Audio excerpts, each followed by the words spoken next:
Foxy walks in here and says we're having a nice Thursday. We did a show. All of a sudden, about halfway through that first hour, we hear outside. I didn't know there was thunderstorm. I don't think anybody knew there was thunderstorm. Especially the guy that drove in here with the open top on his Bronco. So what did the boys do? Debone and Talk went out there. Debone laid on top of the Bronco. Yeah, he laid on top of the Bronco and kind of planked almost. Like right hand on the front, right where the passenger shotgun would be, corner of the windshield. Left hand where the driver windshield is. Right foot on passenger, back passenger corner. Left foot on driver behind passenger. You get it, passenger corner. Yep. He held himself up like that plank, like that, screaming, blocking the rain. And then Talk went in there, put the top on, bang, They came back in. As we went to break, there was 2 soaked dogs that walked in. It's raining out there. Talk says, as he's actually dripping. And then Bone comes in. Oh, it's coming down. 5, 4. Yeah, and then they explained to us, that Foxy didn't put his top back up whenever he parked here. And I asked Foxy, did you tell them to do that? Because you knew that? Or did they notice it and go do it? They noticed that one, did they? That's good team culture. Hey, Bone, Talk.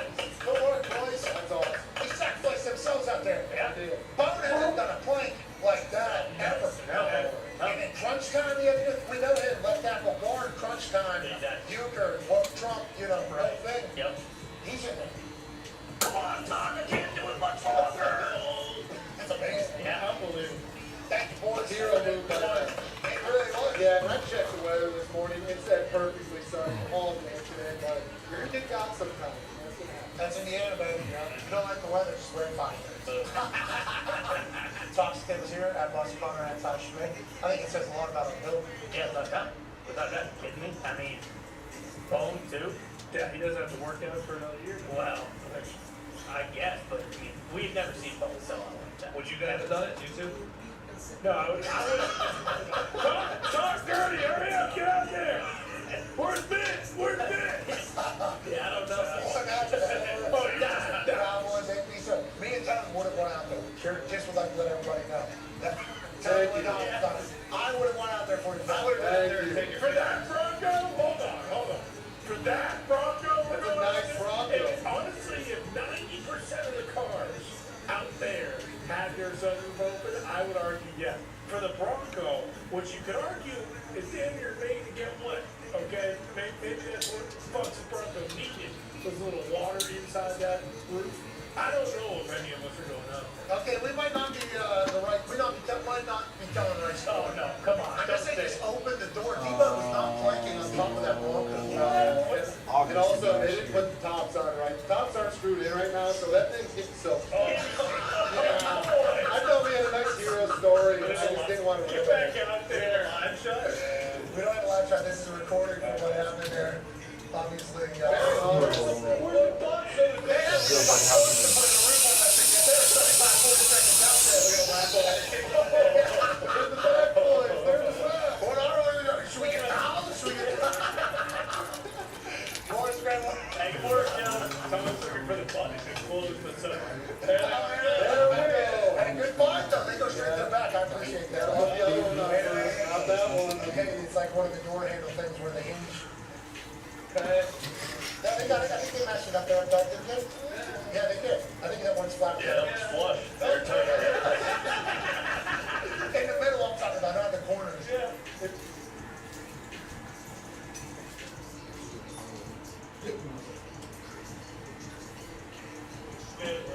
I'll still buy that one today. Shawn. Good work, boys.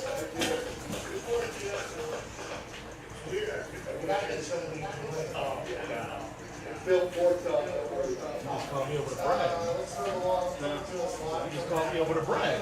It's work. Make sure you show the mirror. If you got any objections, then we'll make it right. We in there. On it. Just a quick question, Bruce. Yes, sir. Yes, sir. So why the type you like go to the safari, installation or something? So I'm from Minneapolis, where the Twins play. So I wanted to use the logo. I didn't know what to call it. Because you may not know what Twin Cities is. So when we found out that school was the Tigers, and I've always had a tattoo, so I didn't want to call it that. Because I didn't want to call it Shawn's place, because I didn't want barbers to feel like they work for me. I don't believe into safari because actually, if you go down, I see the tiger, I see the condoms.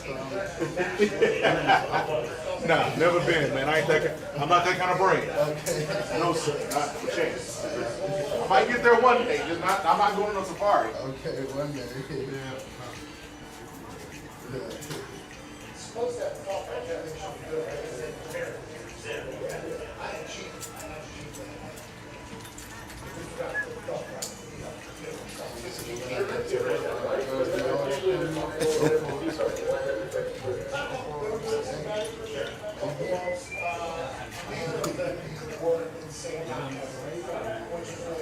But after the rain got the rest of us got taken out of space. So there is some downfall. Just let rain into the car. But whenever it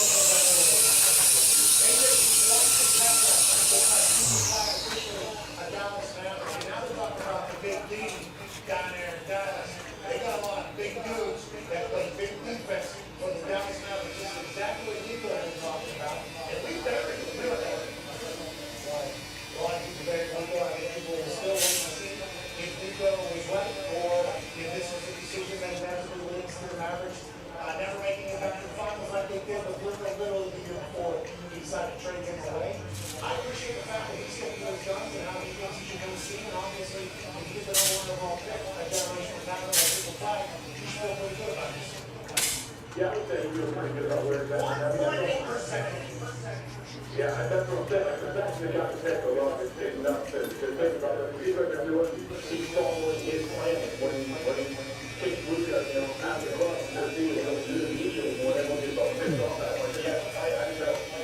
And take the number one overall pick, but the third one is about to do. It certainly is. And stuff that he does, hopefully it works for him. People thought it was such a bad idea to try to tank the team. He said it's clear off. And 55 years ago, that's the main event. I saw Money out there. When he was in the lane coach, he was watching the big fan. I'll tell you, he scored. And he definitely did. Didn't have land there for a little bit with the water in the backdrop. I think that could have probably happened, couple of ones off here, but I think like it was out there.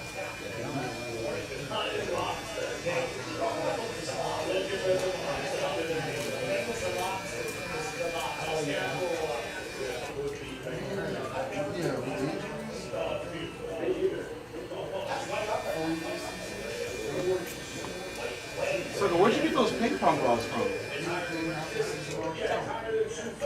Oh, I told you to give them by the way.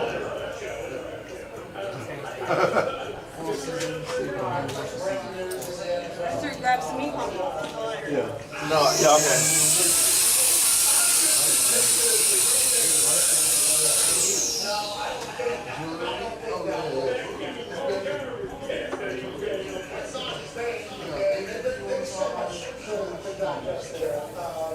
I think that was like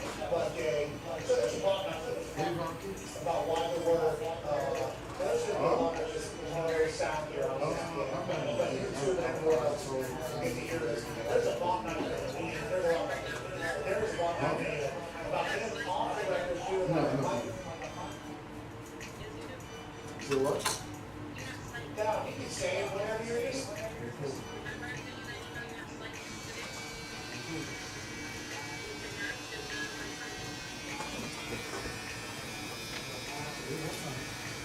Or they like really stop and they go, okay, much worker, and they just do that. They just do all that.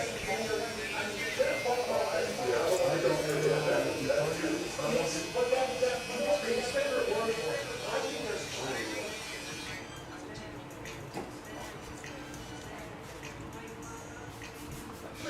there's something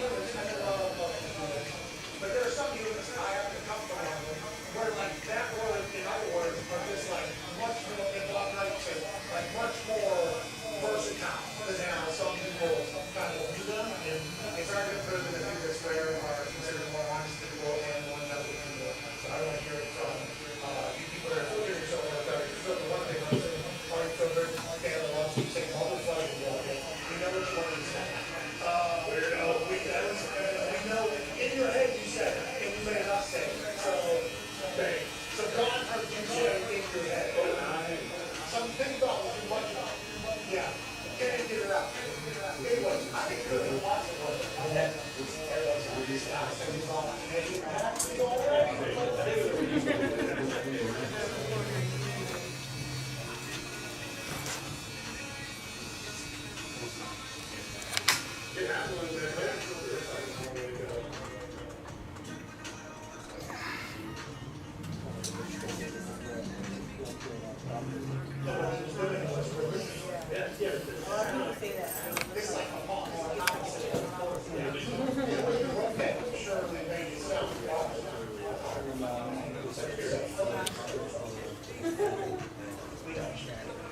Corey, I know you got a picture there, right?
Did you just call me old by saying you're growing up with me? Yeah, that's why I slid it in, you know, that's how I slid it in. That being said, you're aging wonderfully. Man, you look young, Jay.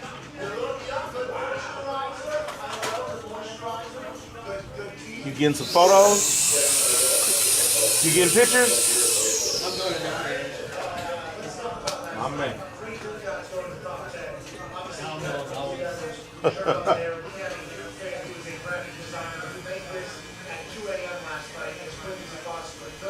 What are your thoughts on the current new guys getting this much of a nod? And why do you think the style of play is working so well in your game? Yeah, that's a good question. I don't know that it's necessarily the style of play, it's just the talent of the individual guys. Like Cooper Black, he's the real deal. Like people ask, like, well, what's so special about him? I was like, dude, just watch. He does everything. And he's got a level of competitiveness that is on the upper tier of players that I've watched over the last 30 years. I'm not going to say he's the most competitive, but he's right up there with the most competitive that I've seen. And with his size, athleticism, and all the different things he can do on both ends of the floor, as long as he stays healthy, he's going to be a great NBA player. And then confident he can really shoot it. Like he's got an elite NBA skill. He can really shoot the ball. And the shot is not an elite NBA athlete, but because he's got that shot credibility, he's got to get out to him, and you do shot rate, right by him, and play off his feet. It's tough, but it's always around. You guys go to the league play. He was like a top 30 recruit. He was probably ranked in the 40s, maybe. But I know he's not tired. He's out here, a good guy, he's a good one. And he moves, and I was glad we got out there. I can't remember right. So his name, like, he's part of that since early on. You know, for the sexual, he's the best player in the world.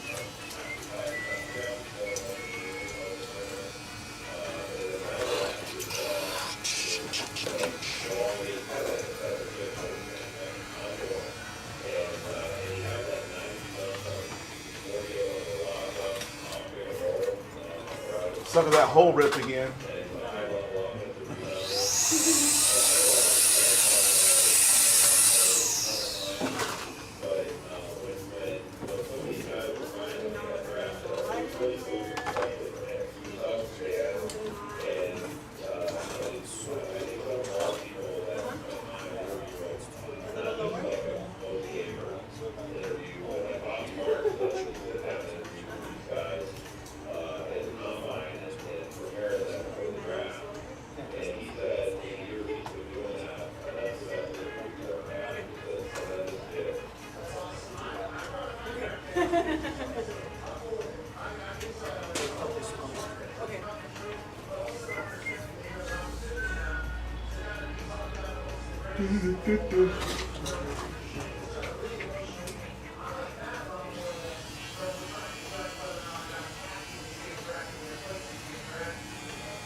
Grew it back. So.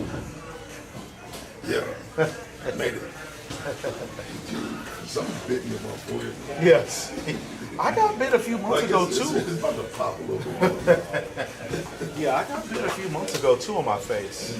I was ready to fight. I was ready to fight nature.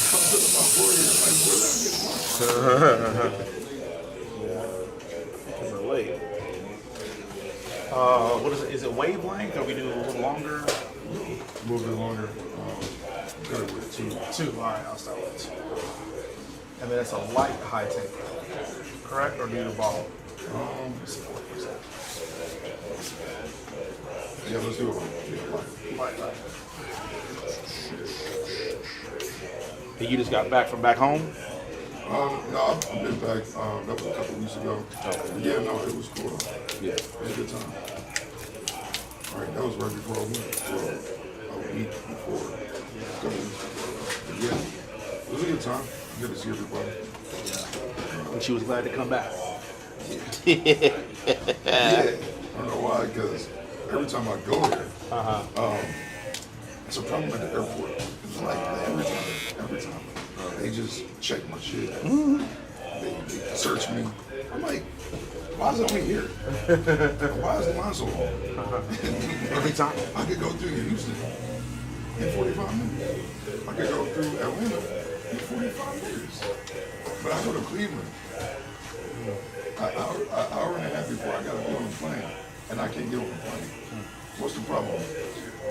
What's different? But they don't hear me because I'm local. And they keep checking me all the time. And they was like, oh, I wish we had the same security. Oh, y'all cops. That's the problem. Y'all one of the cops. No, but you know, when I came back from Mexico,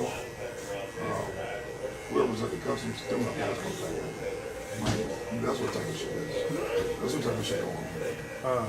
So, but people there don't see that shit. You gotta get up out of there and see it for what it is. So yeah, it's a cool place. This is home. Man.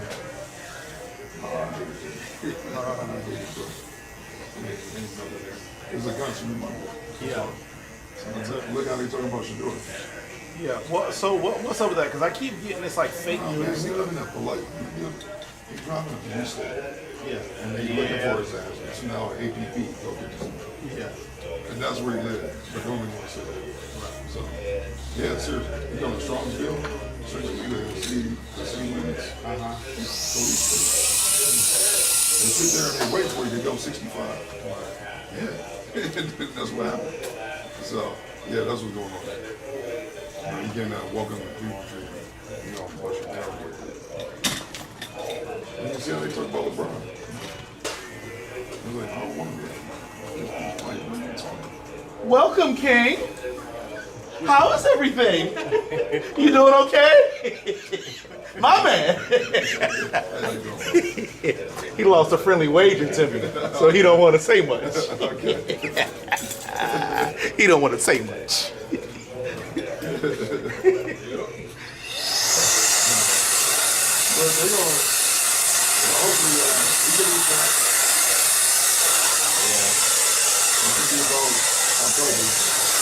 I think it's gonna take like week 7, week 8 before you start.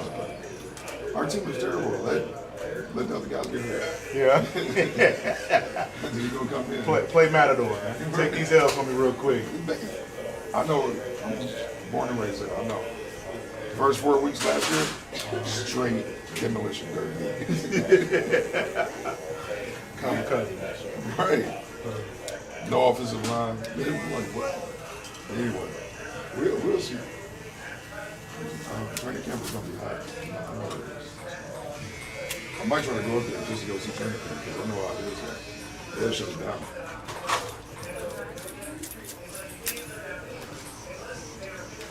You see how Halliburton went out, man? After I saw that, I was like, I only want to watch the rest of the game. Yeah, it was sad, bro. I'm not so bad. That was why he just had to pay up. I thought, I mean, they overachieved, right? Like, they definitely did better than they should have. But they had him. So, okay. So, He was like the answer. No, he was, but I would give you that if Halliburton averaged 30. But he averaged 13 points in the finals. So He's the type of player. Yeah, that big one. No. You listen. You're right. I agree, but so is McConnell. And I feel like, so what I'm getting at is, it'd be different if Halliburton averaged 30, right? Then I'd be like, okay, that margin of victory, Halliburton would have made a difference. But he don't average. I mean, like I said, he might average 14. I mean, like through his playoff run hasn't been I've great. never seen somebody score 4 points and then score 21. Right. But yeah, he had put up 20 and 20, 20 and 19, 20 and 15. And then he might give you 4, 6, and 5. Right. Now But that game he was hot. He young. Right, yeah. Man, the way he came out with that juice on Yeah. their home court. Right. And they know it's just, that was sad. Because I want to see that play out. Because they ain't going to make it back. I agree. They're not going to make it back. Yeah, especially without him for the whole But then, season. everybody's just giving him that advice on playing on that shit. Yeah. And I was like, no. But that's everything they were saying all week long. It was like, I told Kevin Durant, don't play. Right, Chris. And then you could tell they shot him. You could tell they shot him up. Yeah. And he was feeling himself. And he blew that shit. He blew it out. And I ain't gonna call it red. I mean, I don't really like Oklahoma that much. Shade don't do it for me. This is like, it's kind of like a forced narrative with him. You think so? A little bit. No, he real smooth, he good, but Yeah. he not. He ain't Tracy McGrady, he ain't Kobe. So it's just Listen, like, I I'm looking at agree. this shit like, Yeah, no, I agree. Something about his game doesn't Like, really do I'm it for like, me either. you ain't looking either. Right. So, but I give it to him. But, Let's look at this. I know, they kept trying to show us comparisons to Kobe. I'm like, yeah, you do like Kobe. I don't see the Kobe I mean, thing. when they show the highlights of back to back, Yeah. when Kobe was just ball hawking for the Lakers, that shit everybody was watching. But it's just like, but as he grow into himself a little bit more, probably, but he won. So just like the Celtics won last year. That was like, I don't know about that either. And you see how they run it back. I was like, what are y'all doing? So, but it was a real scrappy team. You talking about the Thunder or you talking about? Yeah, no, the Thunder. Because I was going to say, because you can say that for both teams, they're both scrappy as hell. Pacers, they ran an old school system. Yeah, they got a I mean, whole coach. right, Rick Carlisle, man. Yeah, so they ran their system, and it was more of a traditional, like 90s throwback team, for real. And I just wish they got it like that. Not like that. Same. And the only reason I mean, Because obviously, they pushed the seven. I watched them destroy the Cavs. Yeah. People. I'm watching people bounce the Cavs like, oh, we had 3 All-Stars, 3 false-ass All-Stars. I'm like, what are you talking about? And they just sitting there reading the numbers over and over and over again. I'm like, you run that team back, we're going to get knocked out again. So, it's whatever. I feel like without the injuries, though, if anybody's injuries changed the outcome, it was Cleveland. Because they had 3 of their top 6 guys out. They were still salty. They salty as hell. That first game, Darius Garland is not the end-all be-all. Yeah, but Donovan Mitchell, he did not try to run the offense whatsoever. Because the first game, the only person who was missing was Garland. The first 3 games, 3 of those guys. Oh no, the first 2 games. No, first game, Garland was the only one that was out. Everybody was there. Mobley, Hunter was there. Okay, I thought Mobley and Hunter didn't come back. That was in game 2 or 3. That's what they got their ass beat in game 1. They got their ass beat in game 1. Then game 2, they snatched it again, and Donovan Mitchell is not a closer. The dude's a ball hawk. The dude's played like he's 6'8", he's 6'1", and he ain't trying to see it, and now he's 30. So, good luck with that. Good luck with that. You traded a 7-footer for a 6'1" guard. Laurie Markkinen out here, they blew their load too soon. Yeah. They should have accumulated more assets. But they didn't want to, apparently our owner didn't want to do that. And now look at the Pistons, look at the Rockets, look at the Jazz, and look at the Thunder, they could call a shot. Because they collected their assets. And now, we in no man's land. Who do you think? With a false narrative. Who you think coming out the East then next year? It ain't the Cavs. But I mean, they got a good chance. Dude, they anybody. soft as hell, man. And Donovan Mitchell ball. And they're going to get destroyed this year. Because Atlanta made their team better. Yeah. Magic is better. Detroit's going to be better. And the Cavs, they're going to put them on the pedestal like they're supposed to be there. They're not close. The Cavs are close. And I'm from there. Right. And trust me, I'm a diehard. Yeah, you wanted to be, but you're a realist. No, I grew up on LeBron. Yeah. I watched 2016 that championship. Yeah. They not even close. Donovan Mitchell was not that guy. Yeah, they need to flip him right now and build around Evan Mobley right now. But they're not going to do it. So they're going to risk losing Evan Mobley this time. So is there rumblings he's unhappy, or it's just a he's so soft. Yeah, It don't matter. It don't matter. Did you hear him talk for himself for defensive player of the year? It was terrible. Look it up. It was like talking to a 12-year-old child who was 0 handles. So, no, it was pretty bad. Donovan Mitchell, run the offense, bro. I don't know what do you think he is. Straight down run the offense. Like, Steph Curry run the offense. Why you can't run the offense? You just ain't got it. I'm just saying, bro. But Darius Garland, he ain't even Kyrie. Donovan Mitchell ain't even Kyrie. Like, we have. And dude, I'm just telling you. They surprised me this year. But then I saw them in the playoffs. I was like, yo. I was like, Indiana about to win. I was like, they match up crazy. Lee Smith destroyed Donovan Mitchell. Listen, He destroyed him. he had a run. Both of Luke them. Dort Nembhard- destroys Donovan Nembhard- Mitchell. Yeah, Nembhard and Naismith had a run. All three of them dudes got paid. Nembhard, Naismith and Obi Toppin. They gonna, and TJ McConnell, bro. They Well, gonna I listen to how we didn't want to sign Obi Toppin. Obi Toppin from Dayton, Ohio. Yeah. They was like, no, we don't want to get him. We don't think we need him. That's exactly what we need. A third big who can run the court. Right. But no, they want to get all these Max Strus. Why? Why?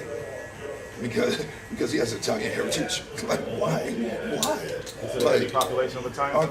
that's all it is. Really? I didn't know that. Italian, Irish, and Jewish. I did not know that. That's all. That's all that They Midwest. look like That's all it selling is. tickets. I mean, I don't know. You listen to the show, that's like bring back Kevin Love. It's like, oh, I love Sam Merrill. You know, dude, I love Dean Wade. Like, what are you talking about? What are you talking about? But I don't know, man. We'll see. But we got spoiled with LeBron. But we know what championship basketball looking like, though. That ain't it. Not even close. Like Orlando got both classes, and Jordan got us. Boston might still be good. Even though they trading everybody, They giving everybody, bro. They got back still might Anthony be Simons. good. I know. But he fit their system. He gunners. They want a gun. Him and Pritchard, I can see them putting up 33-point shots a game. You lost me with Pritchard. I mean, Dude, he had a 40-point game, but still. Dude, they just be throwing them shots. Is that what they want to run? Go ahead. 'Cause I don't know. The East is very, very weak. Yeah, right now, especially It's all these very weak. injuries. I don't know what Giannis about to do, but them trying to force feed that Cavs area, that's crazy. The fact that Evan Mobley won Defensive Player of the Year is crazy. But we got our ass kicked in the second round playoffs because of what? We can't play no defense. Get out That's of what happened in here. Minnesota a couple years ago. Rudy Gobert. Rudy won it. They forced fed him that shit too. Yeah. Ain't no Defensive Player of the Year. Luka had a crip walk trying to guard him. That's what I'm saying. Well, y'all don't know what to get into no more. Just back in the day, Defensive Player, the Kimbe. Every time he came down there, it's going away. Alonzo Mourning or whatever. Like, I don't know. We was like, oh, when you got it, get cleaned up. Well, at least for the rebounds, but Gobert, they give it to him too many times in a row anyway. Yeah. Victor won the Yamaha, better numbers than all. So, Why didn't you give it to him? He about to get it for the next 10 years. I was about to say, that's probably why. I know, but then they force fed to Evan Mobley. You listen to him talk. He ain't no defensive. He ain't got no nasty ball in his body. I don't know what to say about it. It's just, he ain't KG. He's more Chris Bosh than KG. So, It was like fighting that. words. Right. That's crazy. Right. He Chris Bosh, he ain't KG. But they keep trying to compare him. I'm like, nah. But that's a from the outside looking in, y'all think it's something else. You know what I'm telling you? That's why they got beat like that. That's how they got beat like that. That's crazy though. Detroit coming for us now. They got our ex-coach. You told me we motivated. They let Donovan Mitchell fight him. What up, my man? Let's see, all right.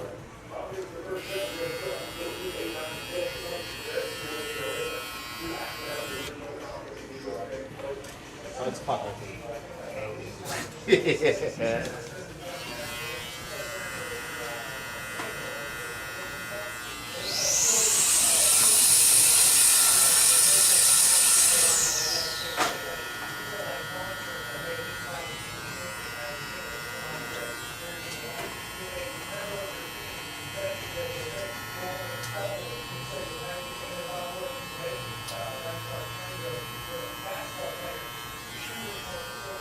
Still plotting your next move, or are you gonna hold the job down for a little while longer?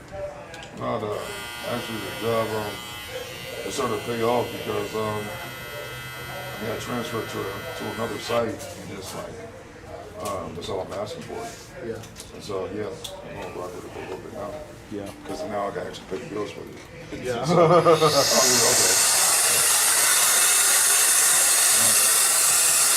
I don't have to work no gig job no more. So why did the new location pay better? This is the developer overtime and the opportunities that's there. I don't even know how to tell these people, but once I get a chance, I'm gonna tell the owner, I'm like, yo, whoever y'all running this building, this location, is the worst person ever to hire for this job.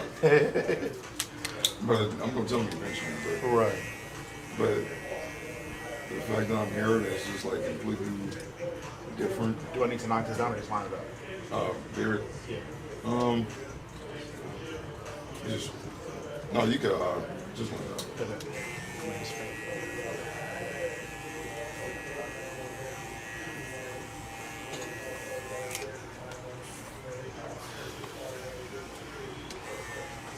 No, they're not good at their job, and they're like so far in. I don't know. It's just like watching somebody scramble and not know how to do their job. And I was like, this is what this is. And then when I got to the other site, it's like, yo, this is exactly what's going on here.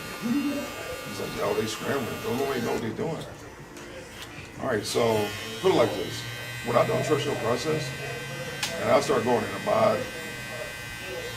my managerial mindset, and I walk in and I see you just failing. I don't trust you no more. I don't want to be there no more. You know, you're not bringing me along with you. So they open up this entire new area to the warehouse where I just walk in freezers. You say walk-in freezer? Yeah. So when you walk over to this area, there's a lip on the floor. There's a very big lip to where something can fall or topple over. Right. And what we're bringing back there is very sensitive stuff. I'm talking about $160,000 worth of semaglutide. And it fell over because of this lip on the floor. Guess when they fixed it? 6 months. It took them 6 months to get it done. It took them 6 months to have that happen before they fixed it. And then I was like, yo, this is a joke. If you're an operation and you walk to a site and you buy something, that's number one. It's a safety. You can't buy shit and not get fucked up. Like, what are we doing here? And the fact that I saw that and didn't happen, I was like, oh yeah, I'm done here.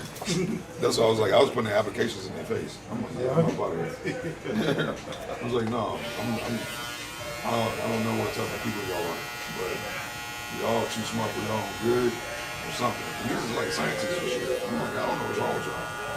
That was just so awkward. It don't benefit y'all. I get to the other site and it was ran like it should be. Cause I worked at pretty, worked at Nestle, Stouffer's, like frozen food areas and places that are very legit. And I see what they're doing. And I see the money that they're talking about what they make. It's like, what are we doing here? So, yeah, so this site offers all of that, the professionalism that I needed to see.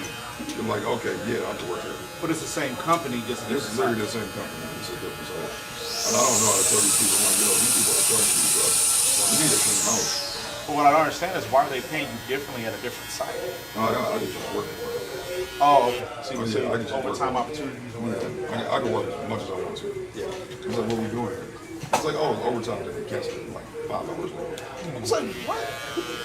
I'm like, dude, I'm about to quit. Like, what are y'all doing? I was like, oh yeah, we need a mandatory overtime. And they're like, it's Mother's Day. I'm like, bro, what are you talking about? There's at least a $4. It's not even talking.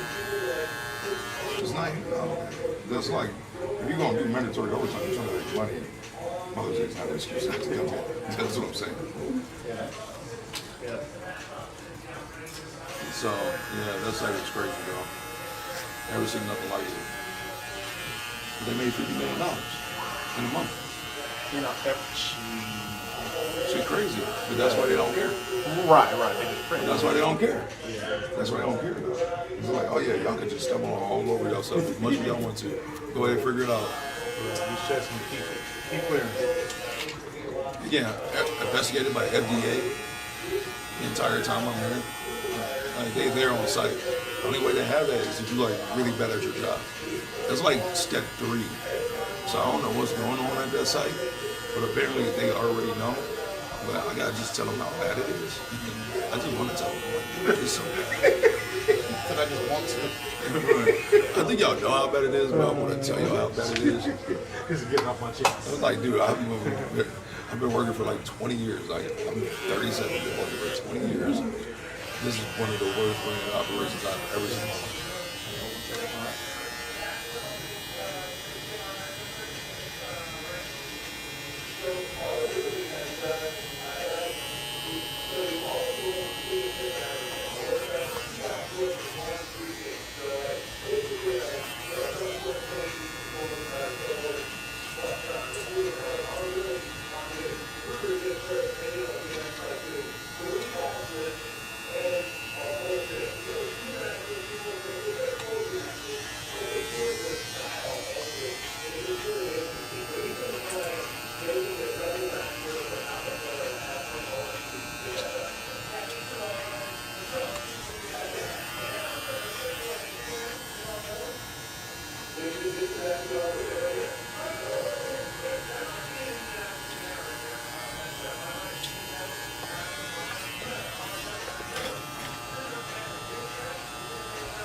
But I could be more happy. That's how crazy it is. I was really about to quit. Now I'm signing on to do other stuff. Talk to the manager. I got everybody here, everybody talking to me. Yeah. They was like, why you got this energy? I'm like, no, I have no idea. Have you seen what I see? Yeah, you seen what I said? Sure. Nah, for real. I got a whole new, I'm reviewing. Whole new lease on it? Is the convenience thing the same work as far as like location? No, it's about the same distance. Yeah, it's just crazy. Every day. Oh, okay. It's like, you're not from here. Right. I was like, yeah, Jersey City, I'm down there. Look at that. Hell of a commute. No, it's crazy. It's crazy. But no, it's good. I'm about to go down now with a smile on my face. Skipping work.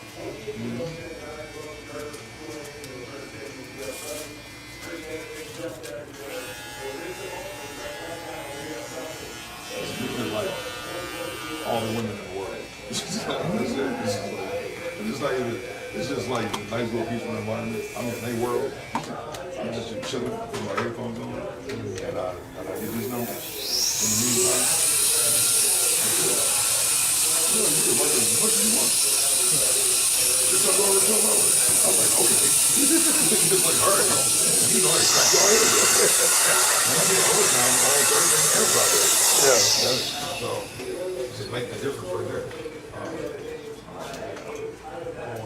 You want to catch up? Yeah. I think I got that. Switch it over. Mike Jones.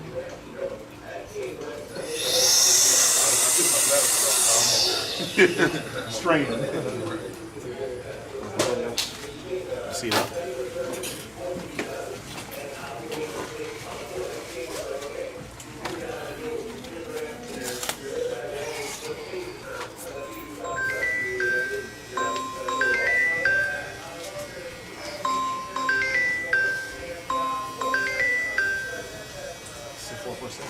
What's the number on top of the door? All right, hold on. Take your time. How you doing, Frank? Good, man. I was calling to see, do you have a referral or do you do business loans? Small business loans?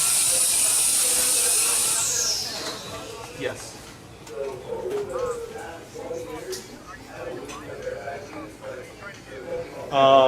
For a build out of my next location, like for improvement.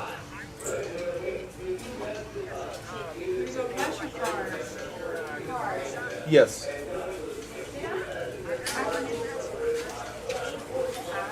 No, it only holds.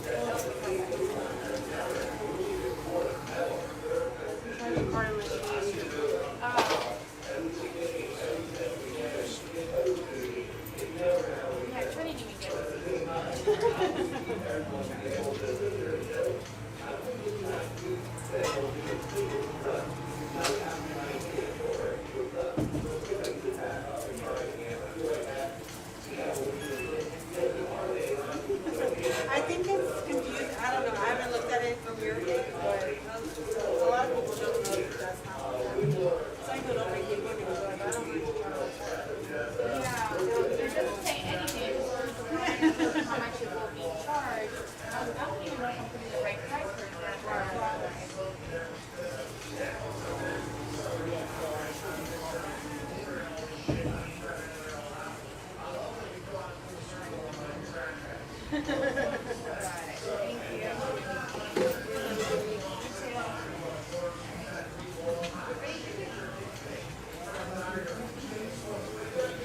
Hi.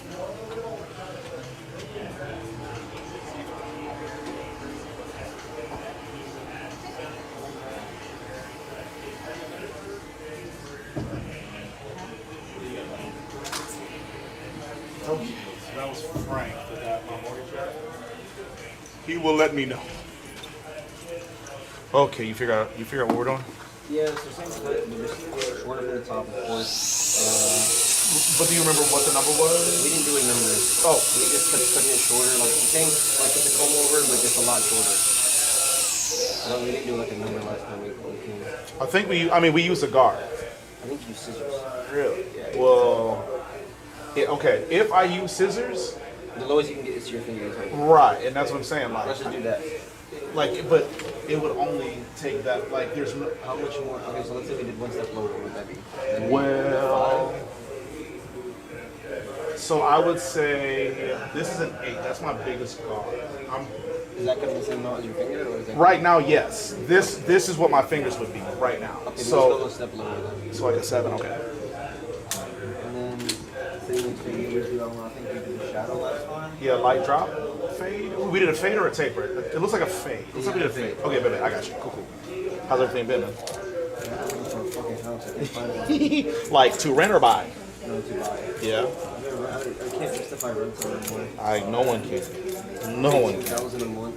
Like I could just Yeah. get me a little small house, short term, but Yeah. at least it's a house. Or is it that you can't find one out here, or you just can't find one? Like what? No, I don't want to be in this area. Oh, okay. Where are you looking to go? Copperfield. Okay. Not too far, just get property taxes are lower. Yeah. Houses are decently priced. Yeah. Here it's just for 300,000, 350, you can make 1,500 square foot house. Right. Yeah. I'm my property tax alone were 15,000. It sucked. Yeah, I'm not doing that. It sucked. We're talking about like an extra 1,200 a month. Right. Just on taxes. Yeah. Yes, for Uncle Sam. Yeah, this one's looking. There you go. That's what Homestead is? Yep. How big is your Homestead? You want me to? 22. It's not even that deep. It's a 1-story, 2,200 square feet, 4-bed, 3-bath. Yep. Okay, 405. How far are you from here? You're like 5 minutes? Less. I'm in Marvita. I'm right here on the other side of the U-Haul. Man, they really cut down the market. I don't even know how you justify paying that. Well, it's because my mortgage is $2,400 as opposed to renting. Yeah, that's You true. know what I'm saying? Yeah, you pay an extra.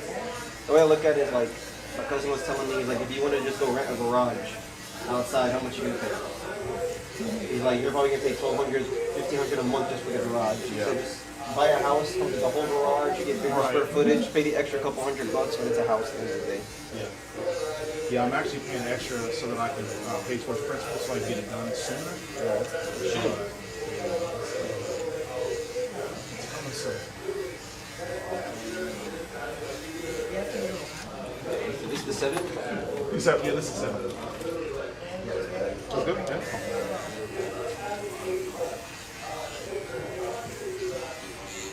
What's your timeline for a house? My lease ends in September. Okay, yeah, so you gotta move quick. And have you looked into some of these communities? Well, I guess you don't want to be over here. Never mind. No, I don't mind being here. Just again, property tax. The rate. Yeah, no, listen, you're right. If it wasn't for this business, I would have looked anywhere but here. Yeah. I don't. The reason I want to get away from this area is I want to get closer to 290. I Yeah. like 6 here, like. You know, this is 99 every time I'm taking. Just to be on the highway, tolls every time. I don't know. They're just more expensive than living on this side. Yeah, every aspect is expensive over here. Yeah.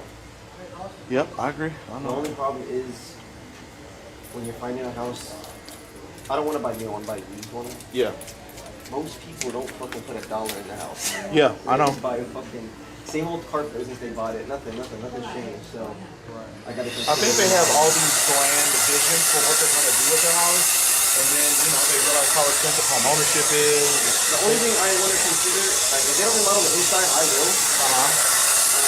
If they did their backyard, that's the one thing I'm looking at. If they remodel the backyard, I would prefer that over the inside, because the inside I want to choose what I want to do. Yeah. So I'm trying to get, some of those low ball offers, get somebody to bite. Right. That's the plan. Have you looked at like the foreclosure sites? I can't do foreclosure because most auctions require cash. Like you have to pay a big, huge cash lump sum on the spot. Not looking to do that. I always put 20% down and then pay off the house as fast as possible after that. How much was yours when you bought it? The house, it was listed at $450. I made a 405 offer. Oh, that's good. Yeah. But it like some things. How long did you do it? Year and 4 months, I think. I got it in February, so. That's a new build. Yeah, it's a new build.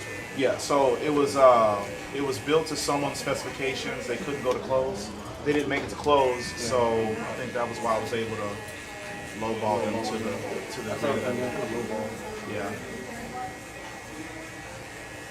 Yeah, man. I don't know, dude. It's fucking wild. Right now it's going up. I'm like, yeah, fuck this shit. I'm gonna do a house and all the day. Yeah. But the reason the rent is going up is because property tax is going up. Yeah. So it's like you're gonna come out on top, especially just building equity into your home property that you can do whatever, But yeah, You just don't want to get. The reason. Like, you don't want to get fucked paying the mortgage, Right. Like, you have to be on top of it paying off quickly. That's my 10. I got a 10-year plan, like mine. Yeah, 10 years good. Yeah, right now at the rate I'm going, I should be able to knock it out. Yeah, have it done, have it paid off. Yeah, that's good. Yeah, 2034. Yeah, that's solid. Yeah, I'm just shopping around, looking, trying to find these houses that have been listed for a while. Yeah. Just because they'll take the offers that are much lower. unless I ask him. How long have you been home? Ever since I moved into my apartment. Oh, yeah. You knew there was some BS from day one. Yeah, bro, it takes a lot of time to find the right house. Yeah, I trust me. I'm not looking at it to be like a forever home, just short term. Yeah, 7, just to start. 8 years, just to start, Just get to it start building your equity. Yeah, I'm not planning on just renting that one out in the future. That's my plan. Yeah. That's why I'm not trying to find one pricey. Like find one where I can pay it off fairly quickly and then go to the house I want. Yeah. In the end game. You know us Middle Easterns have a lot of kids, right? How many y'all planning to have? 6. 6 is a lot of kids. Boy. Yeah, that's how much I'm shooting for. Yeah, shoot is the operative word, man. My cousin got Steph Curry with the shot. My cousin has 8 and she wants 10. Wow. She wants 10. Man, she is dedicated to the cause. Y'all trying to repopulate the whole. Is she in the Houston area? No, she was here and then she moved. But most of my family here, all my uncles, everybody's got 5 kids. Yeah, I mean, if you make the kind of money that's a thing, then, have them babies. Have them babies. 6, right? Yeah, wow. That's a good number, huh? Yeah, when I was your age, that was the hope. That was the vision. I feel too short. How many do you have now? 4. Oh, you're 4. That's solid. Yeah. That's more than most people nowadays. Oh, anyway. 100%. Everybody's having 1 or 2 and they're calling it a day. Yeah. No, 4 is a good number. What's your youngest? What's your oldest? 20 is my oldest. Well, she'll be 20. How old are you? 43. You're young. I heard 24. I mean, so I would say young-ish, yeah, for sure. Yeah, you had a young. You were married girlfriend at the time, was it? Yeah, I wouldn't even call it that. It was one of those oopsie babies. Oh, okay, I got you. Yeah, and then my youngest is 15. Okay, well, that's good. They're all getting older then. Yeah. They're all up there. No, you're done then. You're almost wrapped up shop. Yeah, well, pretty easy to call again. Yeah, it's pretty much done. You got started young and finished young. That's good. Yes, exactly. 43, be 44 in September.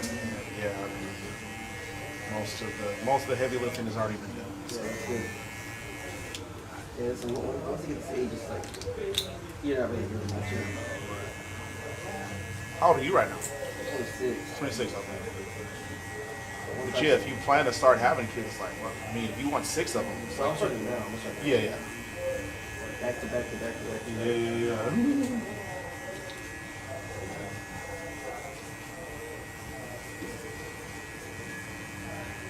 Now, are you guys Muslim, Hindu, Christian? Muslim.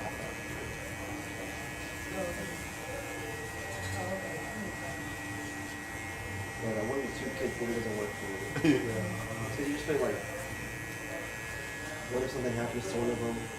You're left with 1 left. Right. Like it's like, it's not worth it. Yeah, family get-togethers are always funner, the more, more personality. Exactly. Exactly.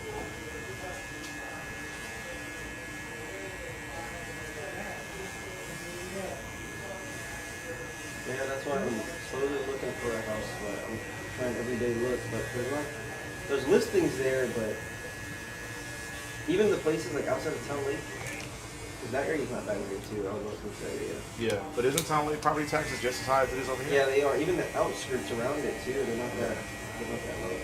You know the neighborhood Copper Lakes? So I'm familiar with it, but I don't. Yeah, I mean, I'm You know where familiar the with it. Kings is on West Road? Yes. If you go down, there's maybe a light. Is that like Weston Barker? Weston Barker, that came. Yeah, But yeah. if you keep going down west. In what direction, east or west? East is Towards towards Houston, west is towards. Highway 6. Okay, yeah. So Yeah, that's if you that light on your right, there's a whole neighborhood called Copper Lakes. So that's like the ideal spot. okay. Only issue I have with there is just schooling might not be the best. Really? I thought. Like Falls is not the best school. Okay, I did. So I didn't know. Yeah, Falls is probably one of the worst. Really? Yeah, Falls is the worst. Okay. I would have I would have guessed wrong. I would have thought that like, based on what I've heard from these kids, that Cy Springs, and I think Cy Woods is what maybe not Cy Woods. I can't remember. No, well, no, I went to Woods. Yeah. Woods is one of the probably Woods and Ranch are probably the best two in Cypress. Okay. Well, I know it was either Cy. I think it was Cy Springs that I've never heard anything good about, and Maybe it's late. maybe yeah, probably so. Probably so.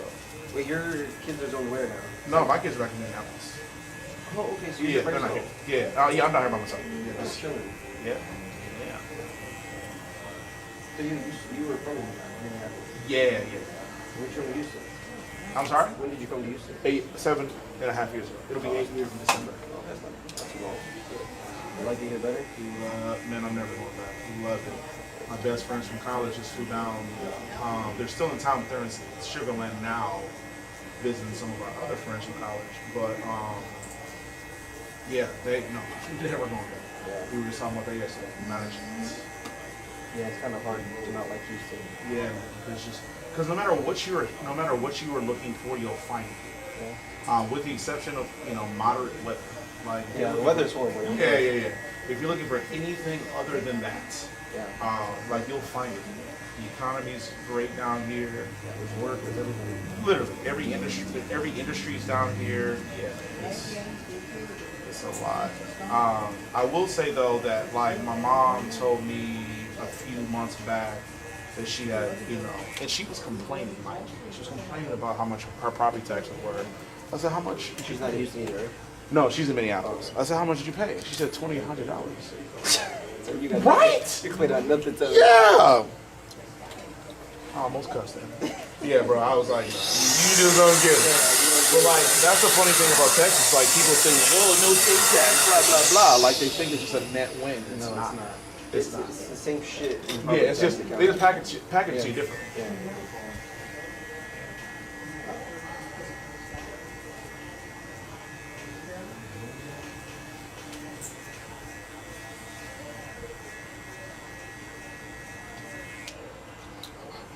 Yeah, if you have good weather, and it's another California here. Do you plan to stay here forever, or do you? Yeah, I'm never in Houston. Yeah. Unless I go overseas for work. Yeah. If I go overseas, it's like any money you make here, you live like a king there. Yeah. So that's something we're considering, is looking at once it's time to retire, taking our retirement and whatever money we get from our houses, and live like royalty. My mom friend went to, her and actually her family, they went to outskirts of Cancun. Yeah. Okay. That's where they went. Yeah. So, they bought a whole condo in the high rise. Like the entire condo. Yeah, the whole unit, they bought it. Actually, they bought 3. Wow. Yeah. They're up there. I think it wasn't that expensive. It wasn't. I think it cost them about $180 for the one they bought. Yeah. But it's just dirt cheap, Right. Night and day, food, drinking, everything over there is so cheap. Right. So that's why they decided to retire. One of my cousin's husband's parents, they actually said they live in Ellison, and their house is on the market. They're leaving. They're going back to the Middle East actually. Okay. They're not staying here. They say we're retiring. We're like paying taxes every year, and all the money we make here just literally just going back in the cycle. So yeah, we're gonna go there and enjoy our life. Yeah, that's my biggest problem here. Yeah. The taxes.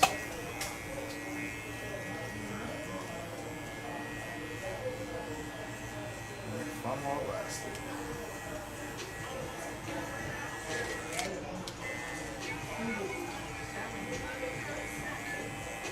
You found a good spot, or not yet? So we think we're close, but there are some points of contention. Yeah. I don't want to start like spiking the football and doing my touchdown dance just yet, because this place we think we want to go to, they want to move right now. But our lease is up in April. Is it like in the close by? Yeah, no, it's in the area. Oh, okay. But they want us to take commencement, which means start to pay them as soon as they're done building it out for us. But they're not willing to. Yeah, it's the timing isn't quite perfect. Yeah. Once you got? We have till April. So Yeah, we pay. We'll make our last lease payment April 1st. They're not ready to move. Not quite. How much is it cost to terminate? Well, just they'll make us pay the balance of the lease. So it's like if we owe, just say for the round numbers, 35,000, then that's what we gotta pay. Yeah. Not at all. So especially for this kind of business, it's like we're not a commission shop. So everybody that works here, they're just paying for their chair. We're not profitable, so it's like I'm not gonna pay extra money just to pay extra money. Yeah, it doesn't make math. So we're more than likely just gonna have to either stall it, slow roll it, and hope for the best.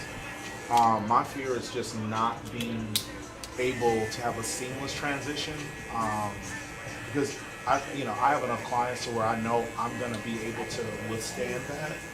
But I would hate to go to a new shop without any of my barbers because they have to do what's best for them and go find another shop to work at. They end up liking it. It's like, oh shit, I don't want to risk that.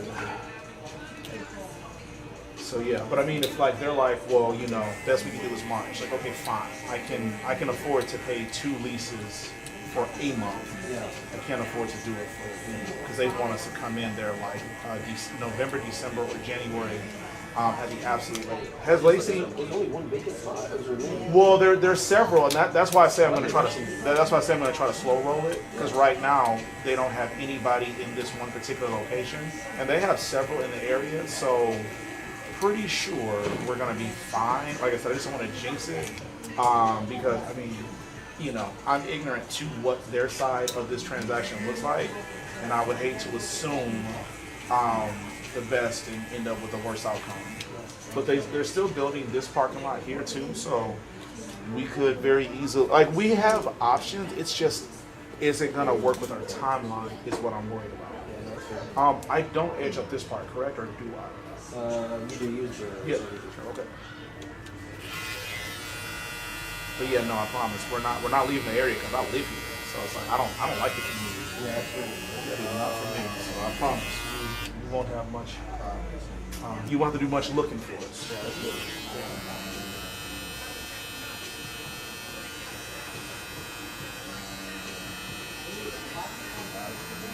The owners for that other spot, Asian, Indian, or No idea. They have a property management company that's who we're that's who we're working with right now. So we have no idea. Now that's just one of the companies we're talking to. Like we're kind of sort of working with a couple. Sucker, you know what? I never called that number from Target, between Target and Burlington. I'm sorry. Can you call them? Oh, the one here? Yeah. Oh, that's close by. It is, but I know it's going to be an It's arm and a leg. Oh my god, it's going to be super expensive. But I would at least like to hear what the number is, just so I can sleep on it and decide like how far do I want to stick my face in scan. But yeah, and my thing is like I could afford a pretty broad range of what they're asking for, but I have to do the math. Like, does it make sense to you? Because I know there's just a number that I'm going to lose a certain number of clients, and it's like, let's just say, because like one of the places in Ellison, they want $60 a square foot. We're paying like 32. No, we're paying 35 a square foot. How long have you been here? 5 years. Oh, I see. That's the first one. 5 years trying to change buy. Yeah, he's right. Yeah, so we're paying 35 a square foot here. Yeah, 30. Yeah, so we're paying 35, and that's so that's 35 square foot. Have a good week, my friend. All right, boss. I mean, you could just do the math. How much did you start when you first started 5 years ago? Because it's not the same. It graduated. I want to say it went from, I think it was 30. I think it was 28, and then it went up year by year. Yeah, 35. But yeah, they're starting. That's not that bad. No, it's not. Not that bad at all. They're starting at 60. Yeah, no, that's crazy with a barber shop. Thank you, right? And then like, what then would that do to your price, right? So it's like, even if I could say, I got the money for that every month, you're not paying $65 just for a haircut. You know what I'm saying? And so then it's like, even if I could afford it on the front end, eventually I would do so little business I couldn't afford it. And so I don't think a good spot too. I mean, everybody gets time to learn. Yeah, then there's 2 different strip malls right over there. So do you think you're going to get less than what they're giving you now? No. But what I will get is better visibility. That's our issue. Yeah, that's the location. It's a drag. He's saying Target and Burlington is spot on. Oh yeah, but we don't know what they're asking is the problem. Like if they're asking for, you know, $60 a square foot as well, then it's like, well, never mind. Yeah. It's like some sports strip location. Exactly. That's exactly it. And that's who they're looking for. And that's cool, but it's like we'll never elevate to that level if we're not able to get access to that kind of real estate. Because I believe, have a good week. Excuse me. I believe our product is superior to them, but you know somehow they were able to swim upstream and get to a point where they're welcome in those spaces and they have the budget behind them and the, you know, the stock. You know, people have stock in the company. It's like we're a single individual mom and pop location. And I'm literally the papa and she's the mom. So you gotta figure out how to get us to that point. All right. Question. Is there? Yeah, we do the whole face too. Yeah. You only booked the haircut, so that's why I stopped there. But yeah. I got you. But make sure the cut is good, and then. Only thing question. This part. I don't know if you usually like tap it with the. So not here, just here. Where? I'm asking. No, I'm saying like you usually like you know how you did this part, the corner around it. Mm-hmm. Like you usually like. That's my point. Here. So just here, yeah, but just not. here. Yeah, I got you. No worries. And then, am I lining the beard up, or am I knocking it down a little bit too? Or? No, just like trim it down, and then just where it is naturally. Yes. Same thing for the stash, naturally. Okay. Am I bringing it down a lot or just a little? Like, do you want this to be as light as this, or do you want all of it to be a little lighter? You know, I've never done like it. I know some people like fade it down. Mm-hmm. Reverse fade. What do you think? Yes. Okay, then I'm a proponent of that. Okay, let's do that. Yeah.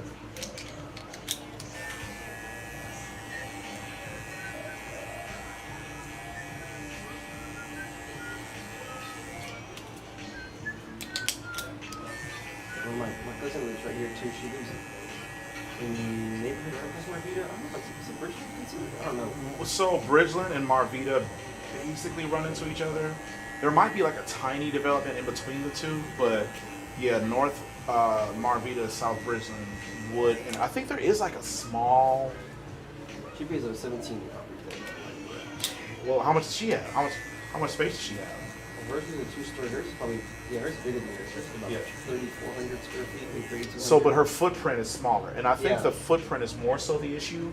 Like talking about lot size? Yeah, lot size. Yeah, because I have 2,200 square feet on one. Well, technically speaking, 1 story always costs more than 2 stories, always, because the foundation size. Is Yeah. So they take way more concrete to build. Yeah. You know, I helped design Marvita. I designed a couple sections of it. Really? Yeah, I used to do the piping and roadways all for it. Okay.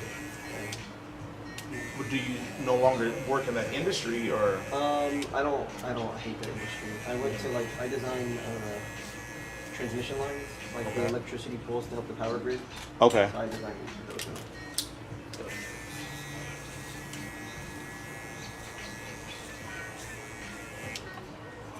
What do you think? A little bit more, or? I think we go shorter than that. Yeah, Okay. the goatee's still too big. Okay.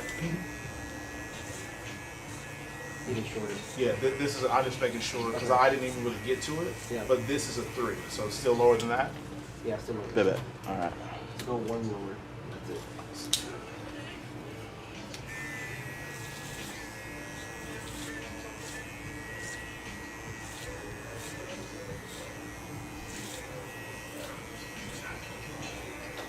That's a 2. I have a 1.5. That's good.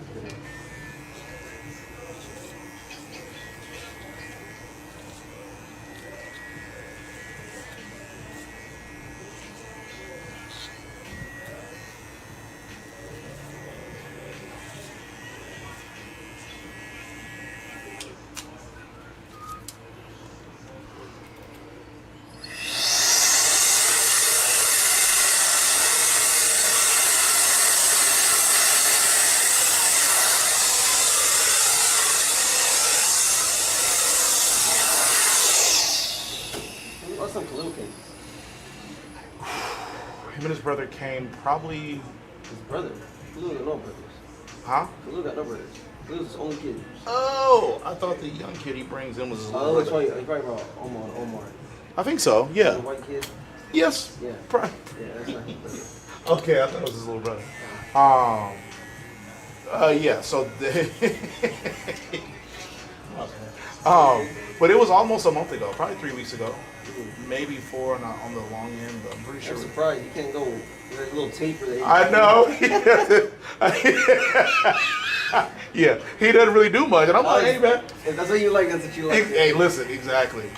I have this saying that I tell my new up and coming barbers, bro. I do good cuts, I do bad cuts, I do medium cuts, I do a lot of cuts, and it's all the same price. So, brother, if you want to spend all your money on getting very little done, I got you, bro. Have a seat. What goes to his head? You know what's funny? It's funny because, like TikTok will remind you what you posted on that day or whatever. So his video just popped up today. Yeah. And his hair, he used to get like an actual haircut. And now it's like, he's just like, no, just leave the top and just, do a low fade or a low taper. And I'm like... Sometimes he comes to clean the top or no? No, I'm just talking about from the beginning of time. Like when he first started coming to me, like there was a time where he was like, he was actually getting a cut, and then it just evolved into, "Now leave the top." Minimalistic mentality. Yeah. Leave the top. Just do the taper. I'm like, okay, you got it, brother. Same price. No worries. No worries.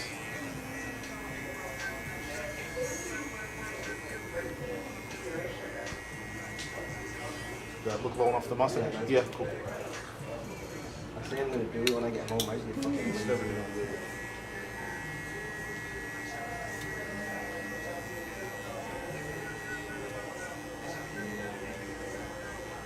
I understand that new fucking haircut that you're doing. I leave the top completely long or just the side. I don't get it. It's everybody. I don't know. What is this? I don't get it. I don't get it either. But I do think that's here to stay because little kids have always never wanted a haircut.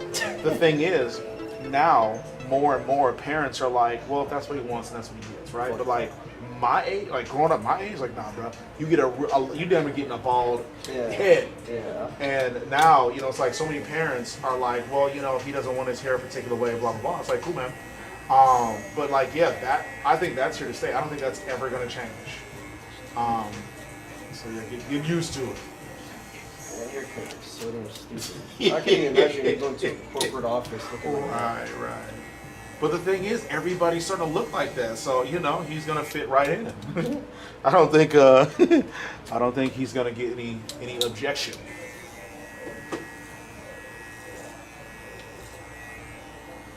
Yeah, one of my favorite clients, young kid, he just moved to Dallas a little while ago, and he had the same, general haircut, but he got the sides faded, and the top would just fall over. And it's like, I don't get that. Yeah. And I asked him, I was like, so black people deal with different stuff. Yeah. We all deal with different things, right? Yeah. But it is a very popular attitude that black men in the workforce have to, present a certain way to look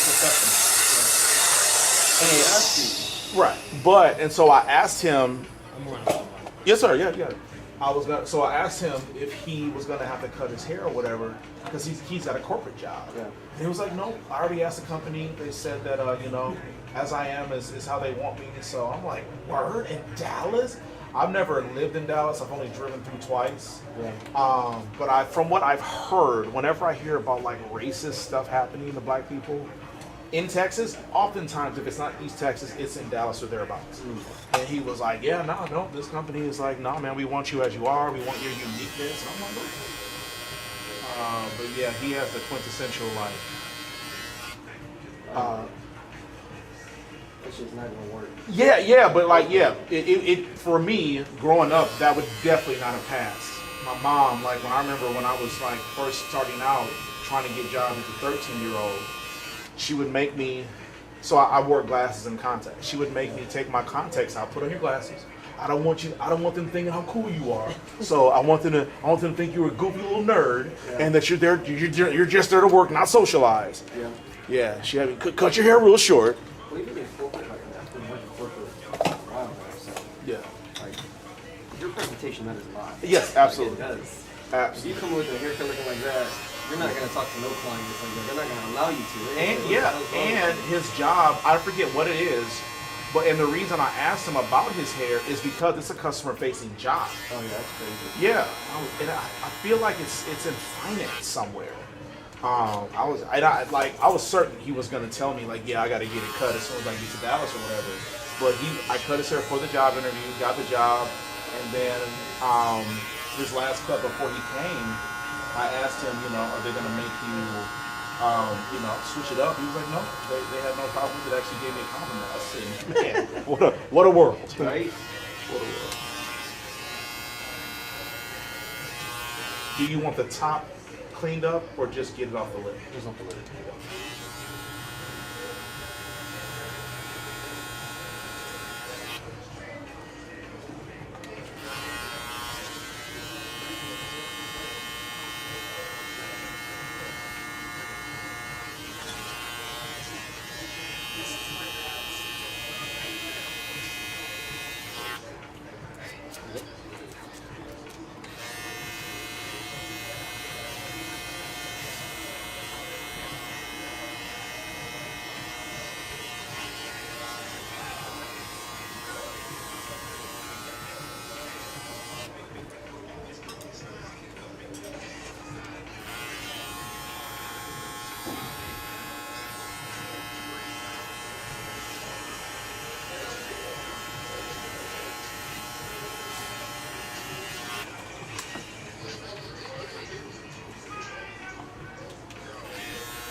Sure. Good. Money to me. No, with me. Yeah.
Going cash card. Tap. Tap. Cool.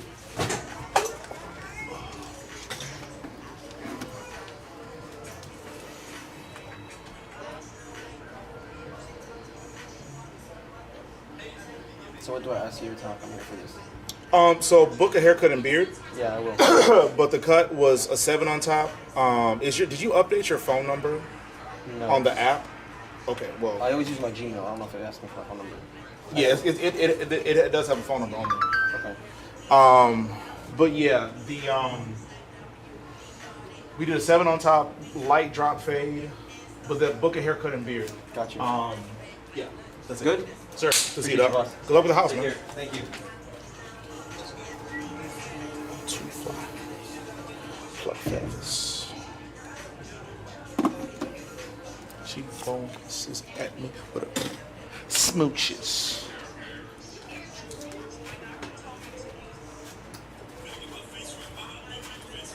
Yeah, man, I felt bad for a little while, man. Thunderstorms kept happening all weekend. I said, man, let the man go, man. Get off it, man. Run it in, man. This weather, man. It's Easton out here.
When's your next one? What? When's your next one? Did you call that real estate place? I emailed them. Because I figured I'm going to call them and ask them to send me.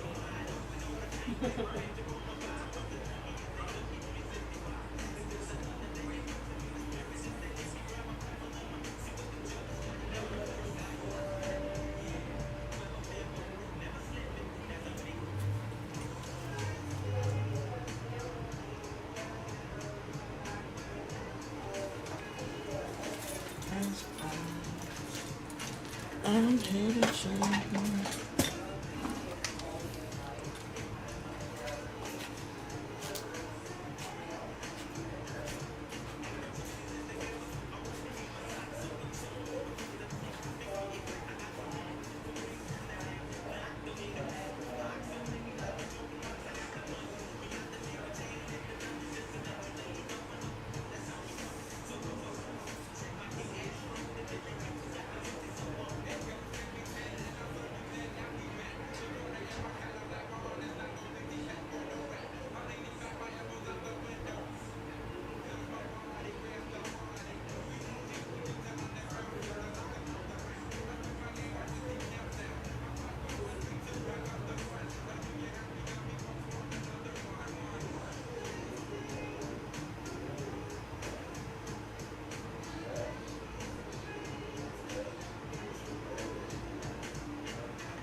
I'm just doing the math.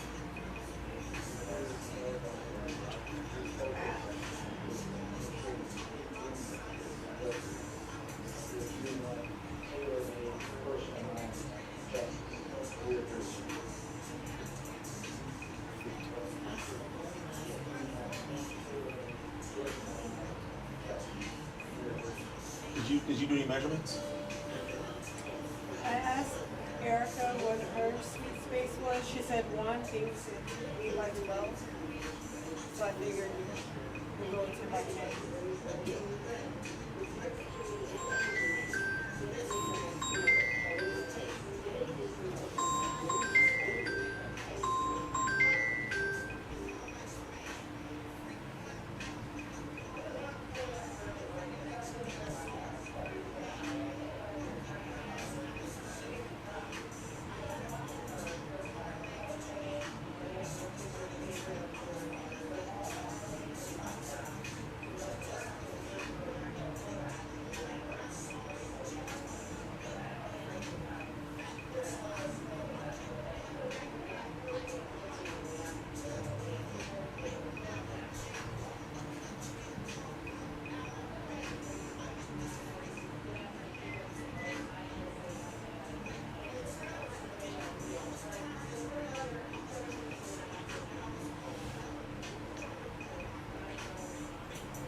Okay.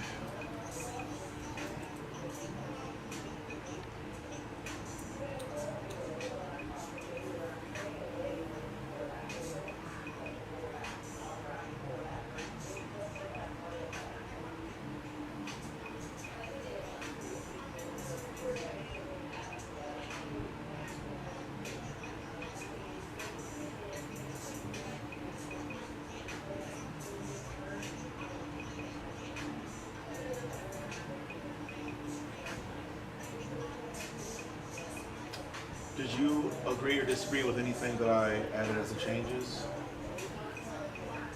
The things that you thought we discussed that I forgot about?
said that is, I feel like, although it's toy, I bet that's at least 8 by 8. Pretty sure we measured at one point.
What do you think?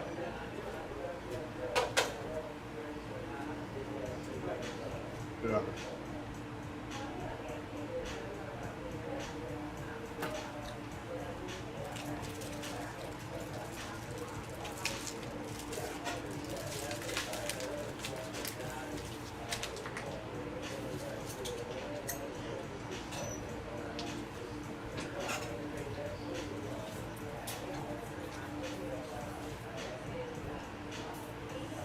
I got here. That's about right.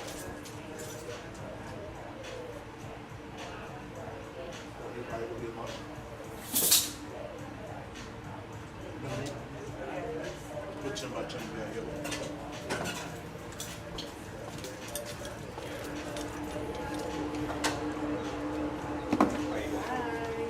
How you doing, sir? Good, how are you guys? All right, pretty good, man. How about yourself? Well, good. Have a seat, young king. Oh, did you have that picture of how you wanted your hair? We didn't send it to me. You making some changes?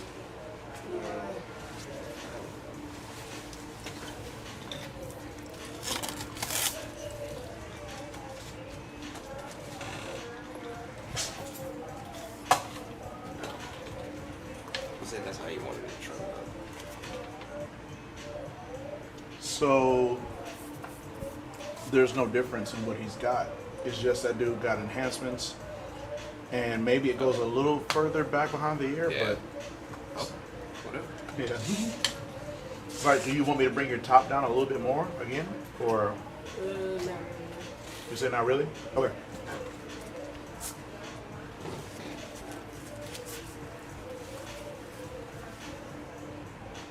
Sit forward for a second. How's your summer going? Pretty good.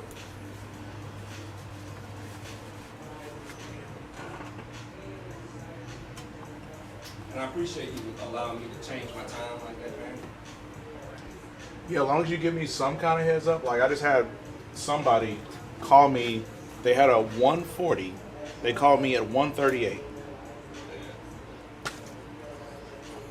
What? Like, what's the point? But nah, y'all good clients, man. I appreciate how y'all operate. I wish I had 2,000 of y'all, cause I don't. And you know, sometimes like things happen like last minute, like. But if it's a habit, this is their first appointment. Like, golly, it's a terrible start to our relationship. Yeah. But now that I work with y'all a handful of times, I know how y'all move. I'm gonna let a 2-minute notice slide, you know. But yeah, when you start the relationship off like this,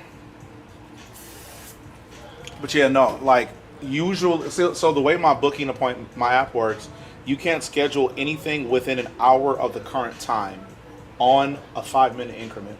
So for the sake of minutia, at 1:03, the earliest appointment you could schedule will be a 2:05 appointment, right? Like you couldn't, even if I'm wide open, you couldn't get on my calendar until at the earliest 2:05.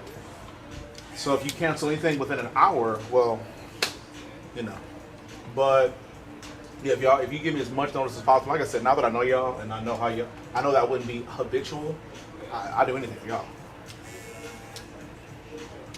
Plus, if it was some last minute stuff for me, I would just pay the cancellation fee and then just pay it. Yeah. But if you give me notice and I can make changes, right? And like I said, like I'm gonna give you 1 or 2, you know, especially if it's not habitual. If it's once in a blue moon, like I'll work with you. And I appreciate that you understand, you know what I'm saying, what's going on, but no, I don't want to lose good clients either. And I do know that life sometimes be life, and you just can't predict stuff. But you know, if it's habitual, then yeah, I'm gonna need that money.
Yes, sir. Yes, sir. What's a really good beef barbecue place? Like, I'm looking for some beef ribs. Well, I would have told you a month ago this place called Brisket and Rice, but I hope they didn't shut down. I hope they just relocated. I'm not. I don't know if you know that I'm not from here. Yeah, but I've heard of a place called the Corkscrew. I think that's in Spring. Yeah, I don't know of any close by. Except for that, I think Brisket and Rice relocated on Highway 6. Oh, it did. Oh, that's even better. What? Wait, Highway 6 and what? I'm sorry. What's the name of the place? It's called Brisket and Rice.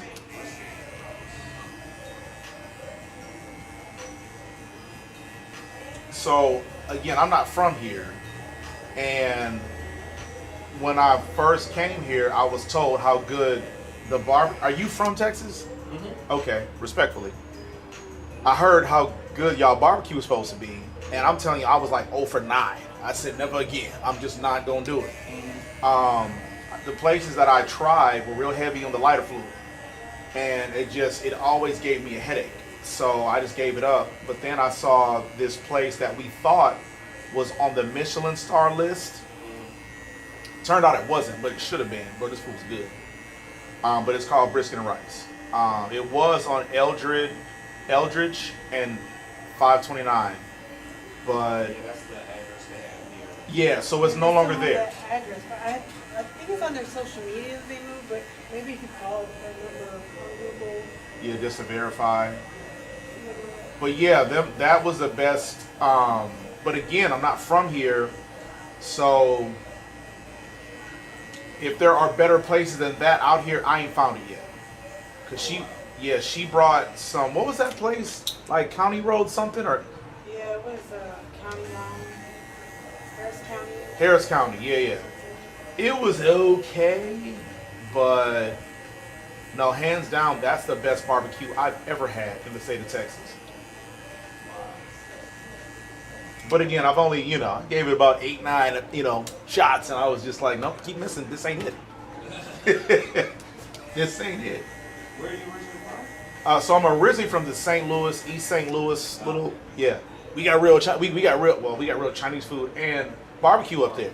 You know what I mean? But but I spent most of my life in Minneapolis, and they still got some pretty good. But a lot of people from Minneapolis ain't from Minneapolis, so they're from Kansas City, they're from St. Louis, they're from Chicago or Gary, Indiana or Cleveland. So it really is hard to tell where that stuff is kind of derived from. But I just know down here, all I was getting was lighter fluid. I said, this is not what I'm supposed to be doing with my life. But yeah, I've heard people talk about it's either is the corkscrew the right word? Yeah, corkscrew and Spring. Apparently, you got to wake up and get in line. Well, yeah, that's the thing. So there's this place called True Barbecue. That's the other one that they said. And Triple J's. Triple J's, okay. But I can get up and wait no longer. Yeah. I think Triple J's you can. It's like a sit down restaurant. So Yeah. I don't even have to wait in line.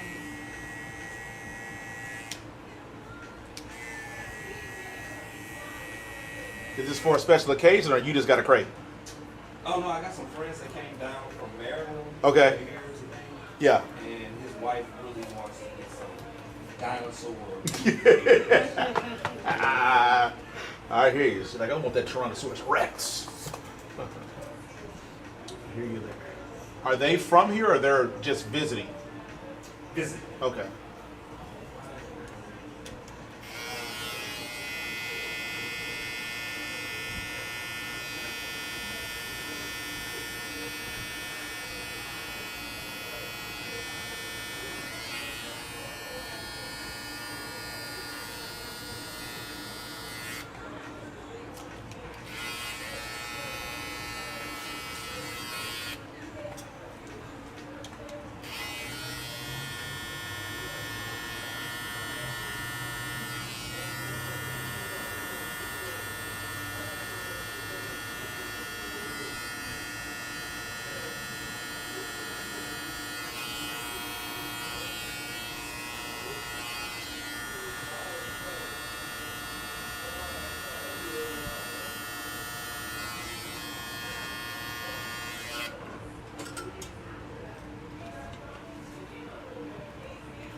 Corey say Walgreens or Walmart? Huh. Yeah, told me he's going to Wall something.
You want tap or What's that? how you paying?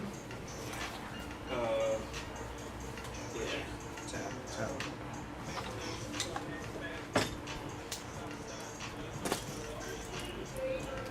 Oh, you're early. Okay, okay.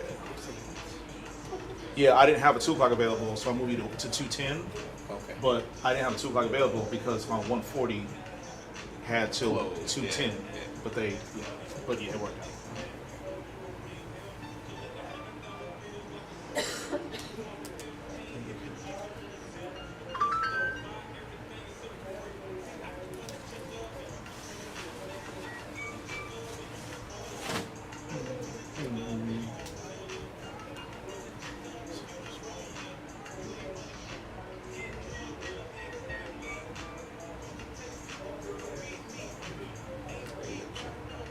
Thank you, bud. That's up of the week.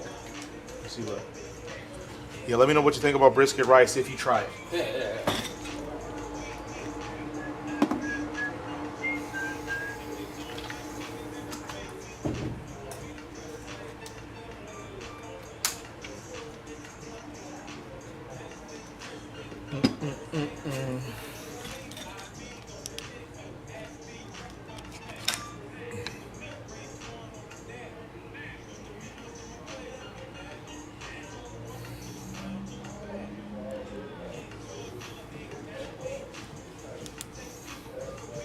Come here.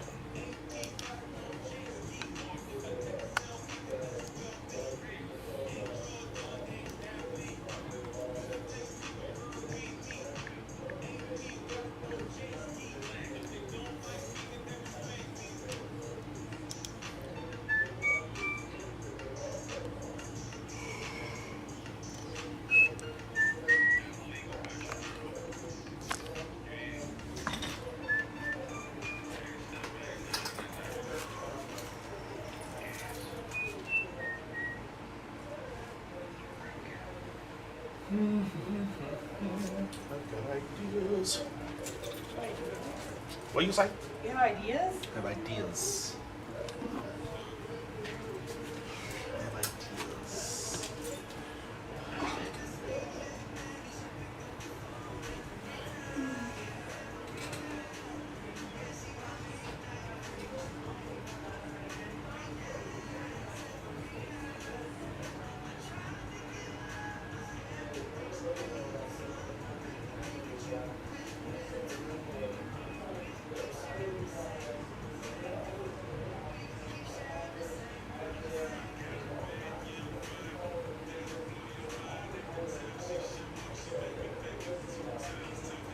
feel like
working out tonight? Yes.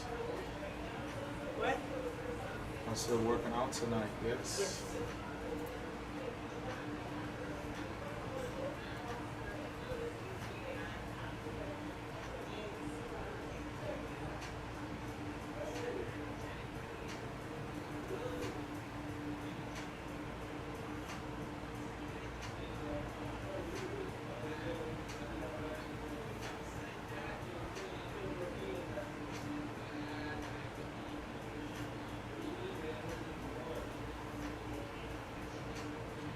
Supernatural bro, wicked y'all.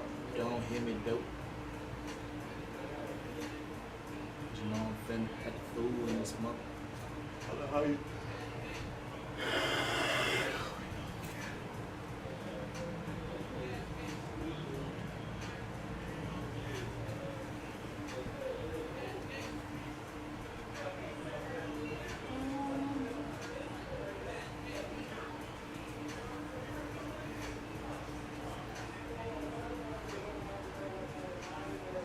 Send me a letter, say P, get your paper. Don't trust these hoes, it's gonna take.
Oh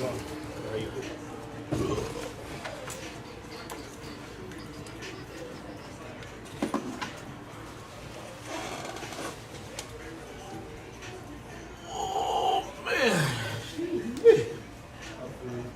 Yeah. Had a couple scheduling mix-ups, so I've been sitting here twiddling my goddamn thumbs all day. Yeah.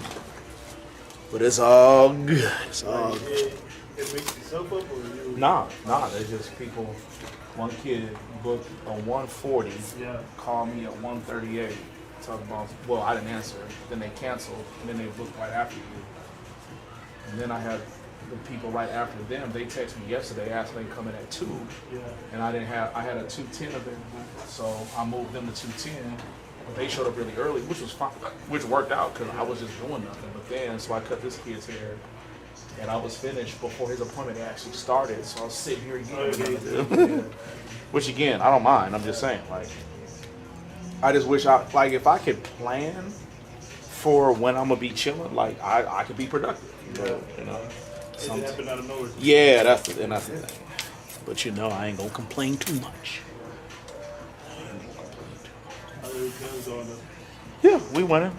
Still going back and forth. I feel like the conversation is being more productive with these landlords, especially because we're running out of time. Like, shit got to happen soon. That's your mid priority right now. Yeah, I can't think of nothing but it. I was able to the house thing. Yeah. They don't let you do that anymore. I wish you would went back to that, honestly. Well, what you mean the house? Like, just in your room. Or oh garage yeah, I know, bro. Oh man. And like, I could risk it. I just don't want to risk it. I mean, they're not gonna keep a tab like that, though. But how do I know my neighbors won't? How do I know my neighbors won't start being like, hey man, this motherfucker always got, yeah, you know what I'm saying? Cars always here, blah, blah, blah.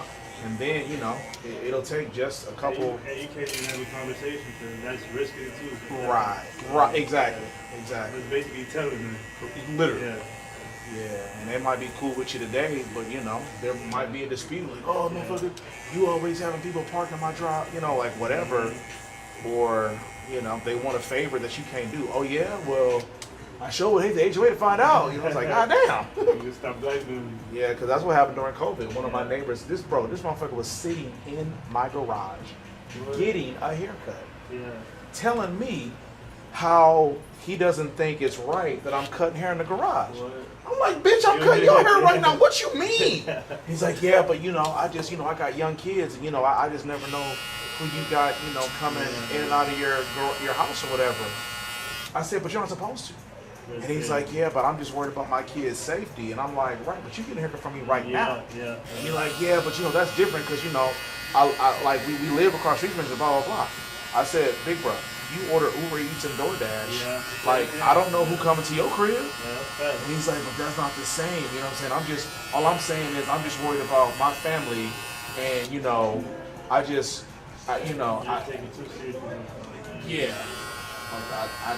he got me to a point where I just really just kind of kept it brief and shut it down. I was like, bro, your family finna be in danger. You start fucking with my money.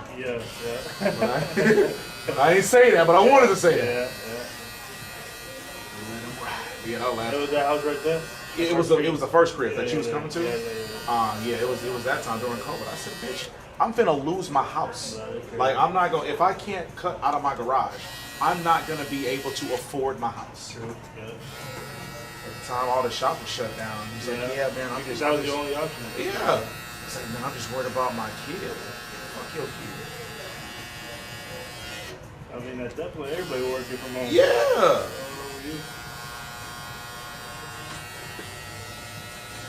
But no, I tried a few different, like, things where, like, I called the HOA and asked them, hey, what about this? What about that? What's your address? Let me look it up. Like, nah, I don't live here. I'm just trying to figure it out. Oh, well, you know, per section such and such.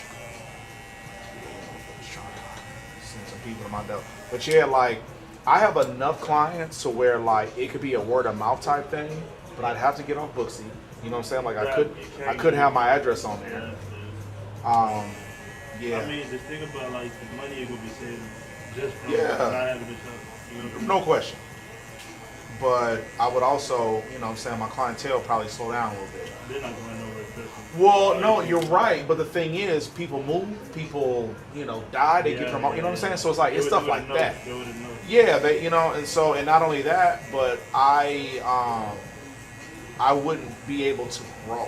Yeah. You know what I'm saying? That's true. Like, I mean, I could with referrals and whatnot, but ultimately, like that name, Tiger Cuz, yeah, don't kind of like die out. Die out a little. Yeah. But listen, once my house is paid off, and I'm not really worried about, like, you know what I'm saying, like, I don't, when I won't need as much money to live and be cool, honestly, that ain't out the question. But like right now, it's not worth risking, because if I risk that now and I still owe $300,000 on my house, it's like, shit, well, I'm gonna make that money.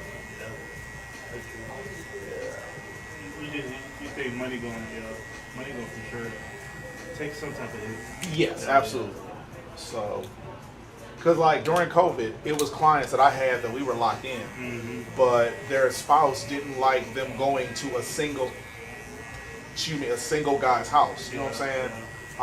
It was like silly stuff like that from time to time that was an issue that I didn't even realize. Like, yeah, for sure. Yeah, people protected for their people, and I get it. But like a business you're going to, right, but it didn't matter to the, you know, it was just the way it looked to, you know, this spouse or that spouse. So like I go to goddamn garage sales right, Saturday, Sunday. I go to different people's houses. Right. Yeah, but you know, I mean, I couldn't really do nothing but, you know, say, hey, I understand, I get it. Some of them came back after COVID, and others just, you know, they ended up finding somebody else. I think some of it was assumption. I think they assume like, oh, it'll, you know, like if the spouse don't know what my setup looked like, they might think like I got them in my bedroom or something. Yeah.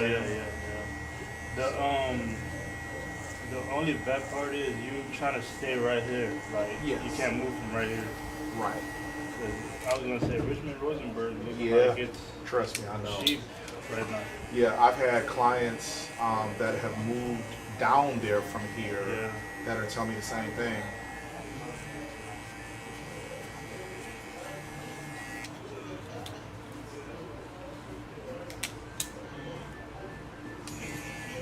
Everything good with you?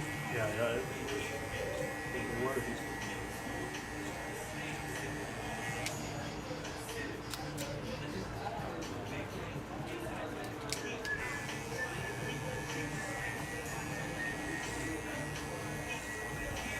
Good? Yeah. I'll move a little bit.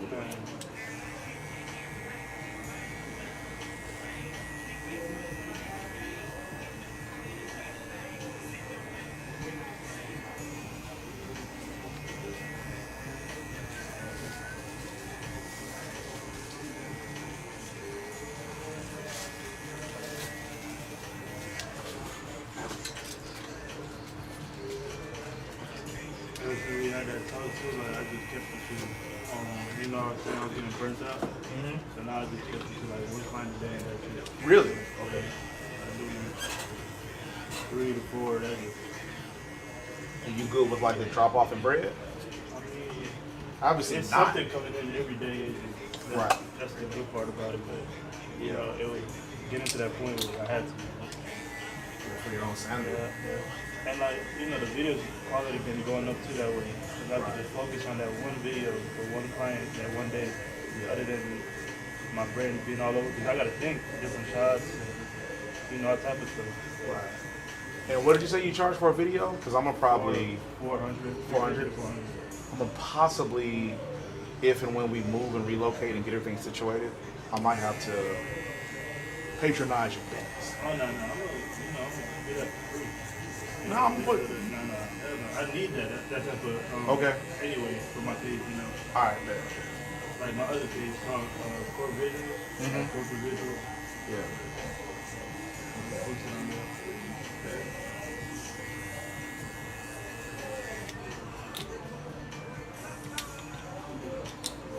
Yeah, it's funny because I had this thought this morning. I don't know if I just like subliminally like forgot that you booked, but like that's why you were in on my thoughts. But I was like, once we open the new location, I'm gonna make sure you're the first cut again. For sure. Yeah. That would make that. Yeah. That would make that.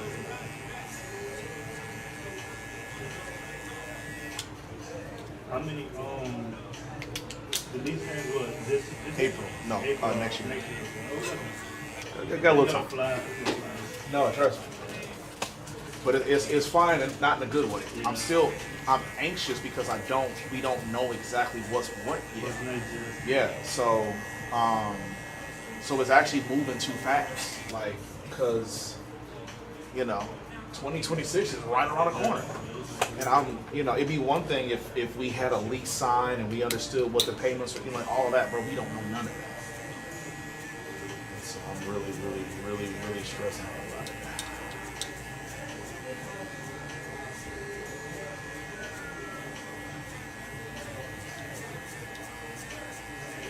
There's no room for negotiation with the people too? Well, so the problem is we're negotiating with their real estate agent. Yeah. Now there's a couple places. So like I'm just on this one particular place that's pretty close to here. But there's a lot of places close to here. Yeah. But they are right now they don't seem to be very lenient. So that's just. But again, honestly though, if they're talking about buying us out of the remaining months of this lease, I'll do whatever they say. Yeah, but it don't seem like that's what they're talking about right now. So until that conversation happens, I really kind of want to slow roll it anyway because I'm gonna have to pay. It might have. Well, they might need business. Right. Well, right now they're empty. So, based on what I've heard from their real estate agent, is they've had a few tire kickers, people asking questions, but so far we seem to be the most serious out of everybody That's the one right here. No, it's another one around the corner from here. Yeah, it's around the corner. These jerk offs, they still ain't told us nothing. I still don't know nothing. Yeah, I still don't know nothing. Sucker, can you text? Do you have Claudio's information? Would you mind? Okay. We'll do one or two more times. Yeah. I feel like it might be the same price. Well, no, sure. I just say that. Say that. Yeah. You know what I mean? Like, say it. Goddamn. It's in the same area. So Right. Maybe it might be even more. Well, maybe. What we gonna see? That donor shop still right there? Mm-hmm. Okay. Yeah, I wonder how they were in. They said they're doing okay. I reached out to them a couple weeks ago because I was letting them know, like, yo, we're leaving. Are y'all sticking around? And they were like, nah, we're the first business here. And so they were like, even if they don't renegotiate with us, we're going to sign another lease. Yeah. They didn't too, though. Right. I feel like their business in the school right there. Yeah, for sure. And the parents that, the families that live in this area, I mean, they do good. They're just, they are ducked off. But I mean, the beautiful thing about business in this day and age is Google. It's the internet. You know what I'm saying? Like, you don't got to see me to know I'm there. I feel like. Businesses out there stuff where God knows where they're at. Exactly. Ended up there somehow. Right. But yeah, like our clients have shown out, writing reviews and letting people know how well we treated them, blah blah blah. So like all those reviews have helped put us on the map. Because without that, bro, we'd have been we've been over here collecting dust. I don't know, but you might actually pop up like Southside with Snapchat if somebody says a haircut's near me or right. Well, but what Google does is it shuffles. It says. If there's 20 barbershops in the immediate area, it'll you'll just rotate you. Okay.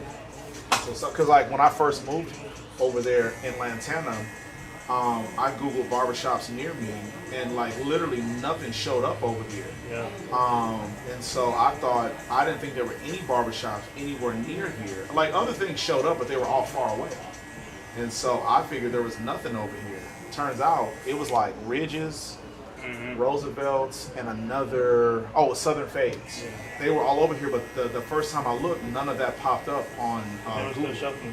Yeah, because they were shuffled. Yeah. You know what I'm saying? And then I looked a few months later after we had opened, and I realized like, damn, I should have looked harder. Yeah.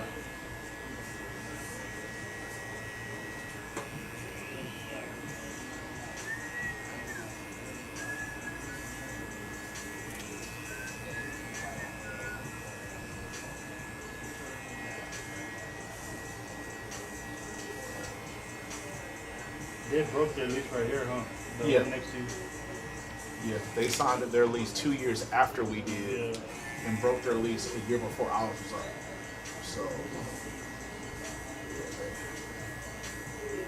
got to step. Yeah, the donut shop signed their lease the coffee shop signed their lease like 6 or 9 months after we did, and they broke their lease last year. Around, I want to say in May. There was a coffee shop here? Yeah, Oh. yeah, right on the other, right on that corner.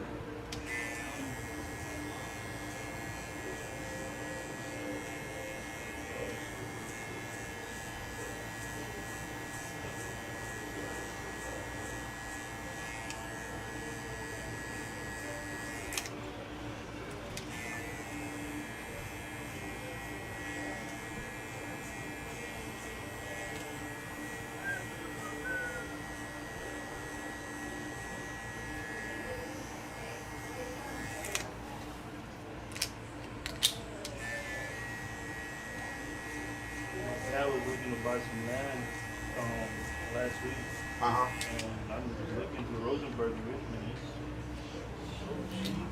Yeah. Is it commercial or residential? Residential. Residential. He was planning on putting, the moving houses.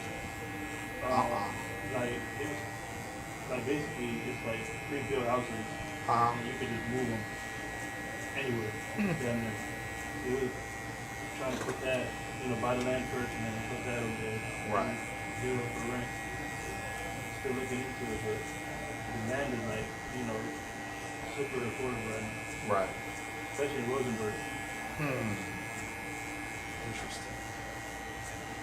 Yeah, Sucker, did you hit up Mike, Big Mike, on Instagram? I sent you his. Oh, you did? info. Oh, on Instagram? Yes. Oh, okay, I'm I sorry. sent you his profile. Yeah, okay.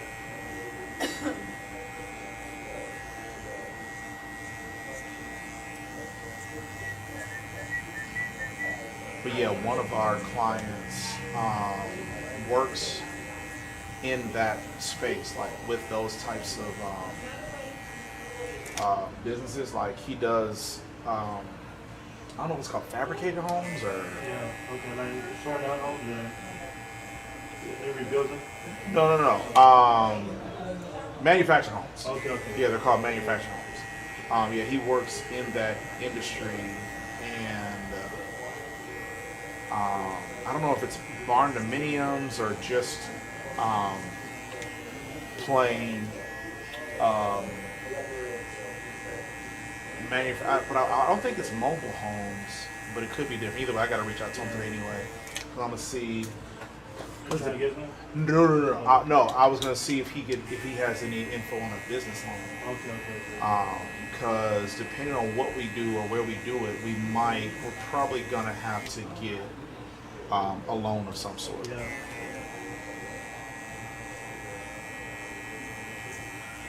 So, let's see.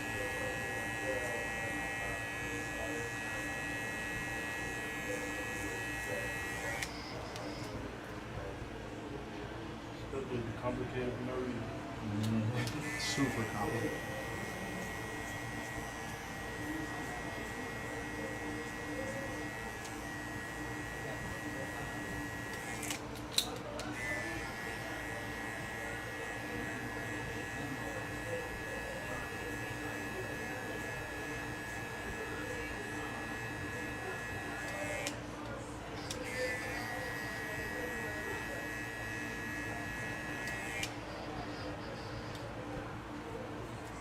You could just trim it down just a little. What's the beer- top? the Beer. beer. Okay, yeah.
A little more than that, are we good? That's good. Yeah.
Thank you.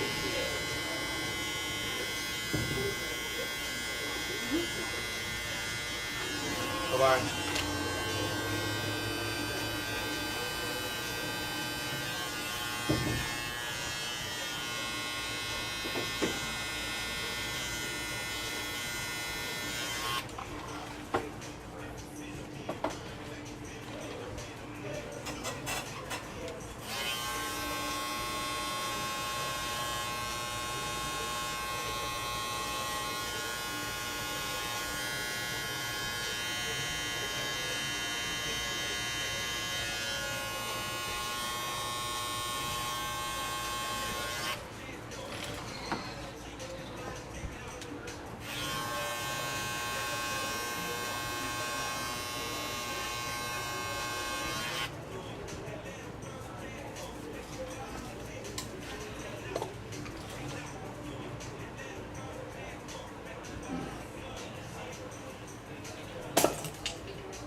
The Kingston? Yes. What up, dog? Where with you guys? Finishing up with your right with you.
I'm gonna zoom.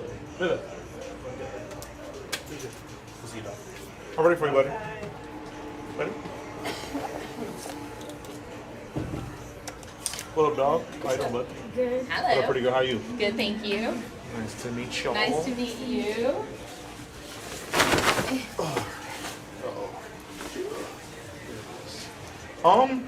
Respect. Can you stand up for a second? Can you stand up for a second, buddy? Sit up, bud. Yeah, I'm sorry. I'm a short king too, man. No worries, no worries. We still royalty. It's an upgrade. Okay. What can I do you for? He's so nervous. Yeah? He's not really sure what he wants. Okay, just wants to make it look good. He wants it to look good. Okay. He likes a taper, like shorter here and there. Mhm. He's not really sure what a taper, what's the difference between Well, I know what a taper is.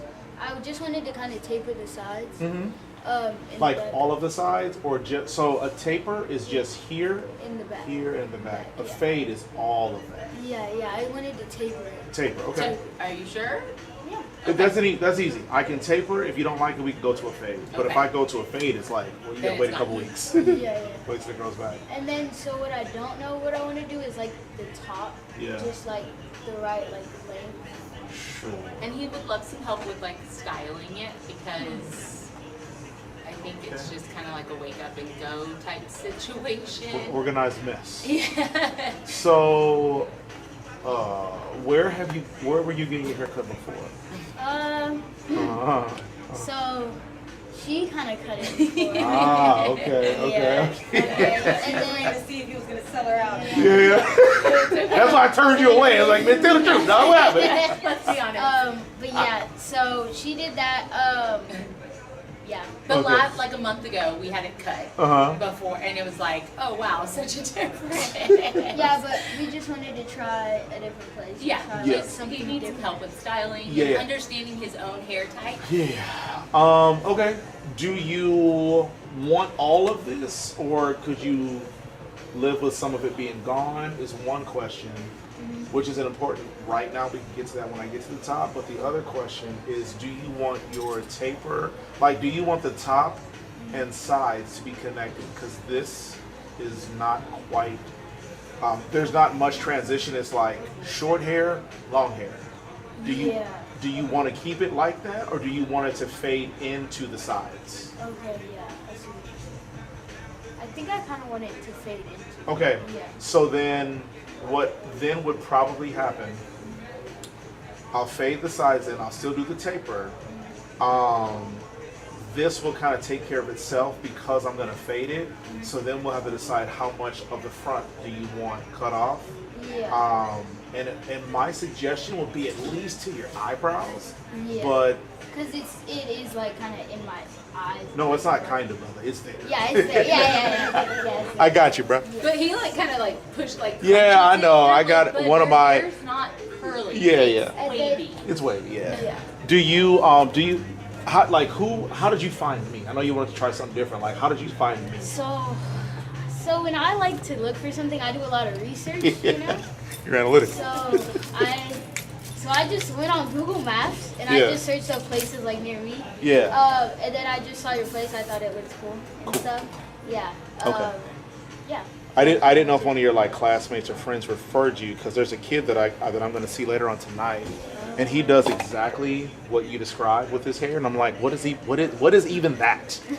But you know, I mean, I was young once, and my mom was like, well, what's wrong with you? Yeah. So we all go through it, and Oh, and then for like the taper, I don't want it to go like too high, like maybe like a mid or low. okay, kinda. I'll start low, and then like we can Yeah. just bring it up. Yeah. Yeah, we can bring this up. Okay, no problem. Where do you guys stay? How far from here do you stay? We're in Ellison. Oh yeah, okay. Yeah, we're I around got the a bunch of corner. clients in Ellison.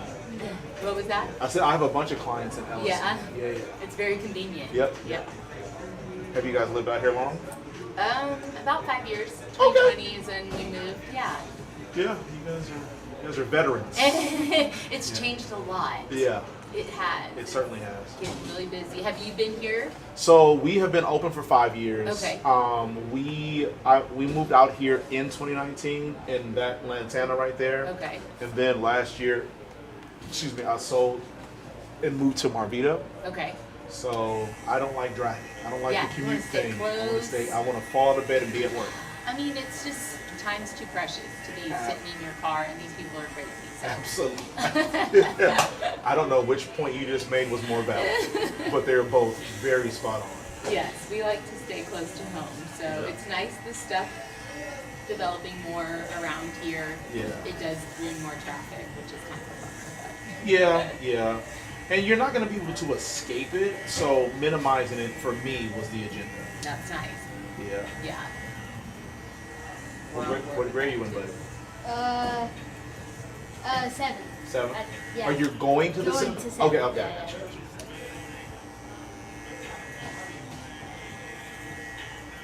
Are you an athlete, or are you just... I do track. Okay, like long distance, short sprints? More long distance, Okay. mid to long, I feel. Okay. This is his first full year, and he has regionals this weekend. Oh, so track is still going? Still going, yeah. Okay. Almost And then- second to last meet. I'm hoping I can go to Junior Olympics. I believe in you, dog. I believe. And then for the taper, it won't be too tight, right? I'll do whatever you tell me. I work for you. This is your haircut. Yeah, I guess it's your hair. Yeah, just not like, because you, like you said, we can always just fade it more, right? Yeah. So I'll start light, and if that's not light enough, I can go until you like it, or we get to ball. And Gosh, your hair has gotten really long, bud.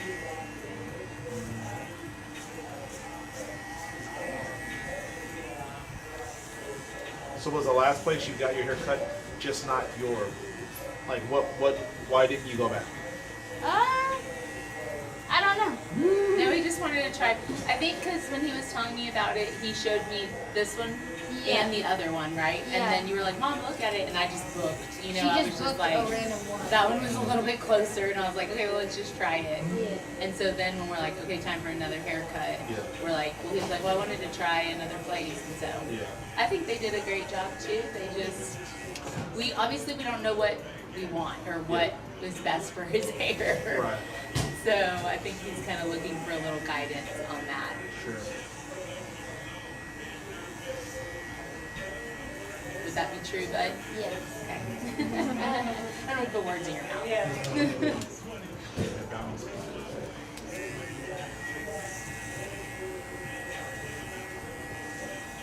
So what do you do for work? And is it New Hour? How do you? What is it? Rosenauer. Rosenauer. I'm sorry. Rosenauer. Yeah, Rosenauer. Right now I'm actually at home with my baby. Okay. Oh, baby. Okay, Yeah. congrats. Oh, he has a little sister. Okay. It's crazy to say she's 3. She's not really, or almost 3. She's not really a baby anymore.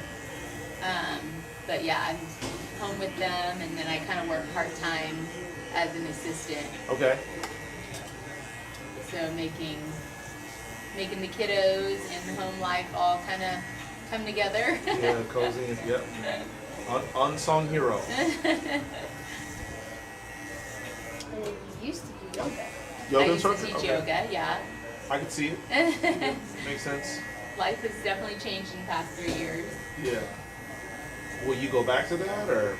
You know, I'm not sure. Yeah, I'm like in this place where I'm like, I don't know what's next for mommy over here. Yeah. We'll see. 2 more years. I did fashion design as well. That was before like my yoga life kind of took over. Yeah. But yeah, it's weird now. It's just, Do you not do yoga because of any? And obviously, I know your family life got in the way, but do you not? Do you still do yoga, or? I do I'll do my flow here and there. I used to teach it a lot, and I was like doing it a lot, and I don't do it as much. Just I'm not making the time for it like I used to. I was just thinking, because of the way that so many things have become virtual, I could see how if you wanted to still be a full-time yoga instructor and a mom, like you could totally do it. You could still, you could just virtually, what's the word? But yeah, you could do it virtually. Teach or Yeah. Yeah, I did for a little bit.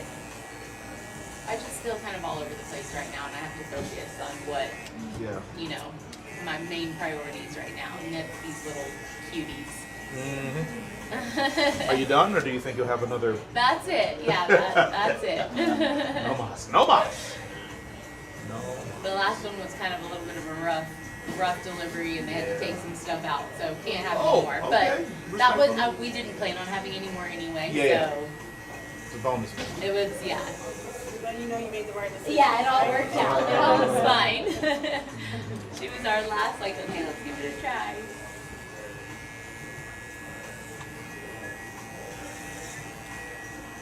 How do you like being a big brother 3 years in? I get a little annoyed sometimes, I'll be honest. 3-year-olds can be annoying. Yeah. But I enjoy her. She's fun. Yeah.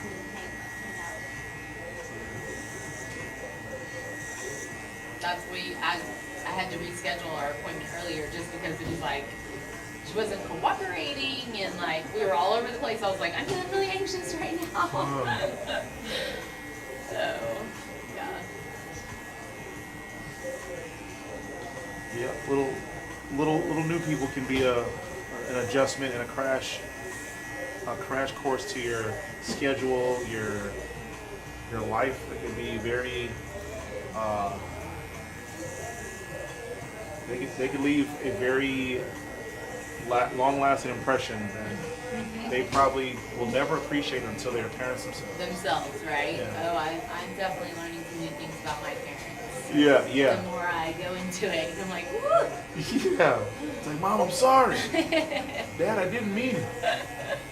Cut them a little slack whenever I can. Too. Right.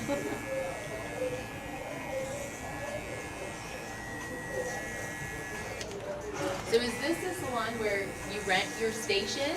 So yes, we Okay. are booth rent. So everybody works for themselves. We're actually we're gonna relocate. We're not gonna go far, but our lease is coming to an end. Okay. And we are currently looking at all options. Okay. Not sure yet then. Not sure yet. Okay. But no, we've looked at. There's 3 options in Ellison that we looked at. They don't seem viable right now. My thing is like I am a consumer just like you. I don't consume haircuts because I do them, but I consume everything else, and I don't want to pay more than I have to or I should. If we go to Ellison, we'd have to like double or triple the cost of a haircut. Wow. And yeah, they want that much money over there. Wow.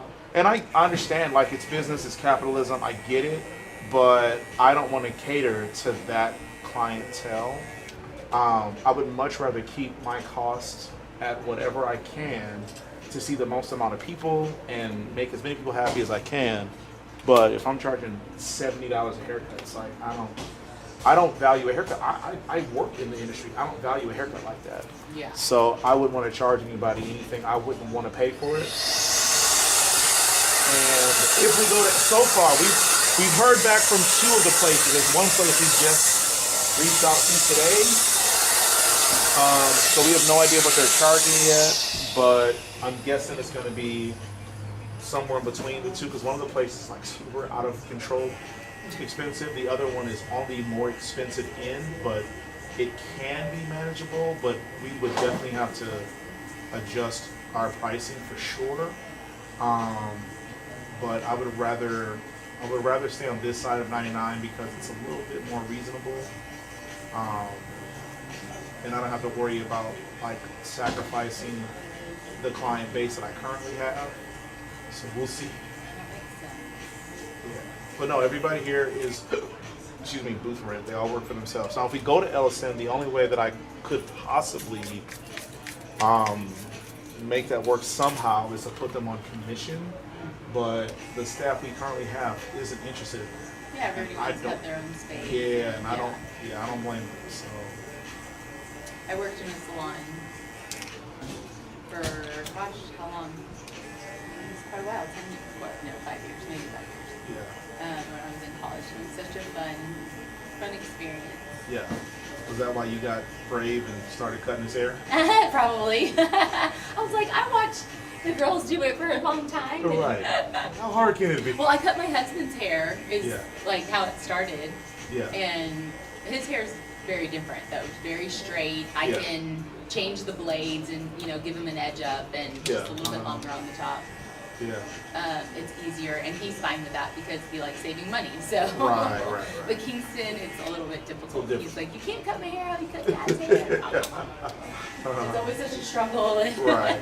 Yeah. He's trying to. I understand. He's preteen. I don't want to Exactly. mess up my baby's hair. He's got an image to uphold. Yeah. So. Take a look at this, Mr. Kingston. That's a light taper. You want to go a little higher or balder, or does that look the way you want it? Maybe a little. I'm trying to really look at it. I think maybe. No, that's actually good. Right there. Okay. Well, listen. You can change your mind Yeah. once we get to the. Yeah. Okay. Head down. There you go. Do you have kids? Yes, ma'am. I got 4. I'm not from here. Okay. I'm from Minneapolis. So all of my kids are back in Minneapolis. Okay. But And what they're- brought you to H-Town? So I love the cold, but I didn't like the way the weather affected my life, and I just needed to change. So I moved here 7.5 years ago. Best decision I ever made. It was everything I never even thought I would want. But yeah, 7.5 years, going on 8 in December. Wow. Awesome. Are you guys from here? We are. Yeah. My husband and I are both born and raised. Yeah. What part of Houston? Ailey. Okay. Yeah. That's like where we grew up. Yeah. And then we moved out, into the Yeah. Gallery area when we could. Then we moved to Dallas. Okay. And we were in Dallas for about 11 years. I went to school there and then started working. We were just there for a while. And then we're like, we need to come home. So when did we move back? 2018? Okay. I don't know, like 5 or 6. Yeah, Yeah. we were 5. Do you remember Dallas or? Yeah, because that's kind of where, I was first born. Yeah, so I remember it. First 5 years, yeah. Do you have a preference? Not really. Yeah. Honestly. As long as with your family, it doesn't matter. Yeah. The only thing is just like all the families here, Yeah. So that's probably the biggest thing. Just don't have to drive 3 or 4 hours. Yeah. We did do a lot of driving. It's very nice being close to our family and, all our friends and Right. it's nice. And now especially with Zara or with his little sister, it just makes more sense. We couldn't imagine having more kids there because we live right in the city too, like here we're out in the burbs and all our friends are. Yeah. Well, we're glad Houston drew you back in. Yes. Yeah, I feel like if I were to move out of Texas or the Houston area, I would just go to another country. Like I don't think You'd go where? I would just go to another country. Like, I don't Country. know that there's much else I'd want to experience daily in America that I couldn't get in the Houston area. I don't enjoy this crazy heat. Like I said, I prefer the cold, but I lived there until I was 36, 37, and I just needed a change. Yeah. Do something different. Nice. Good for you. Yeah. We use OBS to stream. Yeah. I'm on. So OBS broadcast, Twitch, Kick, and YouTube, and then that one is TikTok. Well, you would see it. TikTok's TikTok. Yeah, because one time I tried doing it on my computer, streaming, and I tried using OBS. Yeah. It didn't work for you, or? No, it worked. Yeah. Okay. Did you just give up, or what? I do it every now and then, Yeah. but not often. What do you stream? Sometimes I probably play my video game on it. I know. Like, what games do you stream? Kind of. I don't really have a specific game I stream. Just whatever you feel like in that moment. Yeah. How many followers or subs or whatever do you have? I actually don't know because I haven't checked it in a while. Yeah, I just got a note. The stats. Yeah. I just got an email last week or earlier this week that I need to update like my banking information because apparently I have a payout coming, but Oh, that's cool. it can't be a lot of money because so I think on Twitch I have like less than 500 followers, but I don't interact with the camera at all, and I know that that's like a big difference between the people that are making money on those platforms and the ones that aren't. I lucked out. Someone raided my account years ago. That's how I became an affiliate.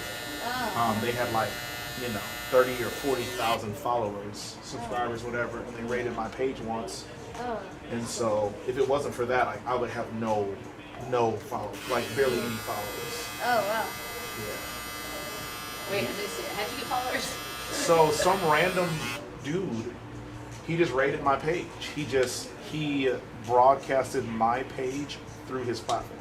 Like he had like 30, 40, 60,000 followers, and he came across my page, I guess, and was like, wow, this is pretty cool, check this out. And he pushed me out to his followers, and I'm sure a handful of them followed me, but he helped my averages. Because do you do anything with social media? Not really. Yeah, okay. But are you familiar? Like, am I speaking gibberish, or does any of what I'm saying make any sense right now? About followers? Well, yes, but about it's like, Mom, you're embarrassing me. No, okay, I'll just keep talking. With Twitch, the way you become an affiliate, there's like a couple different thresholds you have to meet, but one of them is average views per stream or whatever. And before him, I was only getting like 2 or 3 views average per stream. And like, I think for like, 30 days or whatever, you have to average, I can't remember what the number is. Let's just say it's like 20 people or something. You got to average 20 people a stream. I was never going to get there because I do this. I don't do this. So guys, what do you think about, what I'm saying? Like, I don't like interact with the camera, so I'm never going to get people watching in large numbers because they're just eavesdropping at this point. But a lot of the people that are on social media that will stream on, Twitch and OBS and Kick and all that stuff, they actually, at least to some degree, will interact with their followers. But one day, somebody that had thousands of followers raided me, which brought my average view per stream like through the roof. And so then, because of that, I was made an affiliate literally like within a week of that day. And I haven't had anything near that happen since. Wow. And I just happened to look back at my camera and it said I had like 3,000 or 4,000 views or something. Like, wow, I've never gotten more than like 10 views. Yeah. And I don't even know who the guy is. Like, I don't. How do you reach out to that guy? I would love to thank him. I have no idea who this dude is. Yeah, and somebody when I noticed what happened, someone said, username blah blah blah blah blah blah. When I was driving at the time, I was busy at the time, so I didn't. Here, hold the mirror for a second. I'm going to look at all of what I've done so far.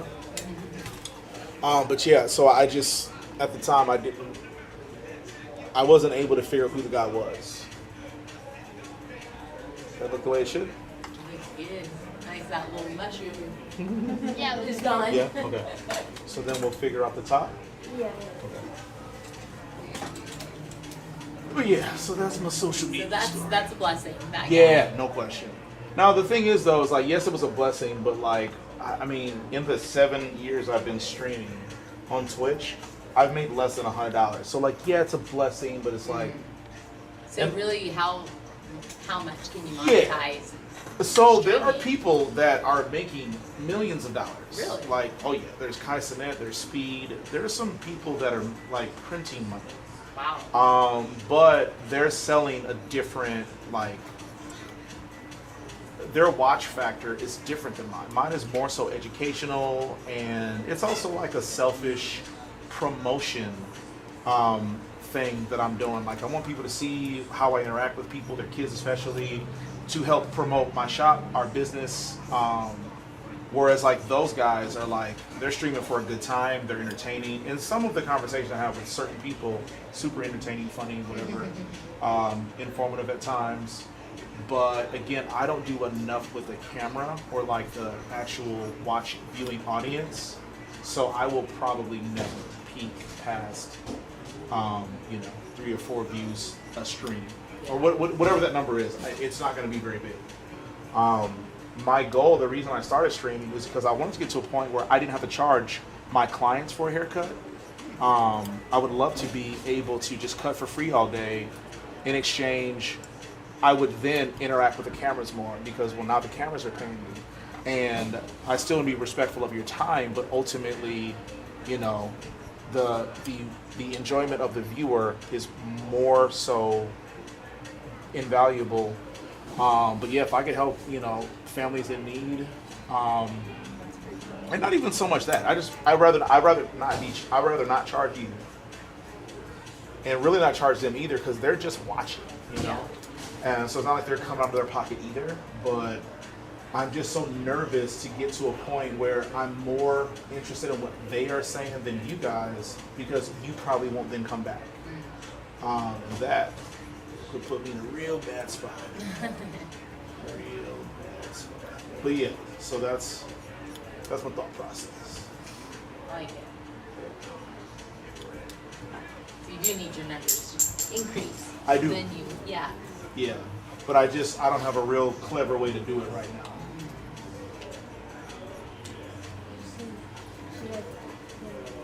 What on the table? Oh, our food, yeah, and the little guitar. Oh no, you're good. You're good. Is that your lunch? I think so. Hopefully, it isn't sitting there too long. Like right before you guys got here. Oh, okay. Yeah. But I'm so busy. I never really get to my food while it's hot. You're used to it. Yeah, I'm used to it. And I'm a really slow eater too, so it's like, trust me, even if I got to it hot, by the time I got done, it would be ice cold. Oh my goodness. Yeah, so no worries.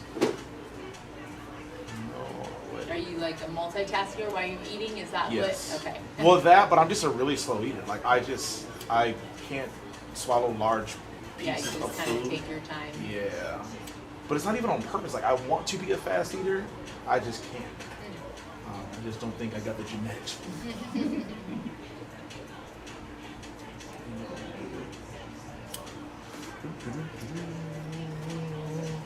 So I've been trying to guess, but I don't know. What are you people? Like, what is your ethnicity?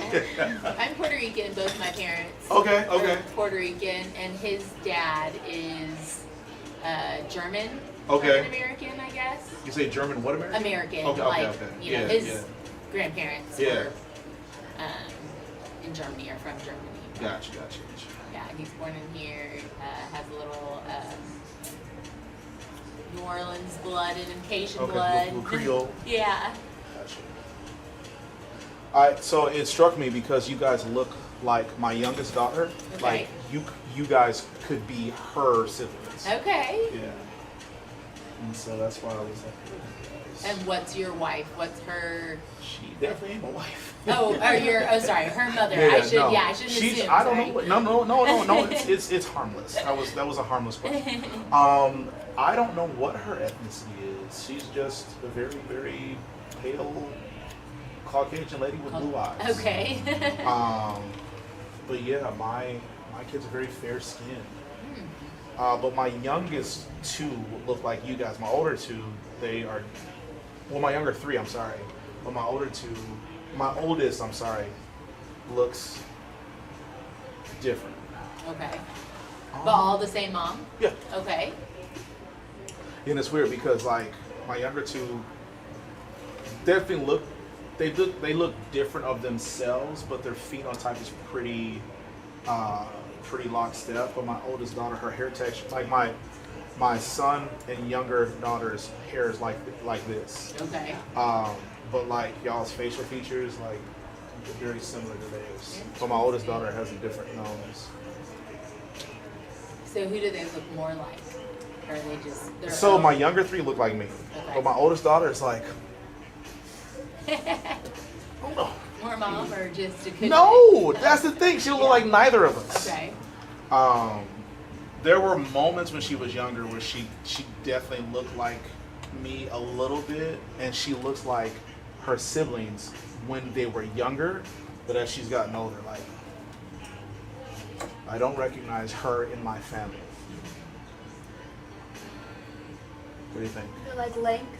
Yeah. Yeah.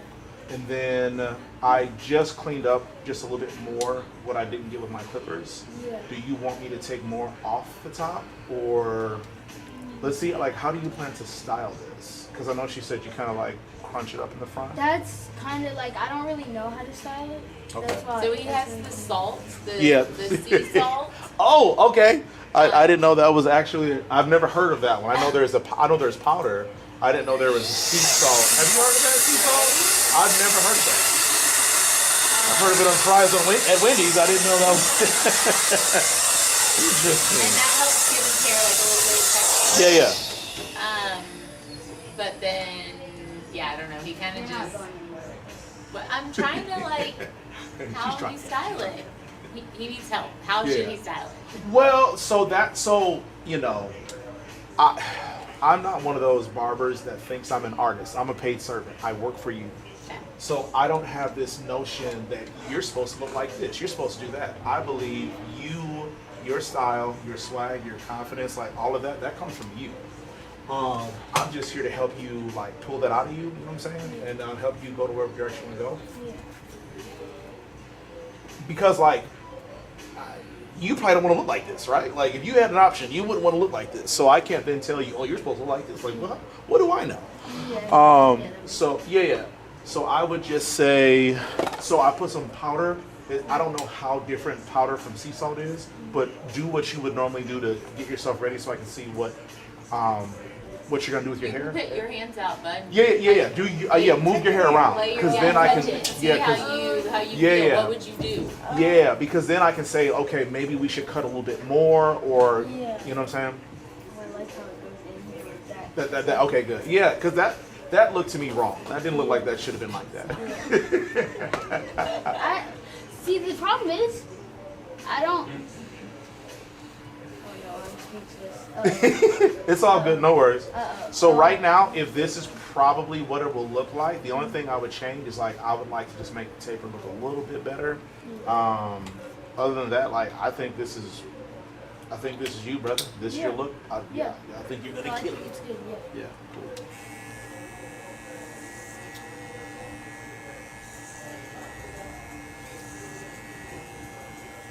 Have you guys ever been to Puerto Rico? Yes. Yeah. My husband and I were married there. My grandparents were still alive at that point. Yeah. So we got married there, and it's nice. I do want to take. He's been wanting to go. We haven't taken the kids yet. Okay.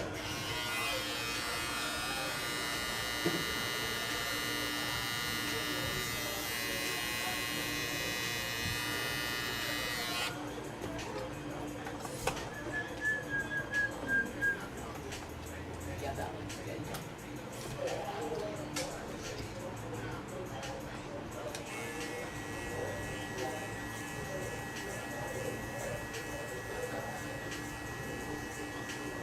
So do you have any audio on your streaming? It's just video.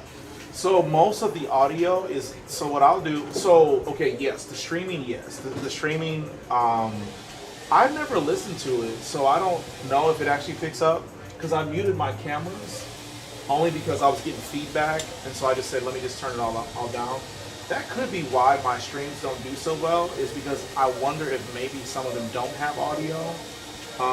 But what I then do is I'll take, like, footage from these videos, and then I'll do a different type of social media where I just, like, talk about the industry from either a client's perspective, an owner's perspective, or a barber's perspective.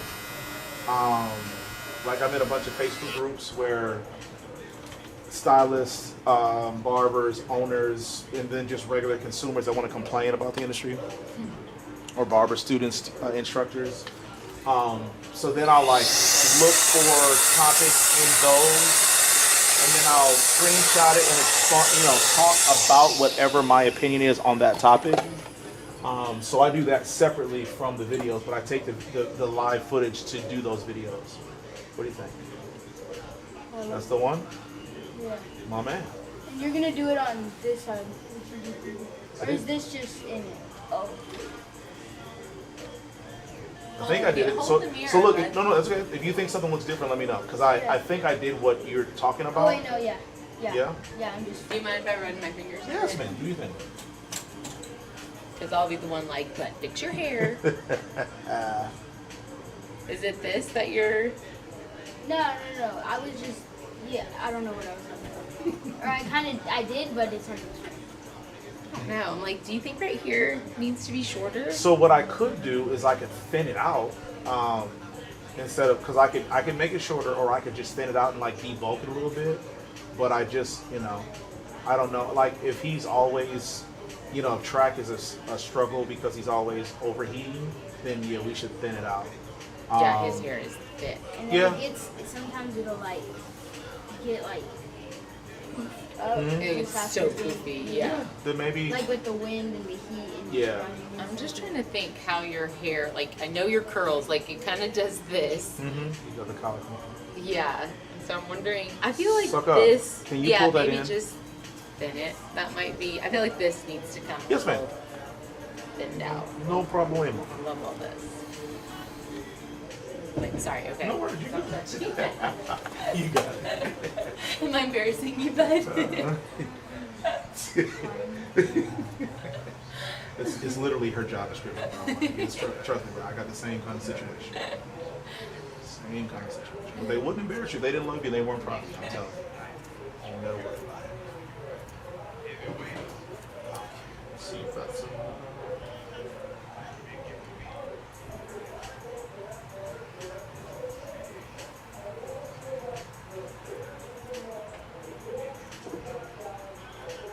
I love all the tigers. Thank You clearly love them as well. Yes. Is there more to the? So the so I'm from Minneapolis, and the logo for the. I'm sorry, buddy. I'm not trying to kill you. I just want to make sure I took enough out. But yeah, the logo for the baseball team that's the logo, that TC. Okay. And it stands for Twin Cities, but I know most people in Texas probably wouldn't know that. Yeah, especially me, sorry. Yeah. No worries. But yeah, so I didn't want to name the shop Shawn's Place. I just didn't want to attract the kind of barber that would work in an establishment named after me. So I wanted to make the name somewhat ambiguous and just in general. But I wanted to use that logo, and when I found out that the high school across the street, their mascot were the Tigers, so it was just an easy deal. I've always loved Tigers I don't know if you're as old as me, but I'm old enough to where I didn't have cartoons on demand, so I would just eat cereal in the morning and stare at the back of a cereal box, So I grew up on Tony the Tiger. Tony the Tiger. So I've just loved tigers ever since. But there's no like obsession. Yeah. It may look like it, with all the stuff I got now. But that's only because of owning the shop and having all the people over the years. So this is how much I've taken out. Wow. Feel your hair. Well, I'm at that hair. But feel that to see if I need to do a little more or. Well, it feels different. Yeah. Yeah, you took quite a bit. Wow. I think that's enough. Yeah. And then I'll put more powder in this to see. But yeah, no, I know a lot about tigers now because of all the people that have come through and been like, did you know? And I'm like, I had no idea. I just like the way they look. And the reason I got the tattoo is I just felt like I've always seen women especially with like cheetah print or leopard tattoos. And I even saw one girl with a giraffe tattoo. And I'm like, that's a dope pattern, but I just feel like tigers look so much better and I've never seen it. And so, yeah, I love it. It's really awesome. Buddy. Yeah, and so I said to myself, if I go another year and if I don't see anybody with a tiger tattoo, then I'm gonna get a sleeve. You wanna move it, just make sure it looks good before I kick you out of here. But yeah, and so that's where this came from. And then it just kind of all came together when it was time for us to pick a name for the shop, which at the time I had no idea. Can I actually see the back? Yeah. Can I just see the back? Hold that. Yeah.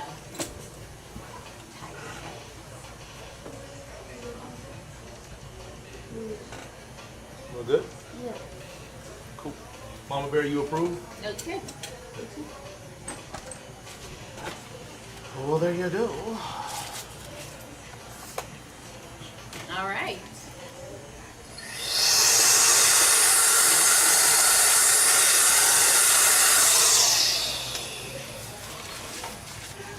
Okay, I paid it online, right?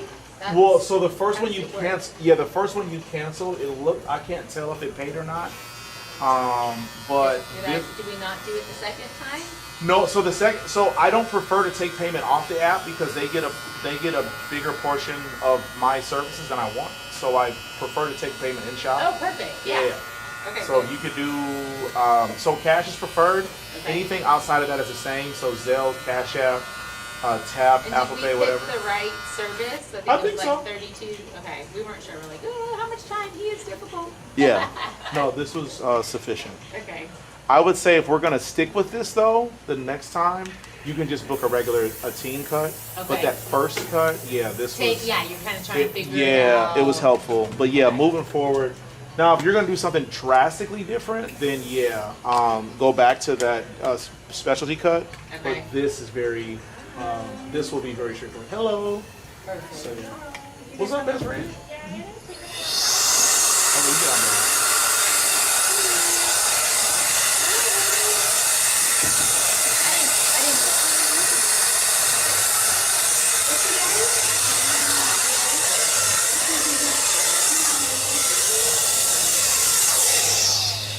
Oh, good job. I like your dinosaur. Aha. That's cute. All right. Well, thank you so much, Shawn. It's good to meet you. And it was your name? Amethyst. Very cool. Thank you. Amethyst and Kingston. I love it. You guys have a good week. Thank you. Thank you. too.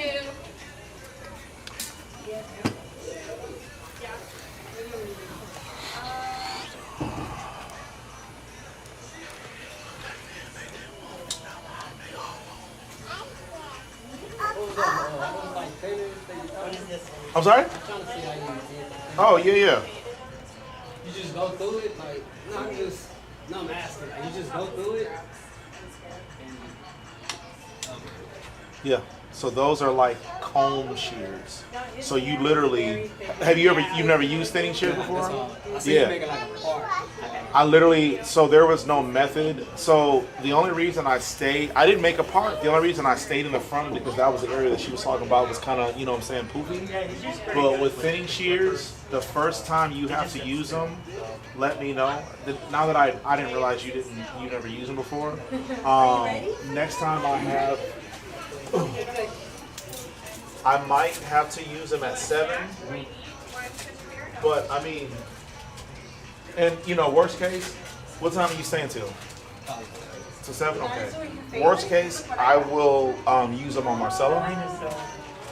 But I'm telling you. Not in a rush, but I'm watching. I've been watching, seeing what you. Yeah, it's but no, it just debulks. So like, there's different ways to texturize. Some people want to see motion or movement in their hair, so you would ordinarily use your regular shears, and then you would, in most cases, you would do like,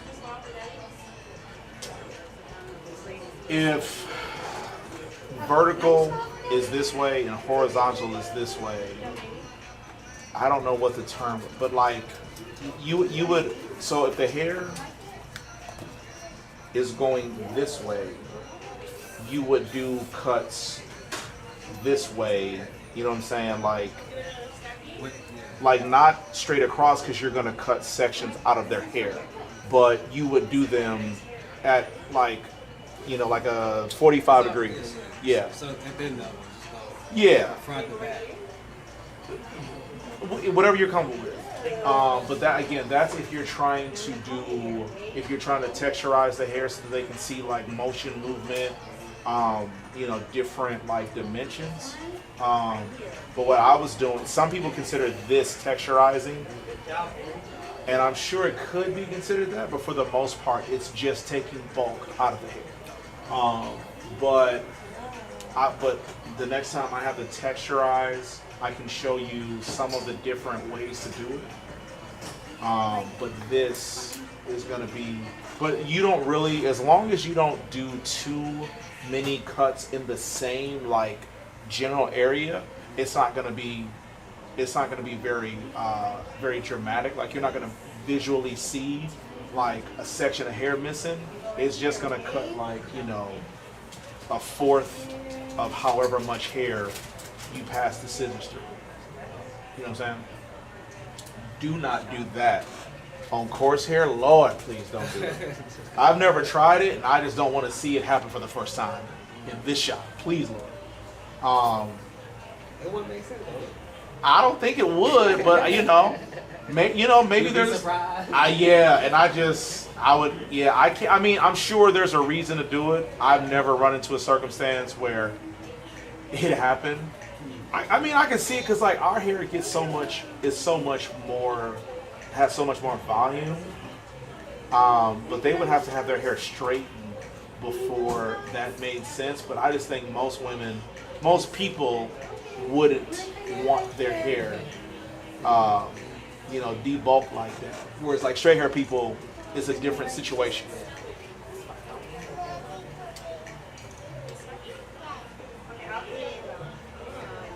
Okay. Oh man, I got a bunch of messages.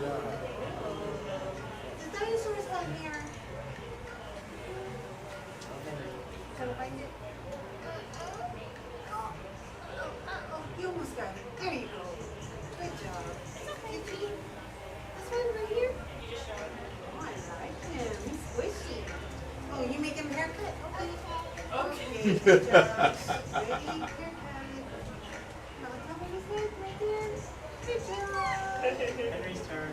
Your turn right here. Oh, Daddy's hand.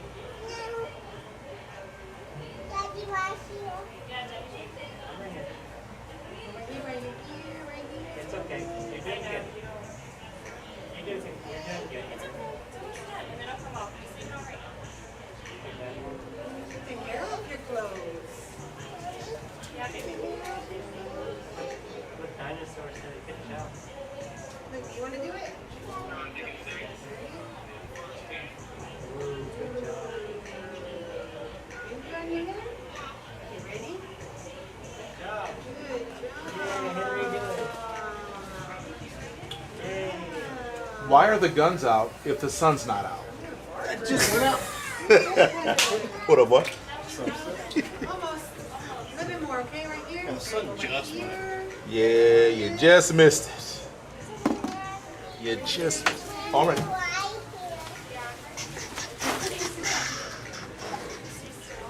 Okay, I'm not quite.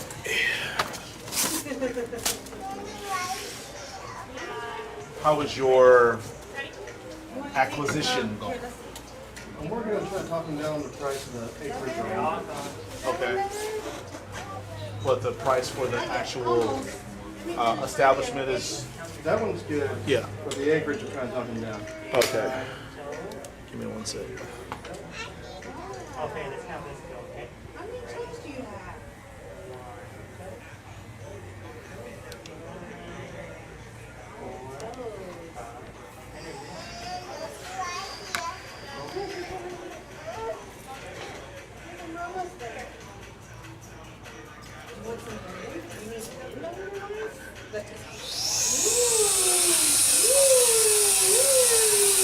The usual.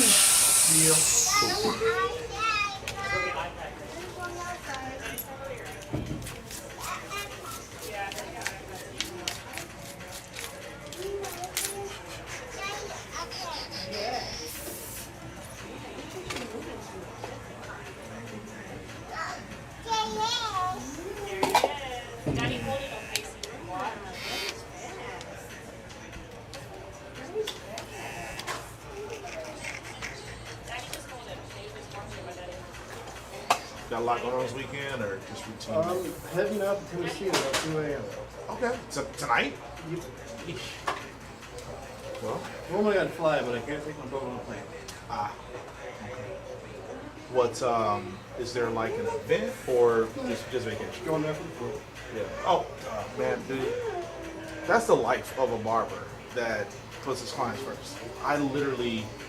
I have no concept of what's going on. Sometimes I look at my calendar like, what is everybody looking for? Then like, oh, it's Christmas. It's Easter.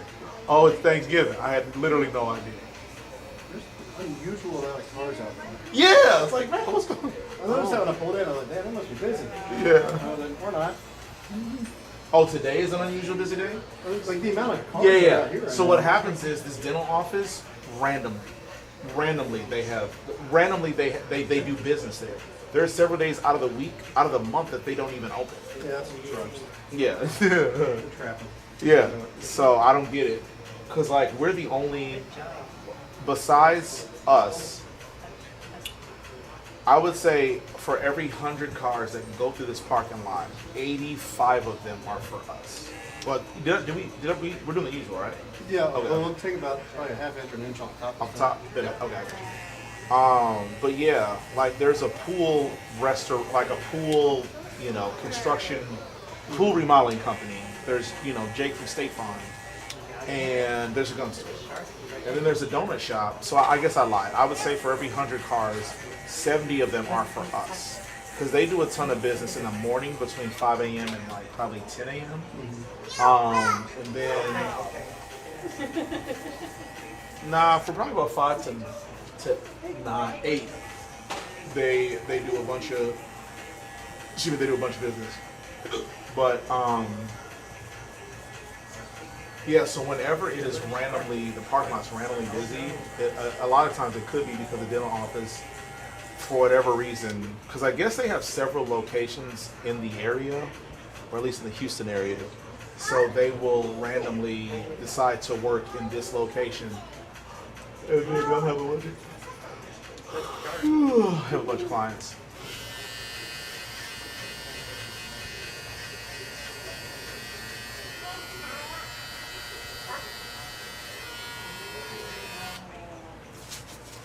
So is that like a self-defense sword, or what's up with the sword in the corner? There's a sword? Where? Oh, I don't remember I don't know why she got that. I was about to say, I hope she's really good with it. I might get within 10 feet. You better look out. I saw this video just yesterday on social media. It was the strangest turn. It was like this kid. So it was a football field at the end of a game. Well, I don't know when it was, but everybody was on the football field, and out of nowhere, the crowd, it was a crowd of people, and the crowd separates like the Red Sea, and then a moped runs down somebody, runs them over. The guy gets up and out of nowhere pulls a sword out and just slices on some random dude right next to him. And this isn't like this part of town. Like, I don't know if it was Katy, Cypress, or whatever, but like the demographic looked like it was out here somewhere. Sounds like a white person thing. That's my point. It sounds like y'all, but it was us. It was us. I'm like, where you get the sword from? But like, you could, like, when you see, I'm gonna show you this video. Dude, it was crazy. He said something so funny. It did, but it wasn't. That was what's crazy about it.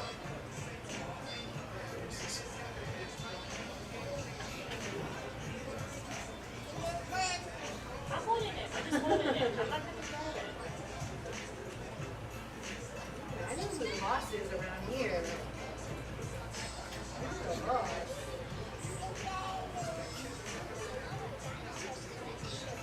Dinosaurs?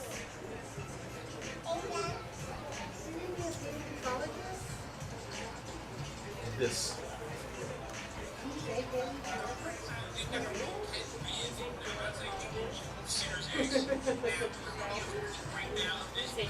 So you didn't see it.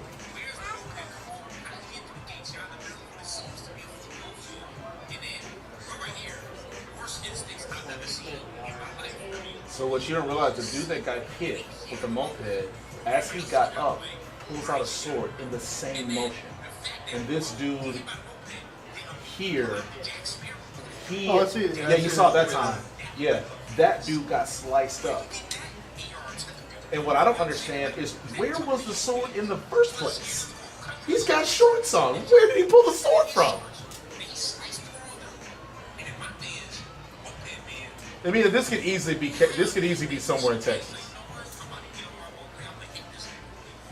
And he just gets up, just out of nowhere. He's got a sword. Where? How? For what? Thank you. Thank you. That is a wild series of events. Yes, that bro, I'm telling you. And like I said, if you would have told me about this, I'd have been like, oh yeah, it was not us. Bro, it was us as hell. I couldn't believe it. Craziest. The internet never fails. Never fails. You ever seen Have Mate? Remember the part of the movie where Dave's like, I don't want to be the first brother to die from a crossbow. My man was the first dude to get sliced. First brother to get sliced by a samurai sword. At least in America. Yeah. Yeah. Yeah, it was crazy. Wildest thing I've ever seen. Look at your nose. Look. Yeah, damn, I completely forgot about the 4th of July weekend. My best friend from college, they're in town. They just left my house. They're in Sugar Land for now, before they head back. But when I talked to him, I was planning to bring my boat out the week of the 4th, but I never got around to it. But then I didn't realize that he wasn't going to be at my house anyway at that point, so it didn't really matter. Yeah. I don't know if it's called a deck boat, but that's how I've heard people describe it. But it's a 10-passenger boat.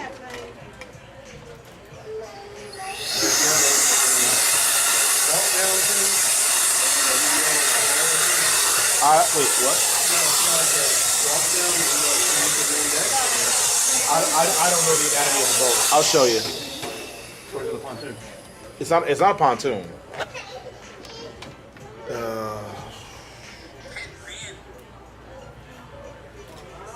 The image that I've got. Did you see that?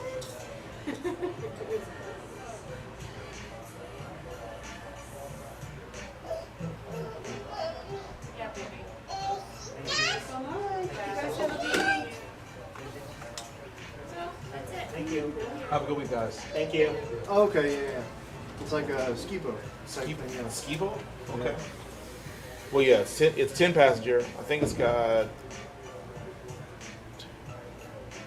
Yeah, it's got a little like couch in the back, and I guess part up here is where the other remaining seats would go. Oh yeah, I never noticed this. It's got a couch in the front too. Okay, I didn't notice that. I wonder where they were laying down at the full time. Yeah. I assume you got your Texas voting license. Well, I mean, not Texas. I'm NASWA certified, so it's nationwide. Oh, okay. How much did that cost? How long did it take? Like, what was the process for that?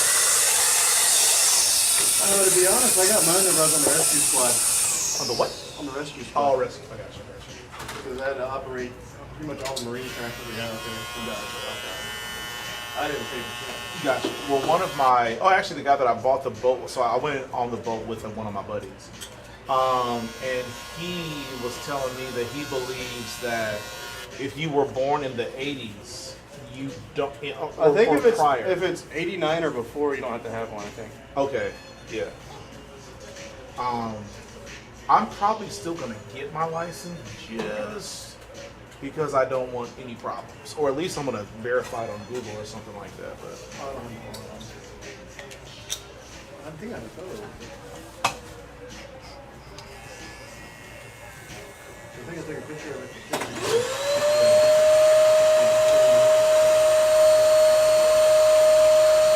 That was a recertification, man. Thank you, man. Okay.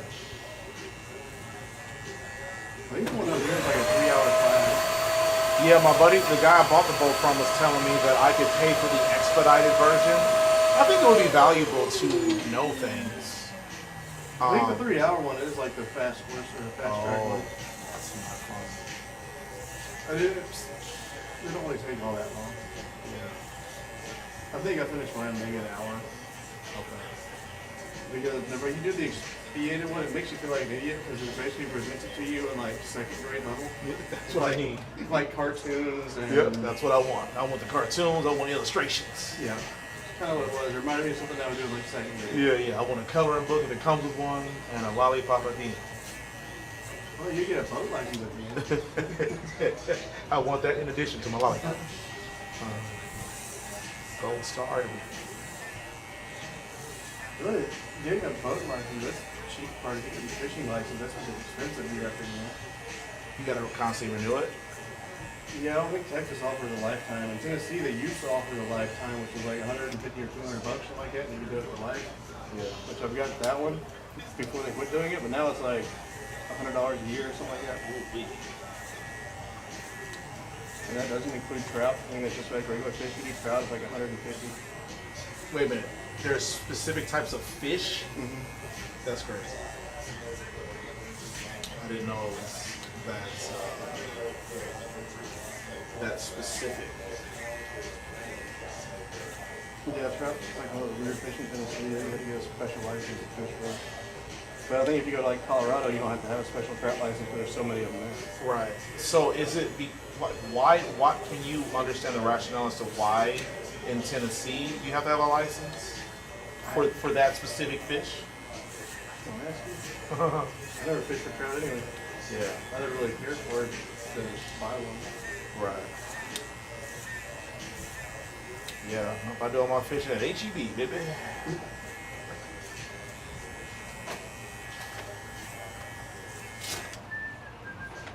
I like doing lazy man fishing. What up, dog?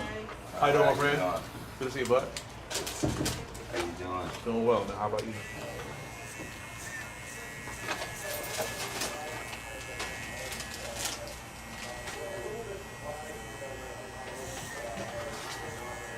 I guess since you're fishing at HEB, you never ran a trout line? You said never ran a what line? You never ran a trout line? Never. Never even heard of it. Really? Yes. There's a country song, Country Boy Can't Survive. Yes, sir. Really? It rings no bells. Oh, okay. That's an older country song. Okay. But they speak of trout lines and that too. I was going to say, there's your reference, but I don't know. No. And just for the record, I don't voluntarily ever listen to country. Like, ever. Does anybody actually do it, or they just do it? Want me to get it? It don't matter. I don't know. I can't tell you for real.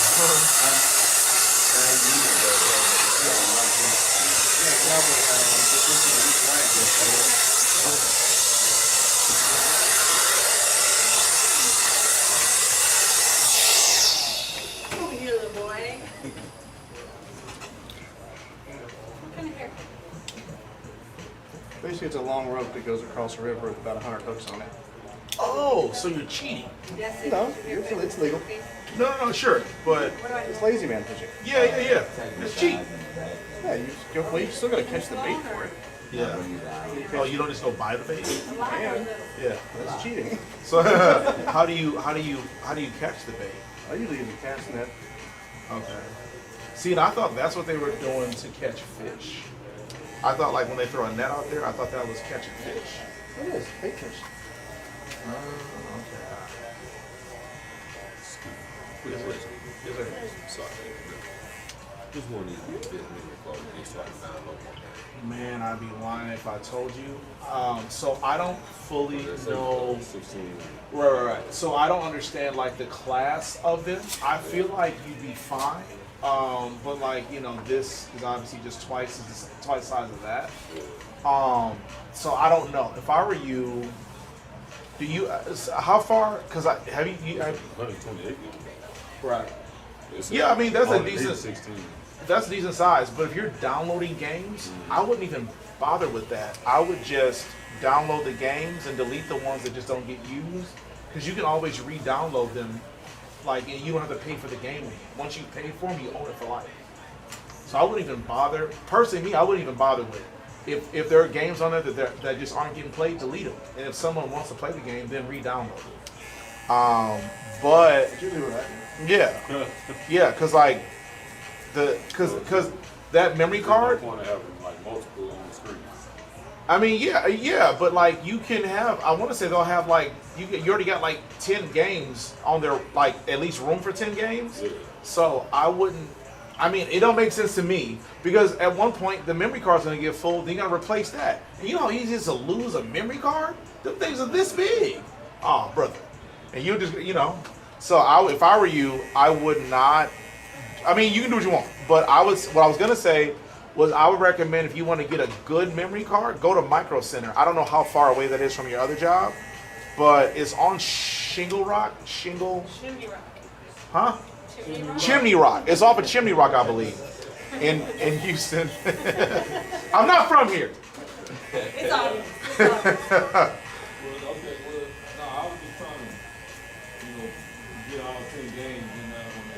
Yeah. Well, that's what I'm saying. Like, you should be able to get them on the screen. All you got to do is swipe over. Well, I guess I don't know because I got that Mario Kart on here. And so I'm trying to get Dude, on my Switch, I don't have a memory card in here. So look, this is what it's telling me. Because I'm trying to get the Fortnite on there too. Yeah, I got one. Bro, I have 4. I need a memory card. Wait a minute, this is not enough free space. See what I'm saying? It's sitting in there. I don't have no space. Okay, so cancel. Hold on, because that's crazy. Yeah, see, I'm new at this Nintendo. Yeah, because I have. I'm Xbox and PlayStation. Yeah, I have all these games on my home screen. See, yeah, that's why I'm. And What I'm trying to do. Fortnite is one of them. Now I don't know if the new download. I mean, do the Switches come with different levels of memory? Probably. I know like some of the Xboxes, some will have like 250 gigabytes. Well, I don't think so. Mine came with like 1 terabyte, so that's like, yeah. I'm like, man. I mean, you can buy 16 gig at Walmart for like $8. Yeah, that's why. You can probably get it for cheaper than that. And I think I just bought a 16 gig at Walmart. I think it was like $8.88 or something like that. Yeah. I would say Mojo, any one of those is probably good, but if I were you, I would probably do like at least the 512 because yeah. Yeah.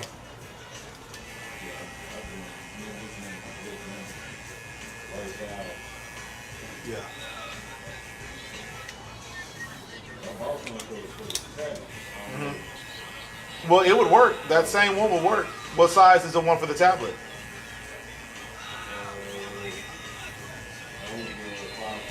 Yeah, I would just take that one out. Because that Switch does like that tablet, you know, the games that tablet is going to have access to, the Switch has better games. And you can watch YouTube on the Switch just like the tablet. Yeah, I would just save your bread and just do that. I don't know how to reformat them.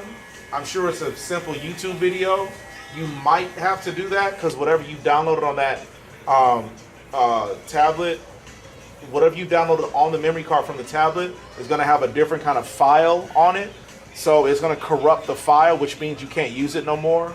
But I'm sure those files were probably free downloads, so it won't be a big deal. But if you think there's anything important on it, just watch a YouTube video on how to reformat them.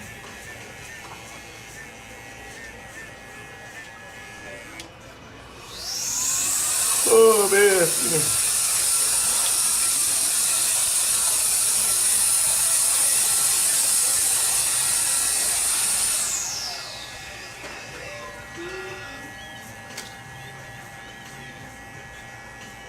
You want to go a little lower than this?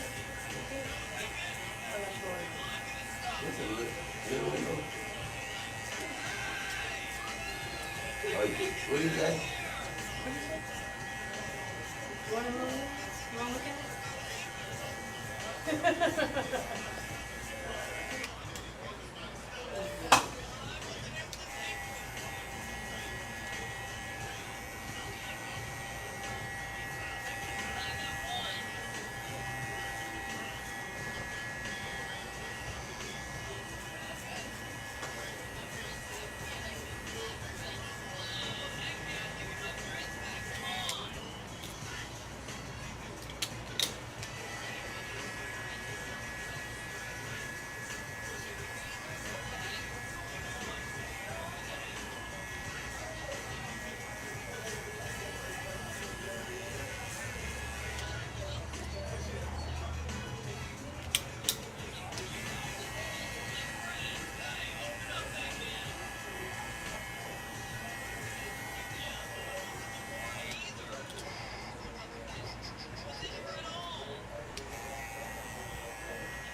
long are you gonna be back home? Leaving out about 2 a.m. 14 hours from here. Be there tomorrow by around 3, 4 o'clock in the afternoon. Come back next Saturday, maybe early Sunday morning next week. So like the 5th or 6th? Yeah. Yeah, okay. Like 8 days. Okay. Yeah.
You want this on the side, right?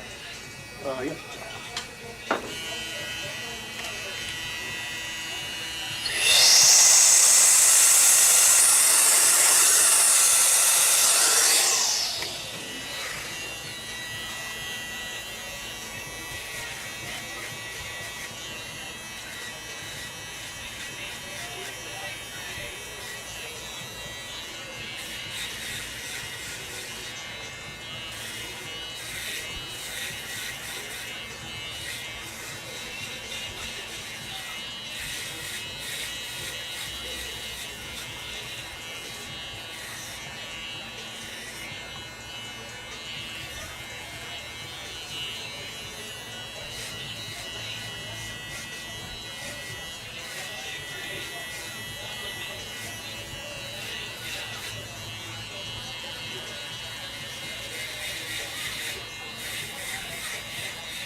I get rid of this part, right? I think so. Yeah.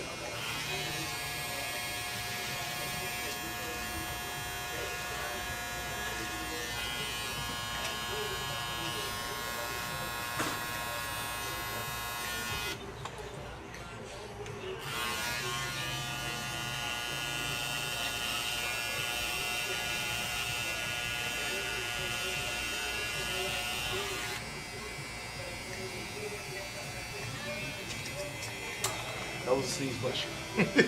I was about to be. Trying to prevent it. Oh, that's the worst idea ever. Oh no. I had to trick my body into thinking it was one.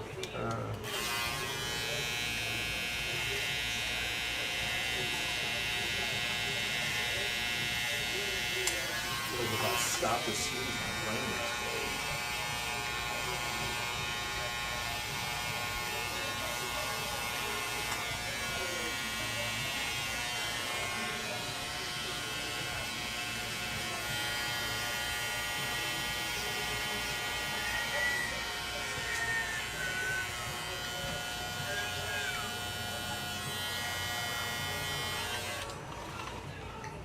Yeah, see, blocking a sneeze. That's I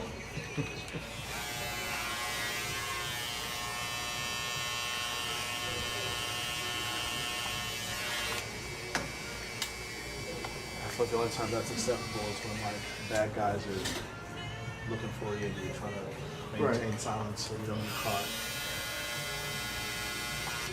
Okay, head up. Whew.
Two's fine. Two on this side. And just this side, right? Yeah, just one side. Yeah.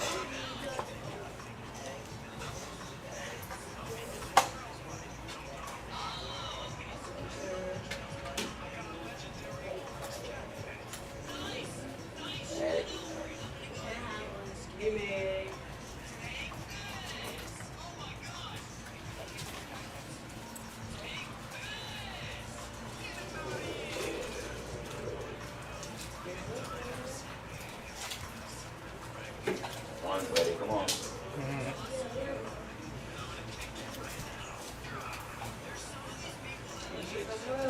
Yeah, I'm great. Good week. You too.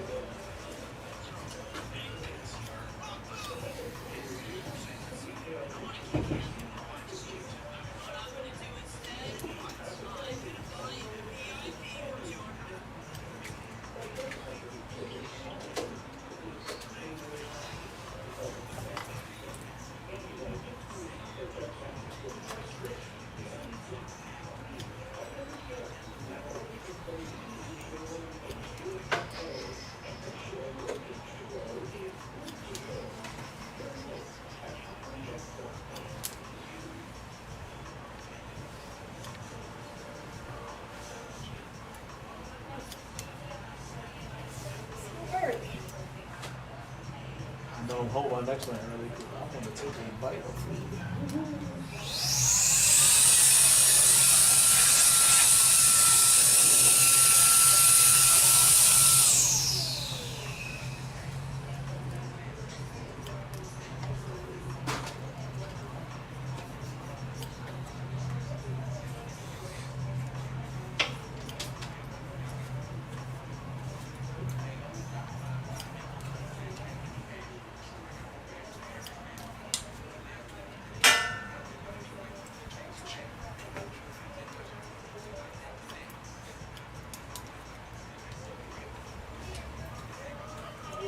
Mr. West is in the building.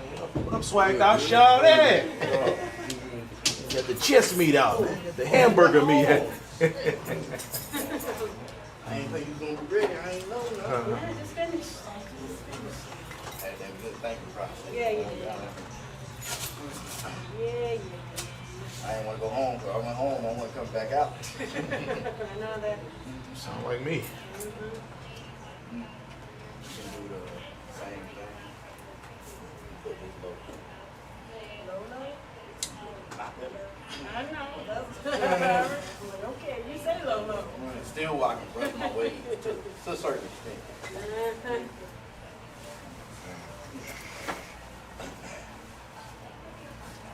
Yeah, let me really say, take it as low as you can. That's the ball. Like, Yeah, that's what I'm what do you mean? So don't underestimate me. try to be articulated the best way I can.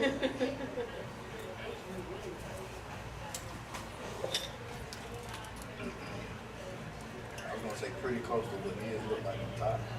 Mine, one against the grain. Oh, You oh, don't want that. oh, no, we can't do it. Right?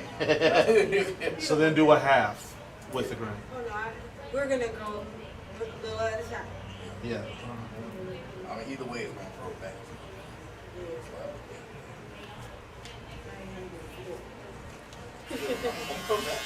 No matter how I feel about it.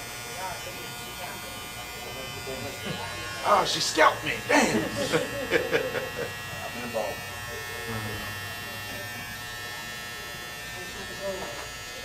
It's not.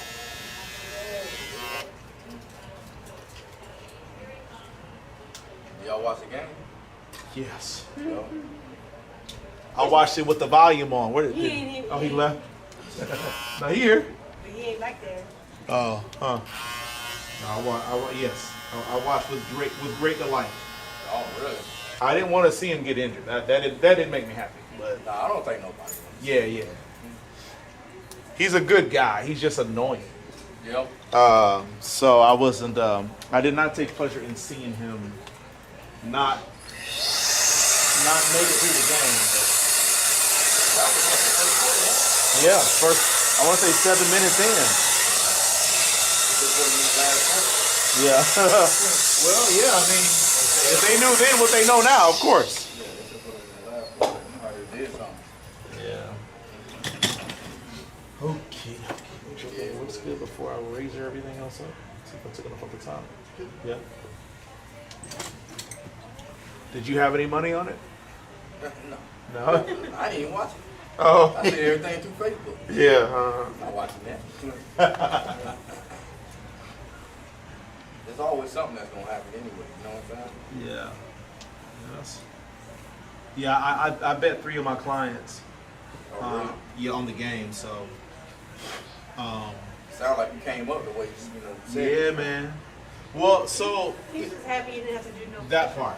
It wasn't that I didn't. It wasn't that I came up. It was that. So I bet one guy 40, one guy 50, which is my coworker, and then I bet a kid, a teenager.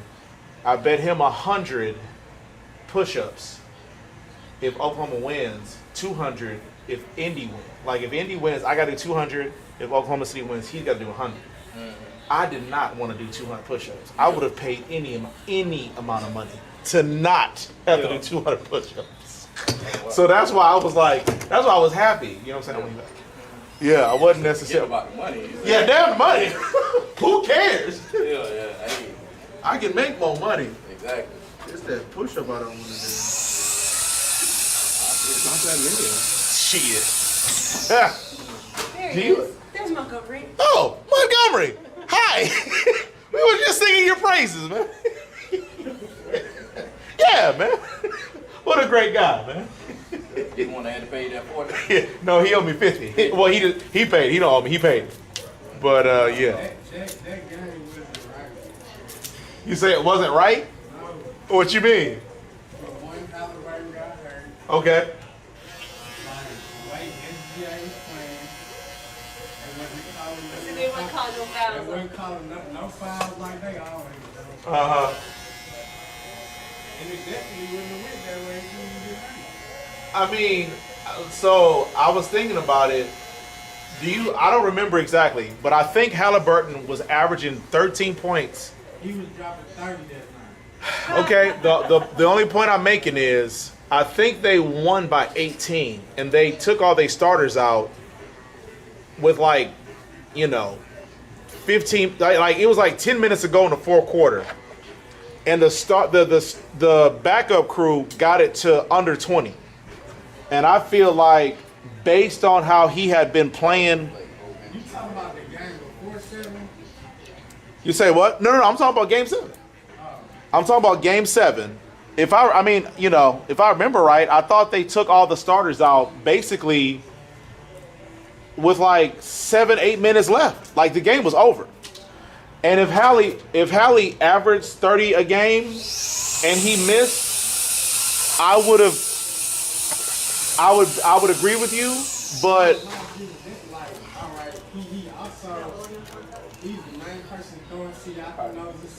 sure. But he wasn't averaging a triple double. Like he was only averaging like 6 assists a game. Pull up his playoff stats or even that series, because I feel like he was getting like 10 assists a game. Not in the playoffs or in that series. Because in that series, bro, that one game he had 4 points and I want to say like 4 assists.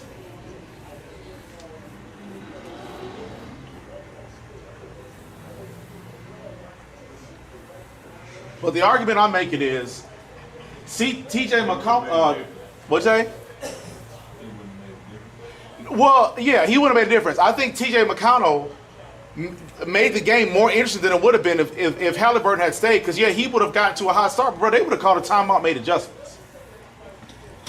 That was almost the end. He said the end. I would have fell into Hades. I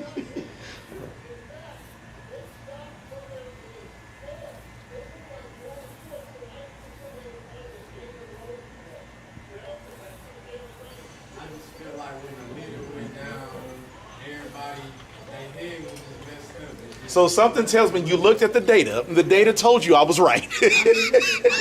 Because you went back to feelings.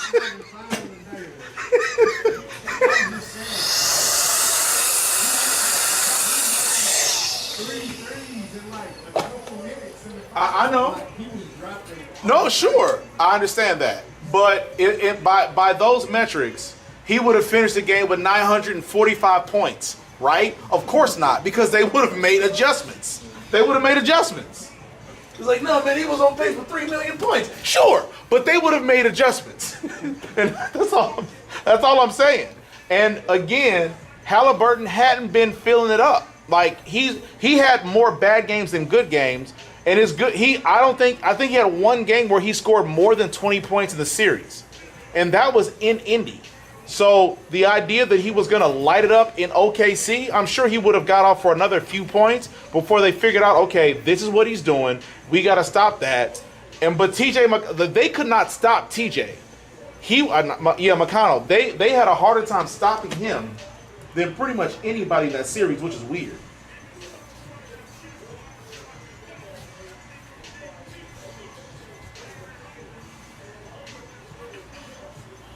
They did have a hard time stopping him, but also I feel like that TJ not used to playing that long.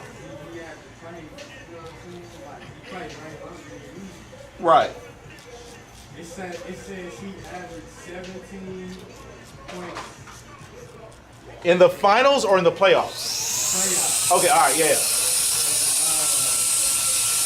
8.6. Okay.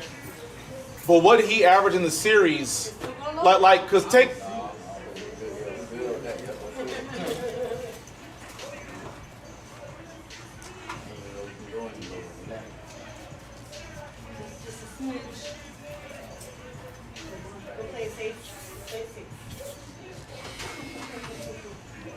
It was just terrible. Like what? Leeson had like 4 points or something like that.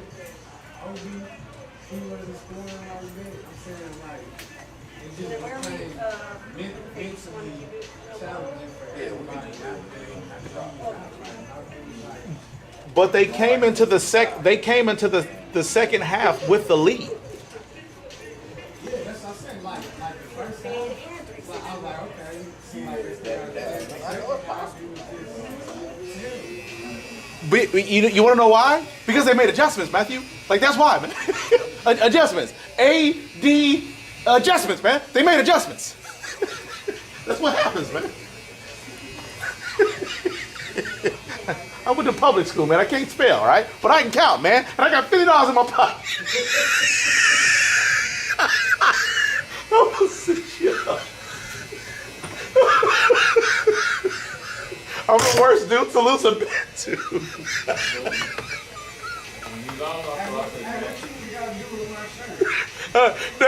I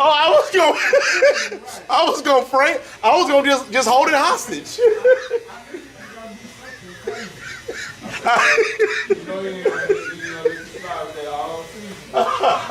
No, I promise I wasn't gonna do nothing with it. I was just gonna hold on to it, probably take a picture, maybe even wear it. I don't know.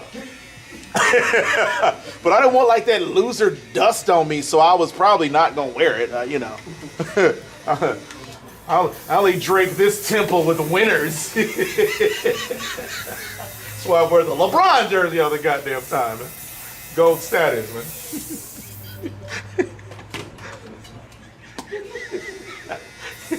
Oh, I'm terrible. Whew! Okay. One last look. Make sure you're still beautiful. Working in there. My man. Give me a little Chipotle before my next one, you know. Okay,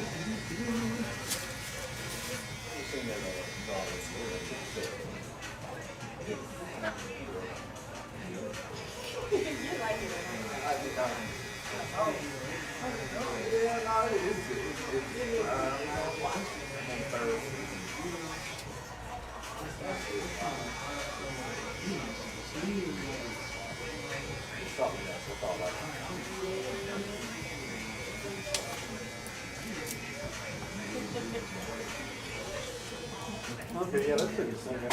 Chipotle, got it. I've never heard of this place. What kind of food do they sell? What about any good? Burrito? I'm trying to figure out what type of food it was.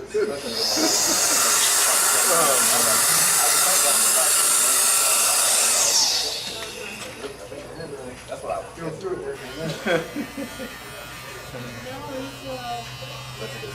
It's a slow burn, slow burn, slow burn. Yeah, yeah.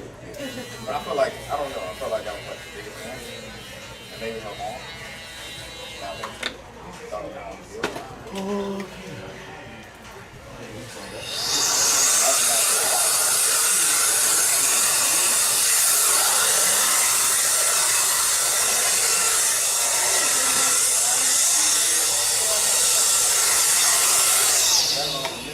Who's your cash out?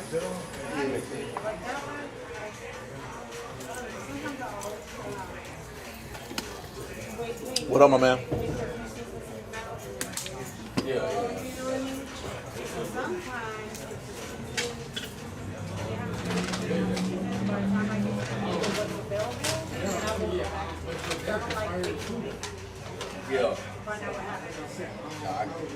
There's only certain times. But number 7.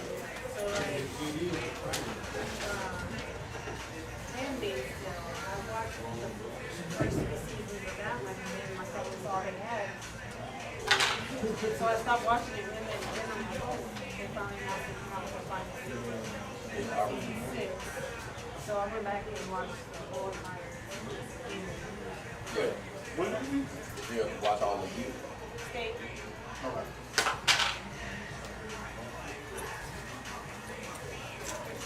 Thank you, ma'am. No, because I watched up until they stopped. So there was no more season left, and they still had more to go.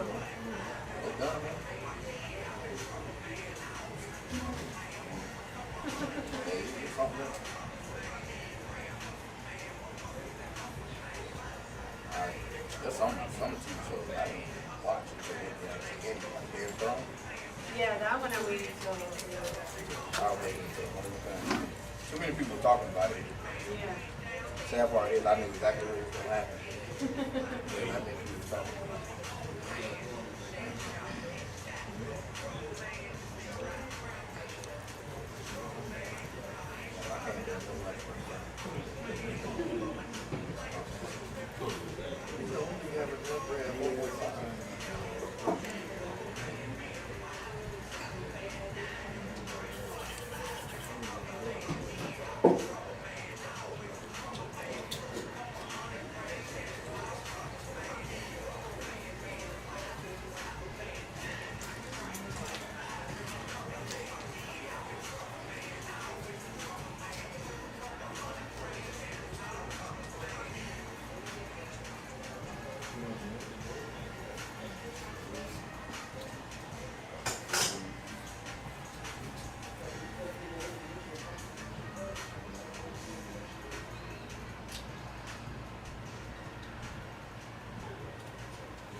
Crazy with like a 20, 30 pound difference. Well, man. Hey, what's going on, man? No, no wonder there's a lot of Yeah, money. 450 with Shawn. Yeah, that's me. That's you? What's up, man? Have a seat. You good, you good. We get one more bite, then it's game time. For 1 minute. What? I was done. Oh, okay. Like, why would you do that?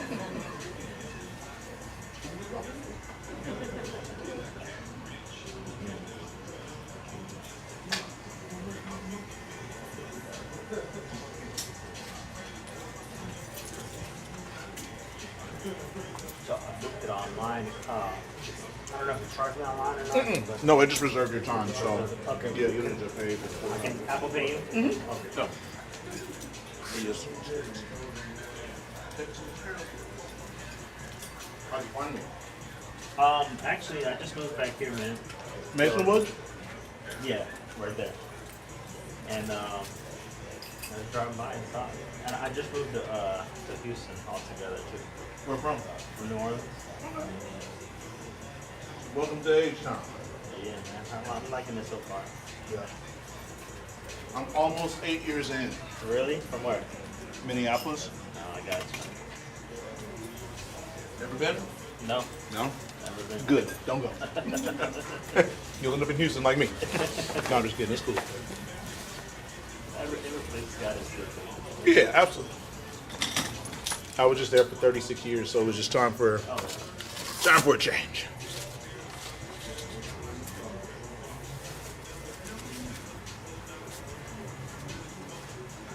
Okay, Mr. Sit for 1 second. Okay, you can sit back. What am I doing for you? You should do like a taper. Okay. Just trim the top, and then just line up, and then just like The loose hairs? You know, like trim. Now, it looks like you had a fade, but you're saying a taper. Just want to make sure we're on the same page. So a taper would just be here and here, like both sides, obviously the front. And a fade would be all of this. You know what? I've been trying to find a barber. That's why. So he probably went too high. Okay. See if I can find a picture. Yeah.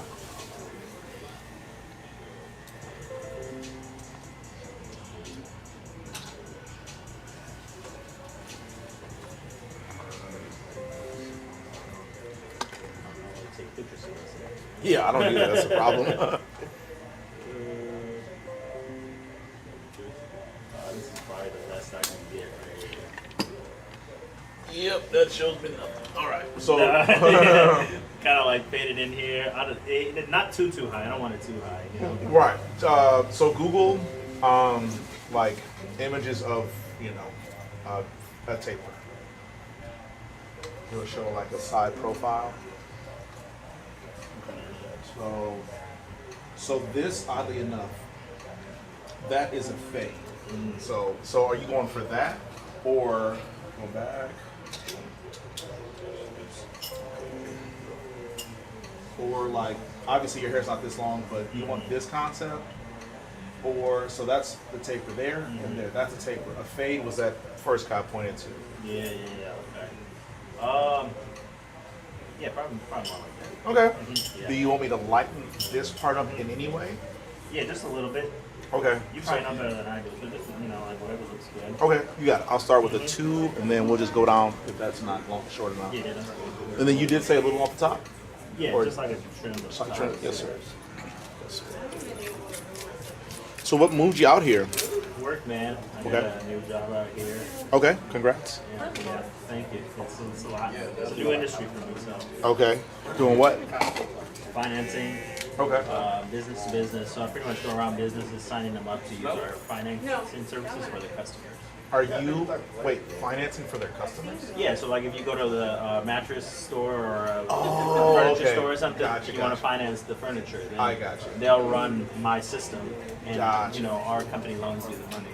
Gotcha. But you don't do business loans, do you? No, not Okay. business loans. Maybe that's it. Maybe that's like Yeah, because we're about to relocate, and yeah, we're gonna stay close by because I live in Marvita, so I don't like driving, especially in Houston. So yeah, this is terrible. So we're not gonna relocate very far away from here, but we might, depending on what we do, we might need a small business loan. And so my ears perked up when you said finance. Yeah. And you said B2B. But yeah, so that's Yeah, no, we do it from the customer side. Gotcha. Yeah. And so, what is your position? Are you a sales guy? Yeah, I'm Customer a support? sales. Okay. I was with T-Mobile sales manager for like 13 years. No kidding. Were you corporate or were you third party? Okay, yeah, I was corporate.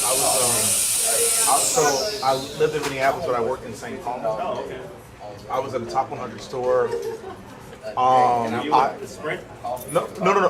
I was T-Mobile. So I worked for Sprint, but I worked for T-Mobile separately before the merger. I don't even think when I worked there the merger was even a rumor at the time. I worked there from like 2013. I want to say 2012 to 2016.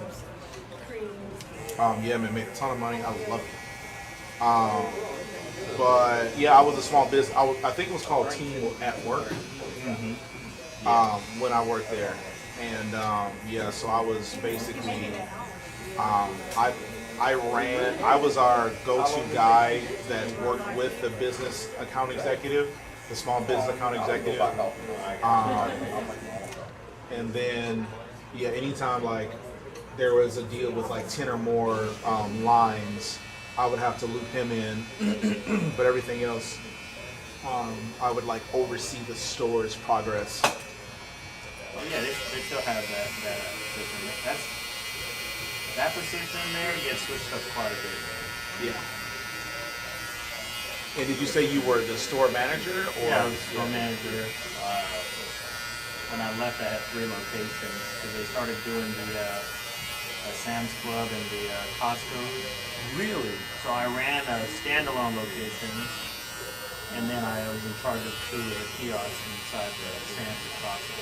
So were you a district manager or just a store? Like that sounds. It's like right before you get to the district. Yeah.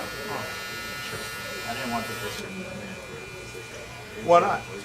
It was getting too much pressure. Yeah. And I saw my district manager always stressed out. So I was like, Yeah. I don't. You don't want that life. The money ain't worth it. It's not. Yeah. And I had been a manager since I was 18, so See the people change. It's harder and harder to manage younger people now. They don't want to work. Right. They're entitled to everything. They live with their parents and they don't care about nothing but paycheck. So that's real light. I can go ball. What do you think? Go kick ball. Okay. Is it high enough? Should I go a little higher? Let me go ball first, and then we can. Yeah. I'll bring everything else down around it, and then we'll.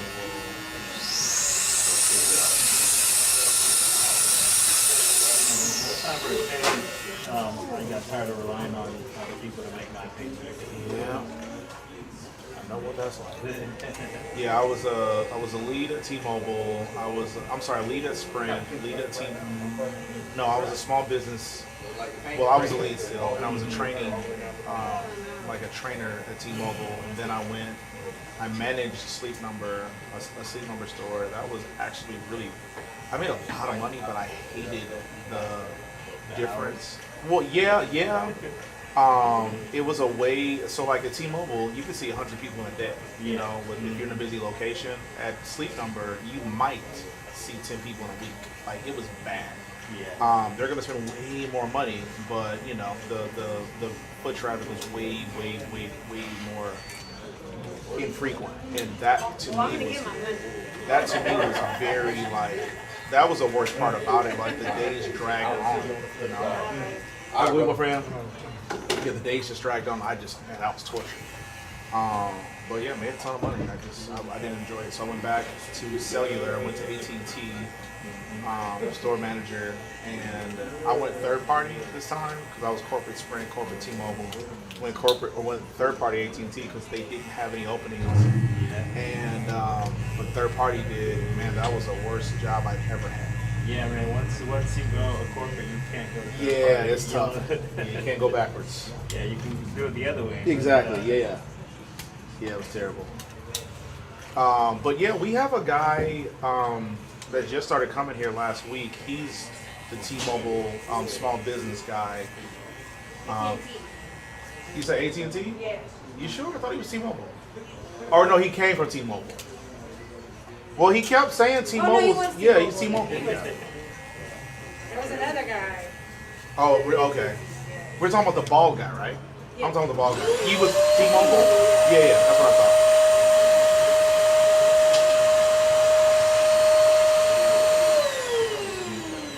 Yeah. But you're done? No looking back? No looking back. Yeah.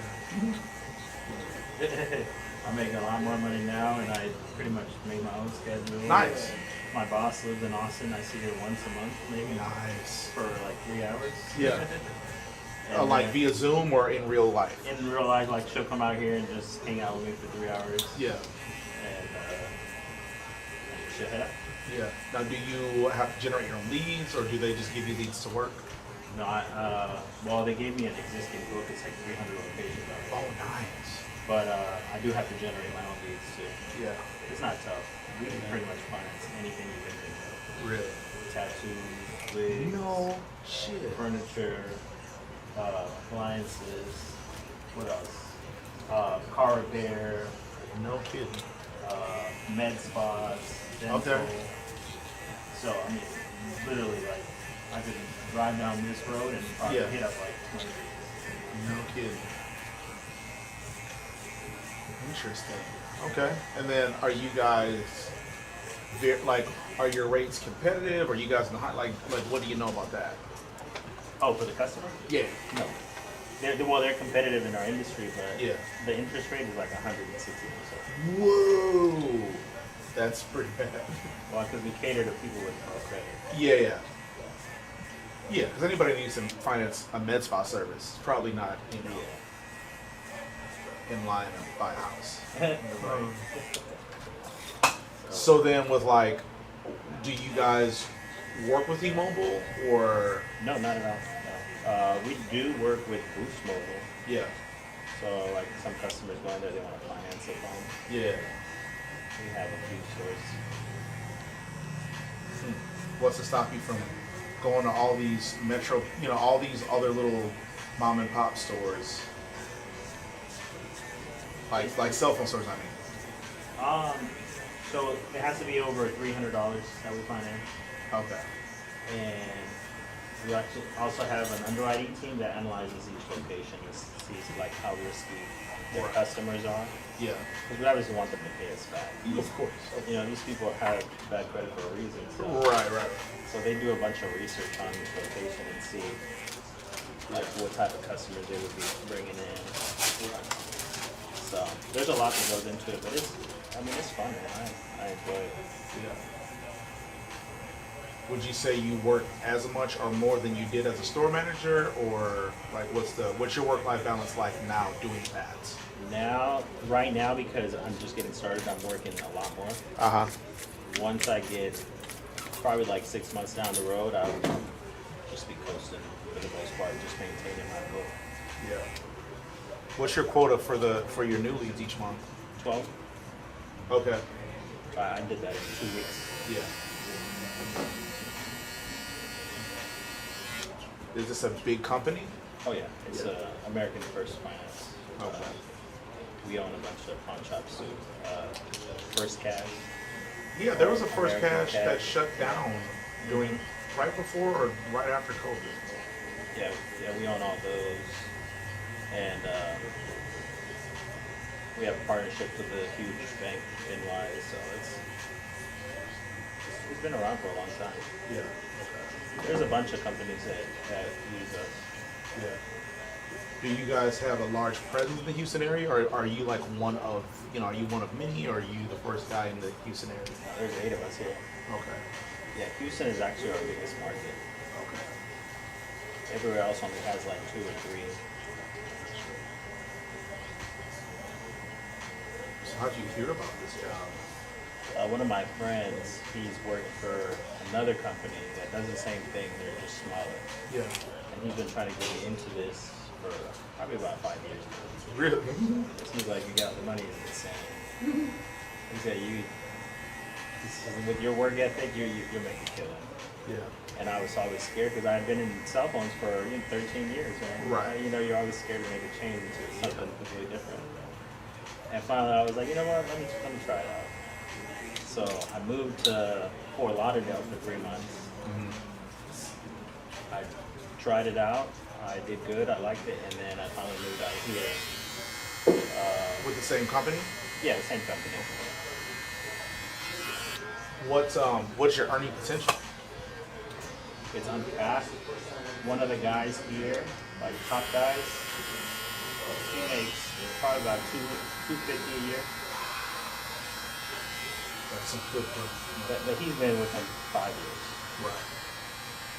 Because once you sign up a store, that's your store. You make revenue on that store every month. Oh, okay.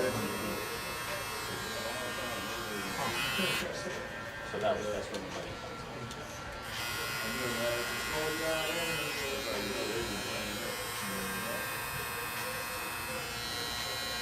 Do you have any ability to incentivize these companies? Or? Oh yeah. Yeah. Okay. Yeah, I can give incentives on every customer they send us. I can give them a rebate on their total amount. And I can also help them compete with their competitors by giving them longer time for their customers to pay back, lower down payments.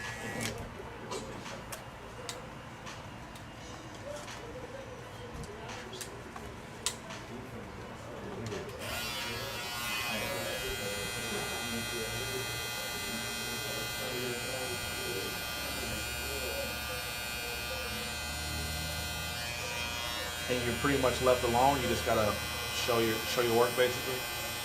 Yeah, we have to report every week what we did for the week. That's pretty much it. We have our own schedule, our own route. Do they give you any kind of a base, or do you just? Yeah, we have a pretty decent base.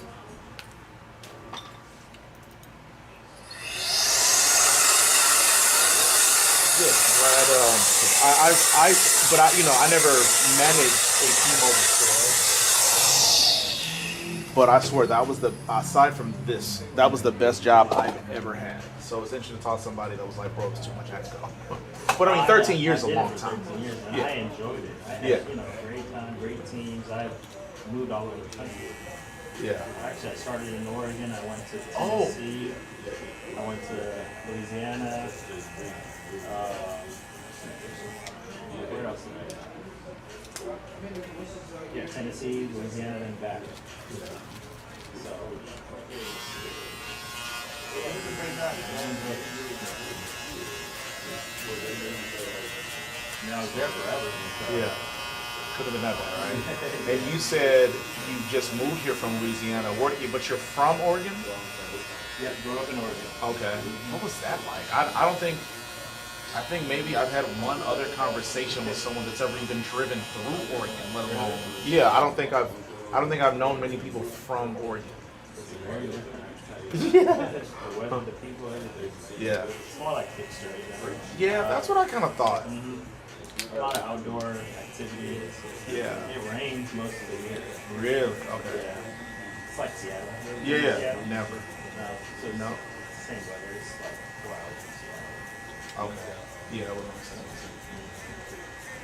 Yeah, no, I played football in college. I went to Utah for a bowl game, but that's the only, I guess, Pacific Northwest state I've ever been to.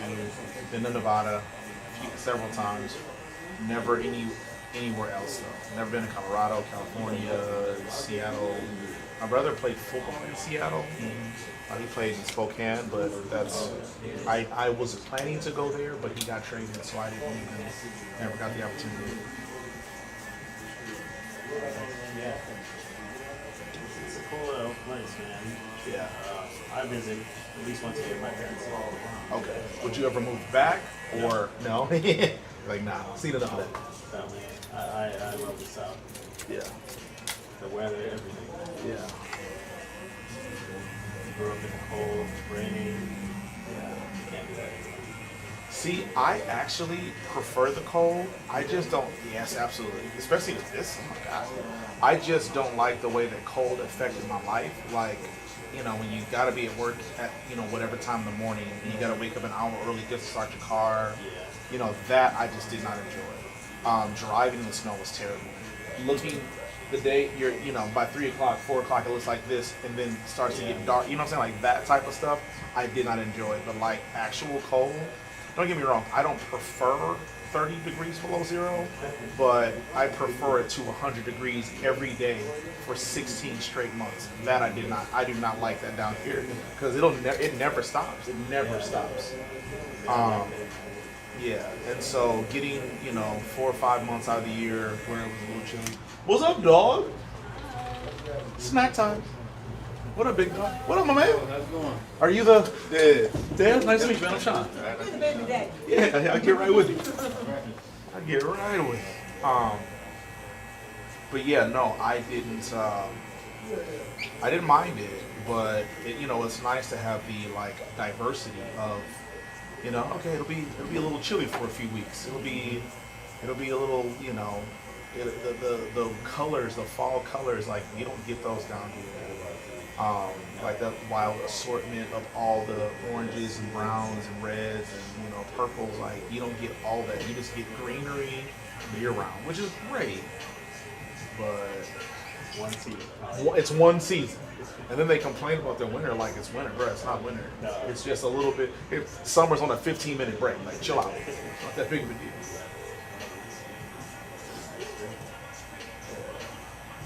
How many years have you been in the South? About 13. Oh, okay. I thought you were in Oregon for most of the time you were with T-Mobile. No, most of the time down here, man. Oh, okay. So what got you to the South? It was T-Mobile. So, a Sprint. It was Sprint before that. Yeah. And I got transferred. Well, I accepted a transfer. Wait a minute. Am I losing my mind? Has it been that long since they merged? No, they merged like 3-4 years ago. Maybe. That's what okay. Yeah. But it was Sprint first. That's what I was doing. Okay. And then I moved out here. Okay. It was still Okay. Sprint. And then it got. Then it got bought or acquired or whatever. Yeah, right after COVID. Yeah. Okay. Yeah, because I've been hearing about because when I want to say Dan Hesse was the CEO of Sprint when I worked for Sprint, and that was like 09 through 10. I'm sorry, 08 through 11. I worked for Sprint, and then I did something else. Then I went to T-Mobile. But yeah, real quick, this is a 2 on the sides. Hold it so you can look at the back as well. See if this part is light enough, so turn it this way. So that's a 2. You mean to go like a 1.5 or a 1, or does that look good? Do a 1.5. A little lighter? Yeah. Okay. It won't be drastic. It'll just be slightly lighter. Well, then let's go with a 1. A 1? Okay, for sure. My bad, man. Oh, that's well, next time next time we'll have it down. Yeah, exactly. Oh, no worries. I'm pretty quick with what I do, so maybe it'll be just.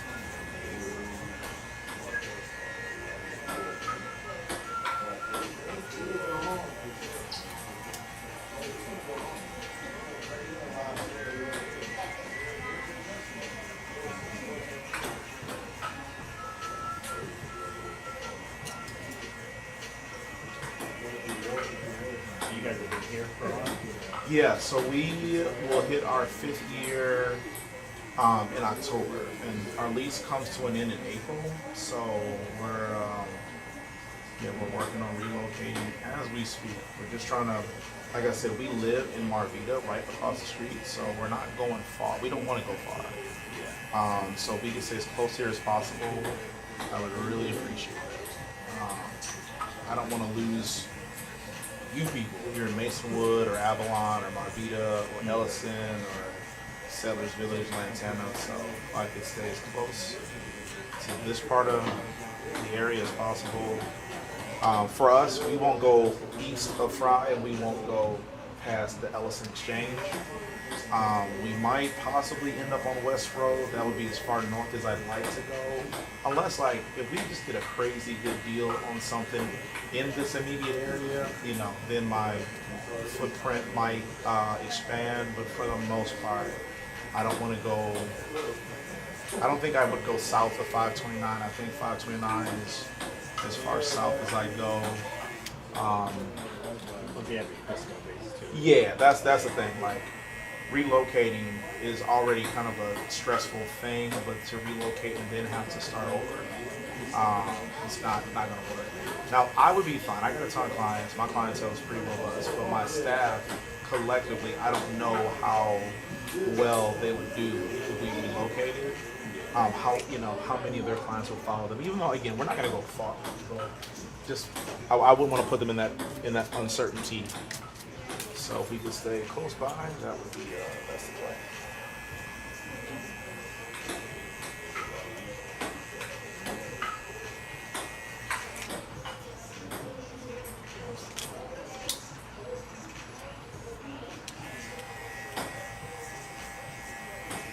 Have you tried other barbershops out in the area so far? I tried one. My friend who goes with this guy right next to Okay. You say it's next to H Smart? Yeah. Oh, down 99?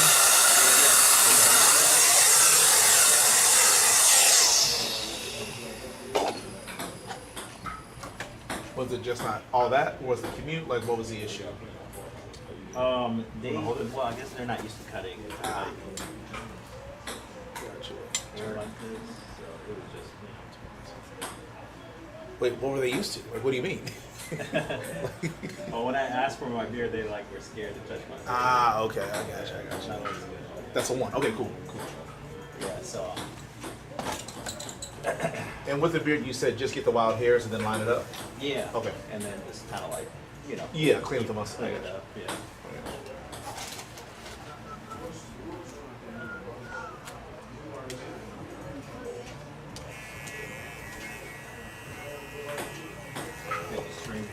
Yeah, or do you? No, I have stream. Oh, okay. Yeah, TikTok, Twitch, Kick, YouTube, Instagram, like this. Oh, yeah. Try to help bring as much into the shop as I can.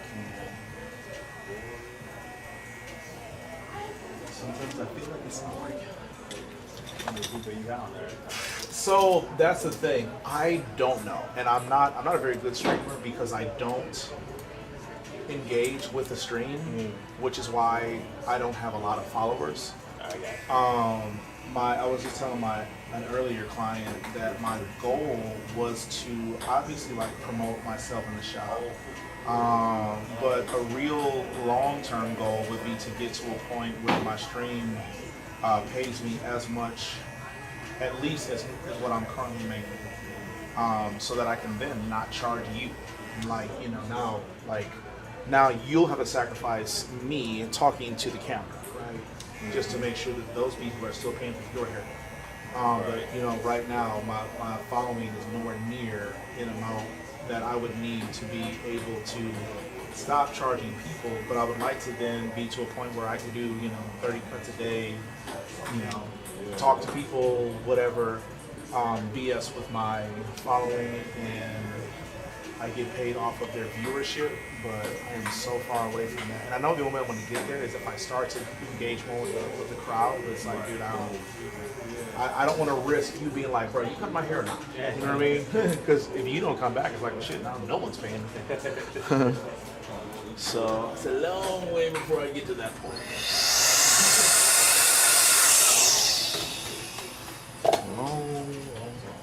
But yeah, if I could cut, because there's a lot of people out here, not as much, but there are some people that are in like dire financial situations that are just barely making it, and the economy is getting worse by the day. So if I could do something where I'm giving back to the community, and the only one that's really kind of coming out of the pocket are the people's time equity, right? Like the more they watch, the show continues to go on. Do you want me to knock down the length of the mustache at all, or just line it up? You can knock it out a little bit. Okay, you got it.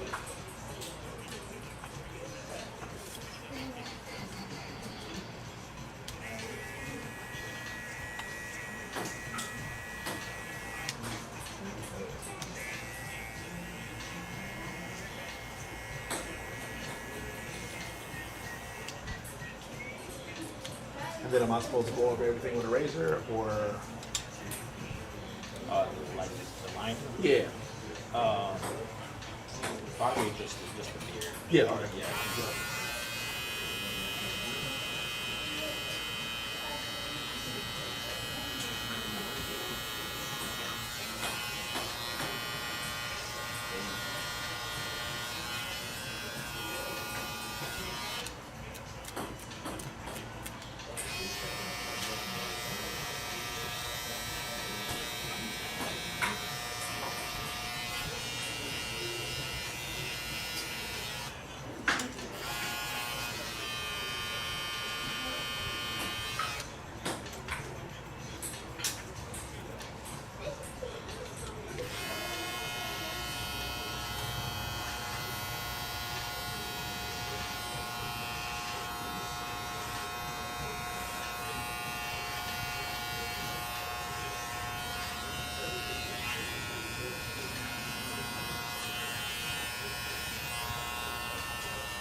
Okay, I'm gonna trim the top at the very end.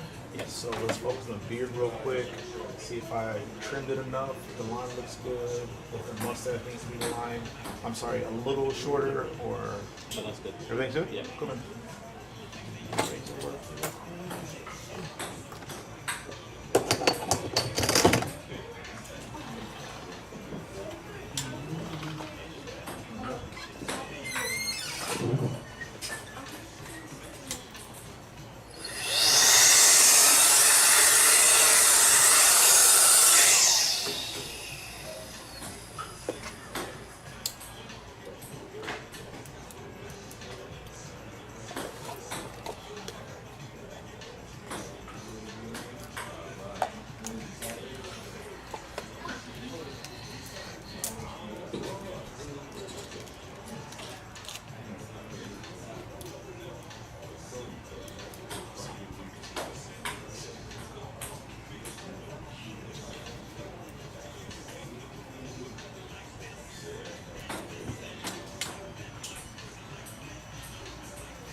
Have a good week, my friend.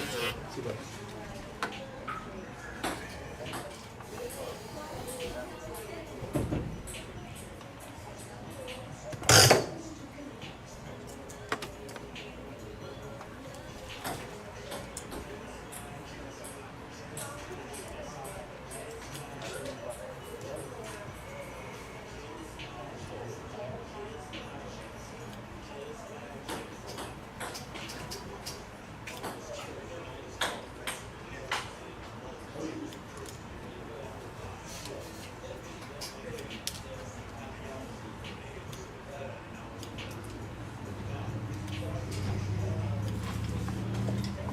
What do you know? What building you guys went with? Tri-Coast or Taylor Morrison? Oh no, I'm just staying with a buddy right now. Oh, I just okay. moved. Trico, I think. Tri-Coast is gonna be wet. I know Tri-Point is Tri-Point. Tri-Point, yeah. I'm actually looking for a new place right now. Yeah. You gonna try to stay in this area or? You know, my territory is Houston all the way to Lake Charles. Oh, okay. So it's probably I wasn't trying to go all the way downtown, but it's looking like closer to that. That'll be like more centralized, you know. Yes, you have an unlimited amount of opportunity. Tomorrow I'll be in Boa, and then I'll hit Triple.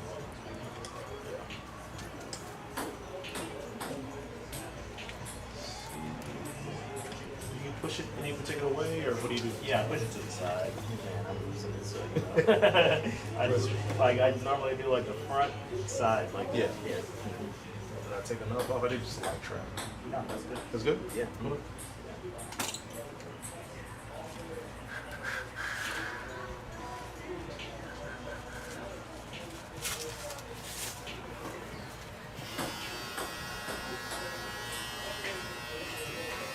So do you enjoy being in a car, or is that something that you just kind of got to accept that? No, you have.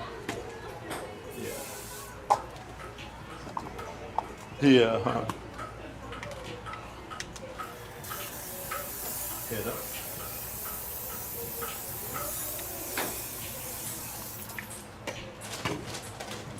Some days are shorter than others. Okay. I don't mind driving. People always tell me I just get up and go wherever. Yeah. Did you say you're doing tap? Yeah, I'm looking at that.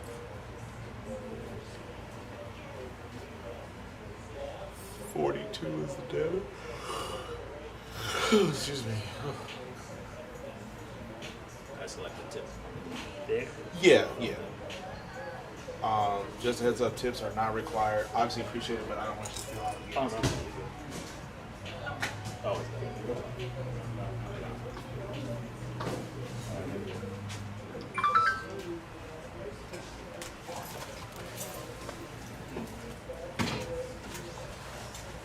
Is it Lopez? Yep. Good Nice to to meet meet you, you, brother. sir. You too, man. Have a good week. We'll be back. Thank you. I'm in. What up, best friend? Hey, it was Mr. Abrams. Man, I heard about you, man, but I thought she was lying, man. She ain't got no husband. I've never seen this guy. Having all the trash. I don't know what he got going. That's Are we just? So I feel like she's been having me leave it for a while, like the top anyway, or do you want to bring it down? Bring it down some. Okay. Like, Probably about halfway. Okay. What? You want to leave? We'll bring it down a little bit. A little bit. I'll lightly bring it.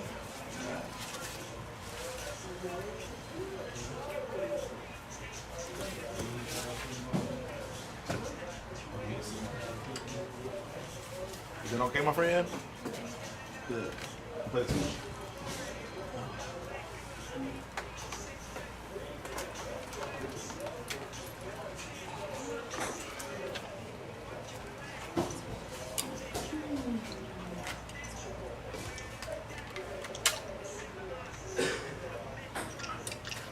This is Chipotle.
I feel both times. Better now last week. My headache was starting to come back. Your what? Your headache? Oh no. I feel bad that it seems like you've had more than I have lately. If I gotta start eating more chicken for your headache to go away, I will.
Can't believe this guy still ain't got back to you with an estimate.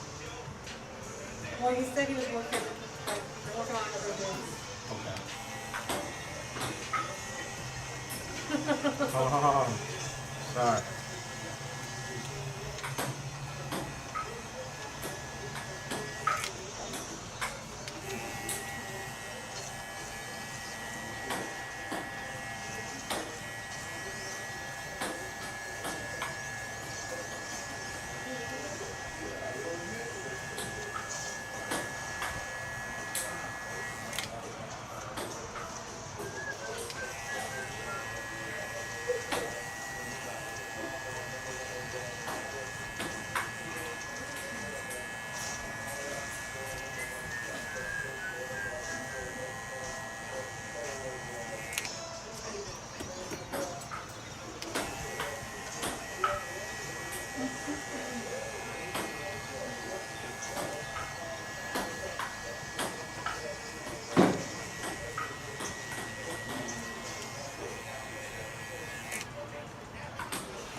Oh, here's where you gotta keep your head straight.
Everybody gotta keep your head straight.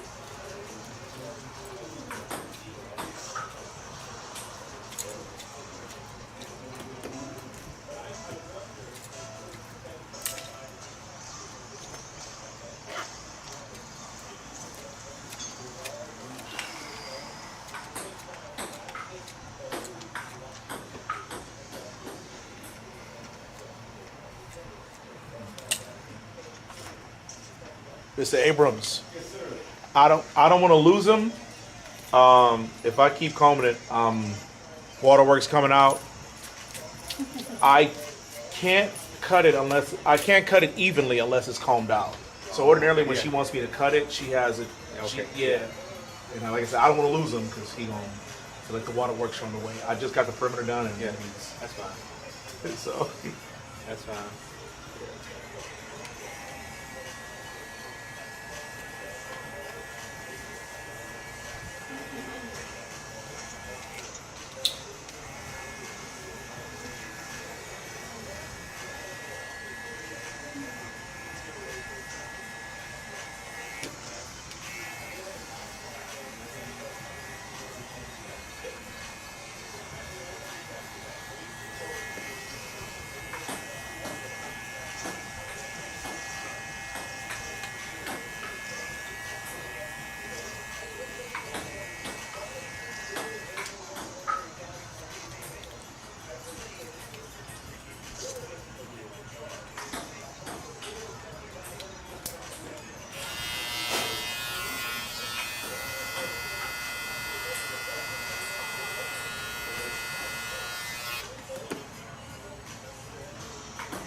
You wanna come check them out?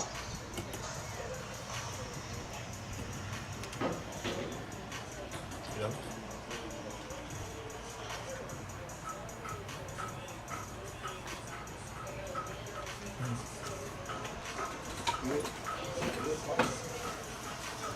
Feel good? Yeah. Good? Okay.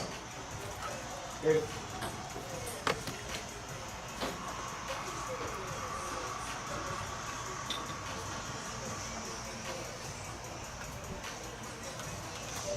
What up, top?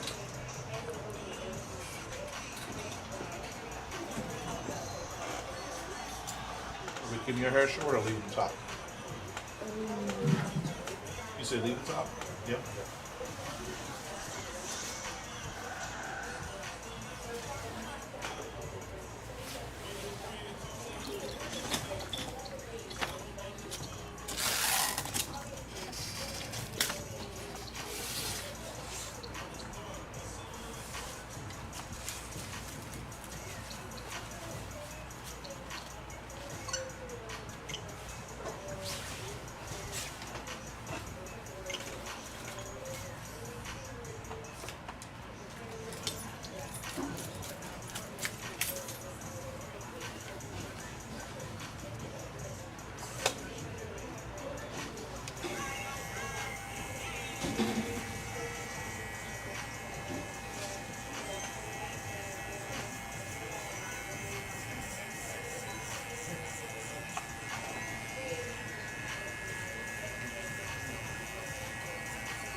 What up, gentlemen?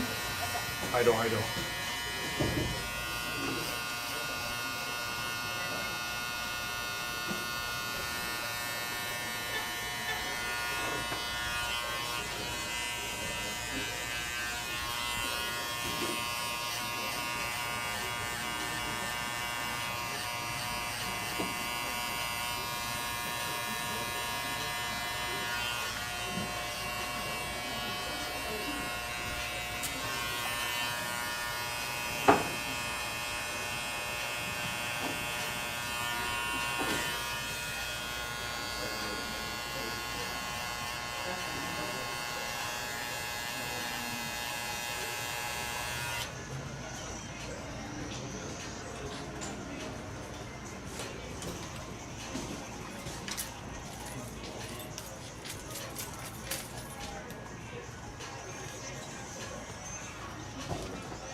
Off in the world, man.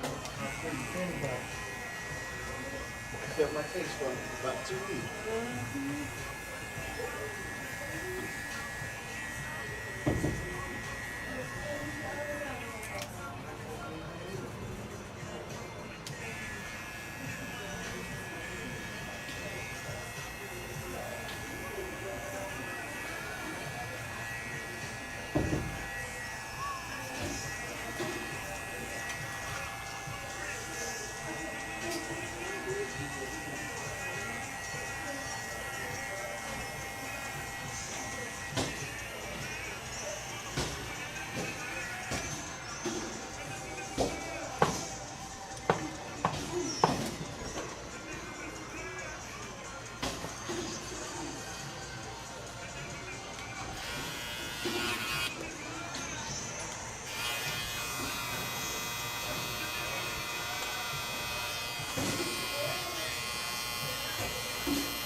good.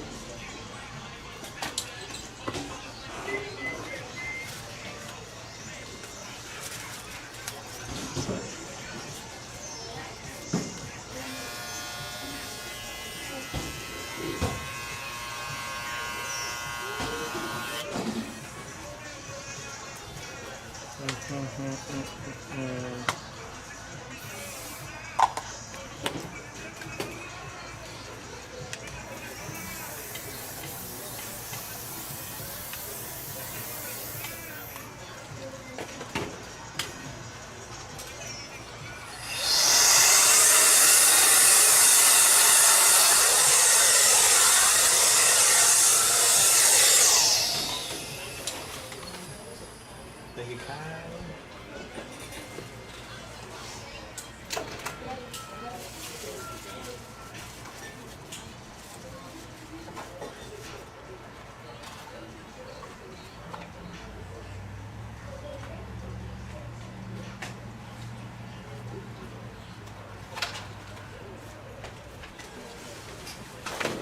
You all set? Thank you. You Good going? meeting you, yes, sir. You too. You too. All right, yeah. You get it right. Come on. I'll shoot. Yeah, I'll shoot you a text. Okay. Like it. Thank you, man. I'll do it. All right, dude. What's up, my man? What up, my friend? How you doing? Good, but how are you? Oh, you said.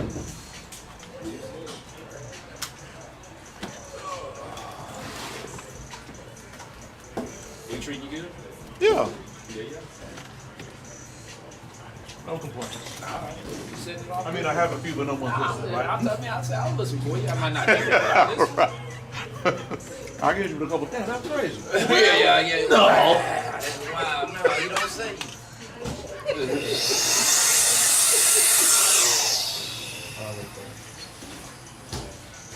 I'm ready for you. You ready? It's her. Come on with it.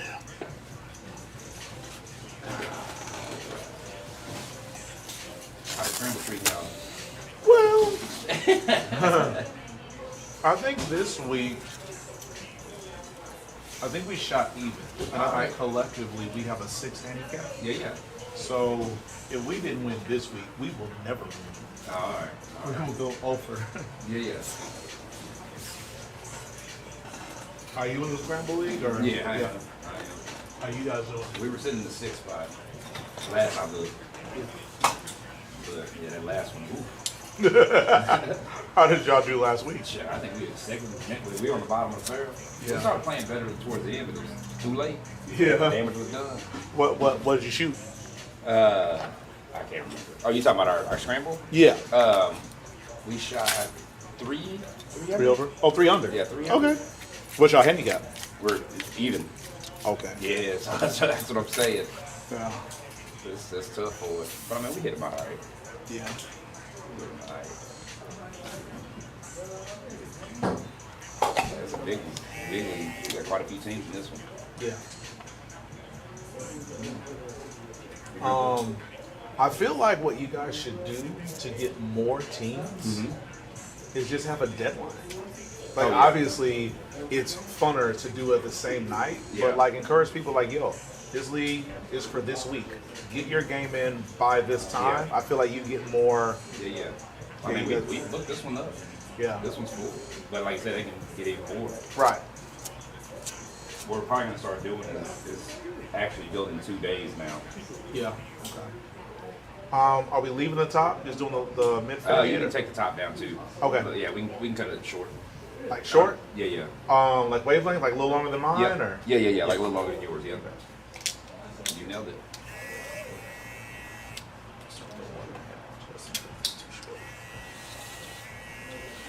The one's pretty solid. The one? Okay. Yeah, one's solid. I think that's what we normally do. Yeah.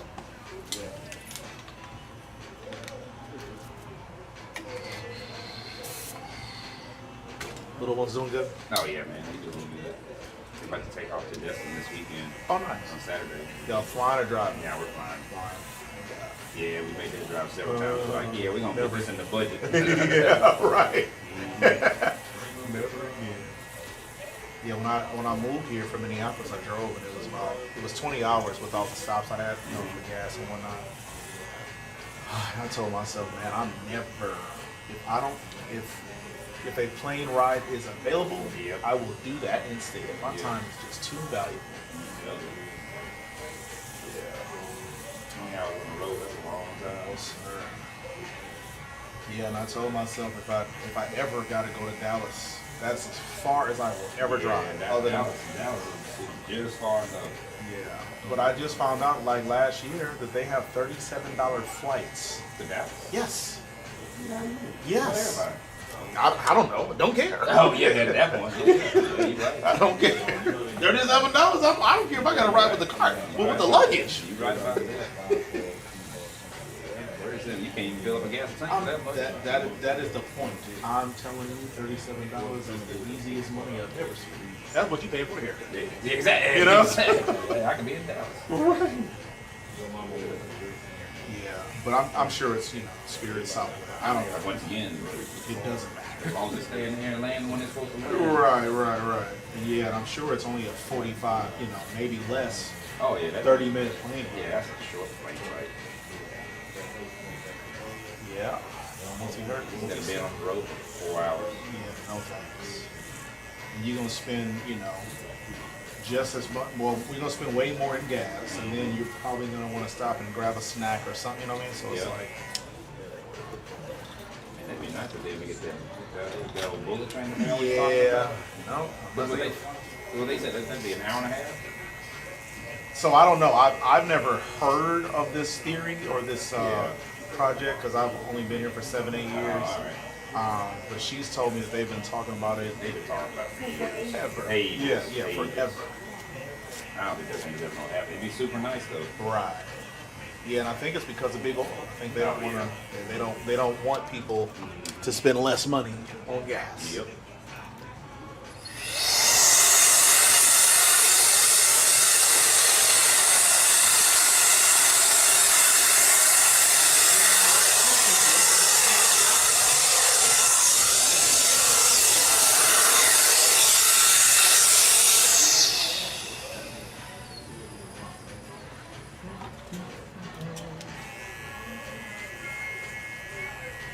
You guys going for the 4th or when are you? Yeah, we'll be before we come back to 5th.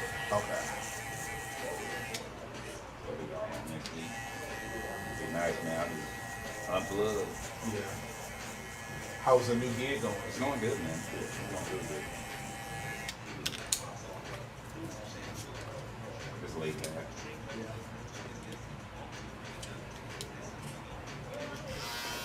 Got a lot of free time with it.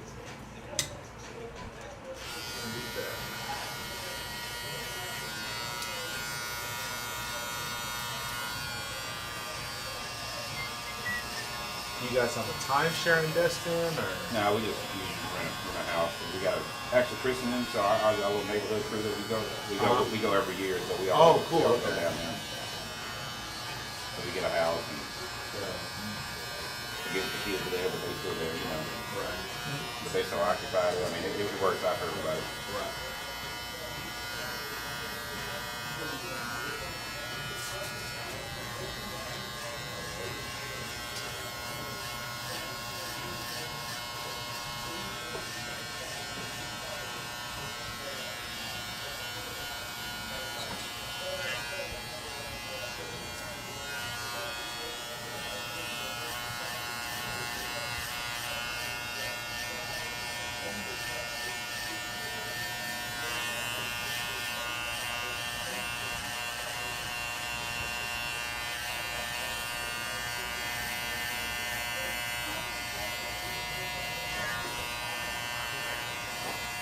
Did you guys become good friends after meeting each other in Ellison, or were you friends before? No, we meeting in Ellison. So our kids around the same age. Yeah. We ran across, we're like, oh, y'all are cool. Yeah. And the kids can hang out, so I mean, it just all worked out. Yeah. That's what we say. As they get older, if they get into a fight and hate each other, they're like, I don't know what to tell you. We still taking trips. Right. Y'all better make up. Right, you better figure it out. Ain't stopping us. That's hilarious.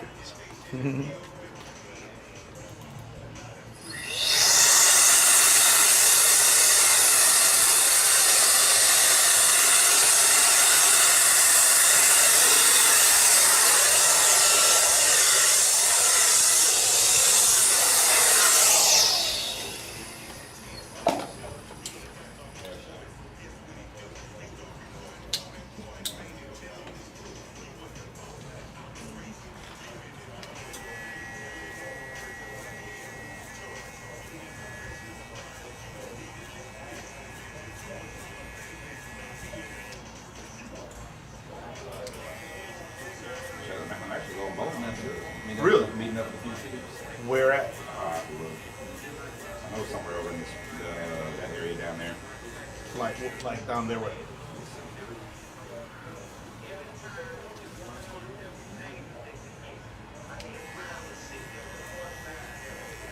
The closest- Copperfield? Oh yeah, that's the league of bowling. That's it? Yeah, that's what we hit. Do you guys do a summer league or you just from Nah, a couple people that we know that I think they're in the league. Yeah. And they invited us out. And we're like, shoot, we got nothing else going on Right. on Wednesday or Thursday. Thursday, yeah. I'm already on vacation mode. Yeah. I'm trying to survive through the rest of this work week, which I say that it's not like I got much going on this week anyway. Right. So you just I'm want trying to make it to where whenever I get back, I don't have like a pile of stuff. to do. yeah.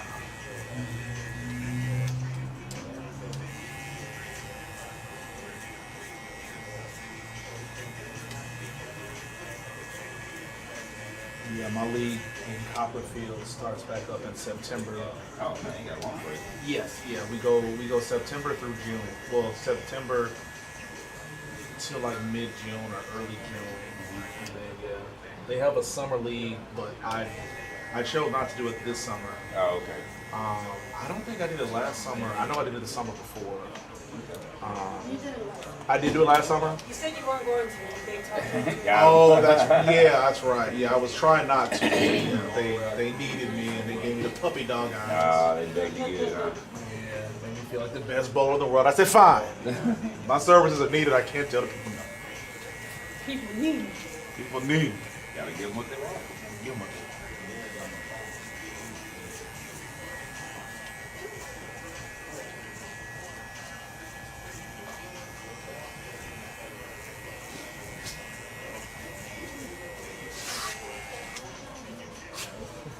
Thank you, man.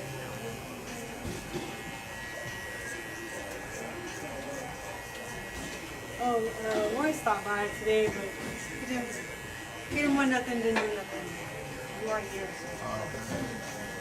He just had a few minutes.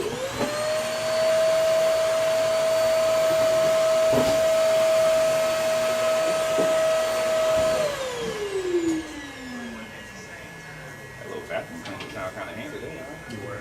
What up, my friend? How's it going? Good, how are you, buddy? Yeah, it's a lifesaver. It's a back saver. Yeah, I was about too. to say, save you back, huh?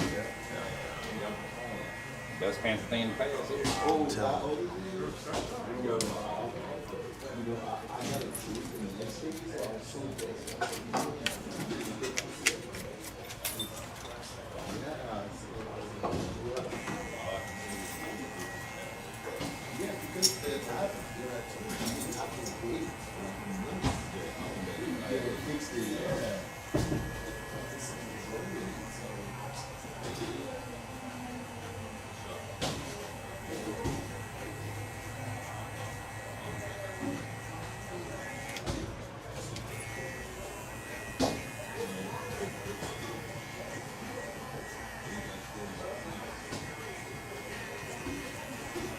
You got any plans this summer?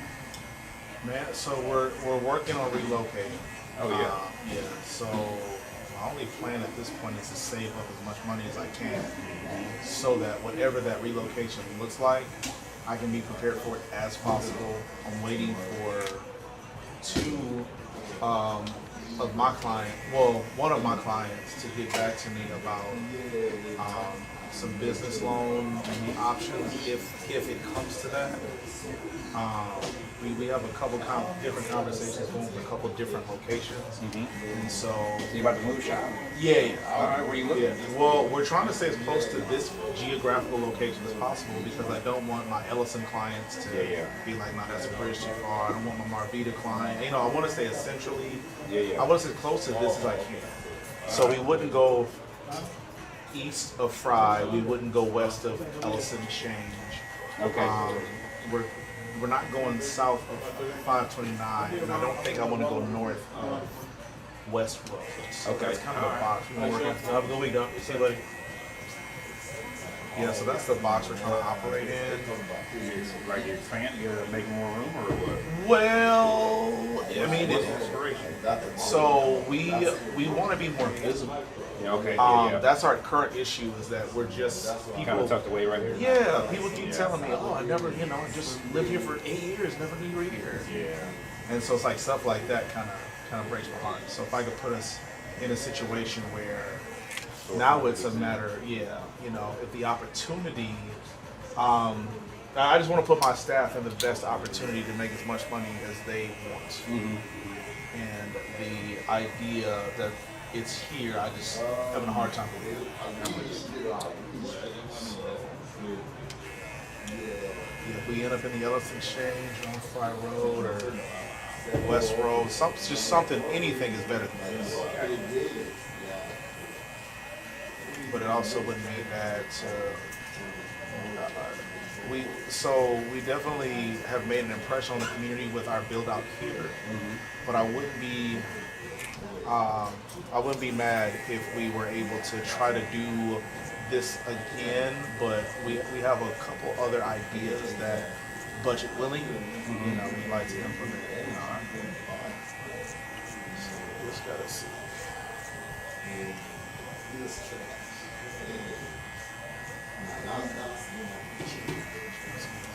You guys expanded to the Woodlands? I mean, that's the point. We don't know where we want to go now. We've always thought about the Woodlands, but we definitely got our eyeballs in the city too. Yeah, he said River Oaks and the Woodlands, if I'm not mistaken. Eric mentioned, I thought he said that the Woodlands was already kind of a done deal. Yeah.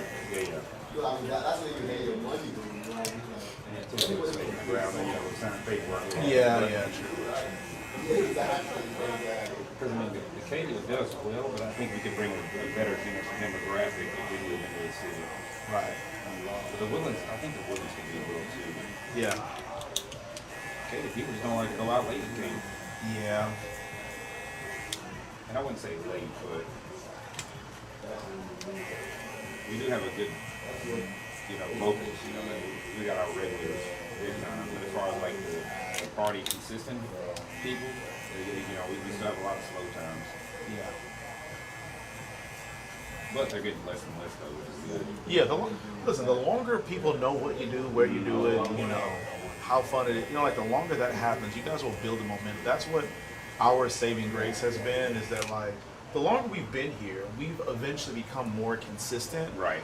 But, I just believe that we would be much better off on a way busier road so that people don't have to stumble upon us, Right. Like, because that's what happens more often than not, is that people say, oh, I didn't know you were here. Yep.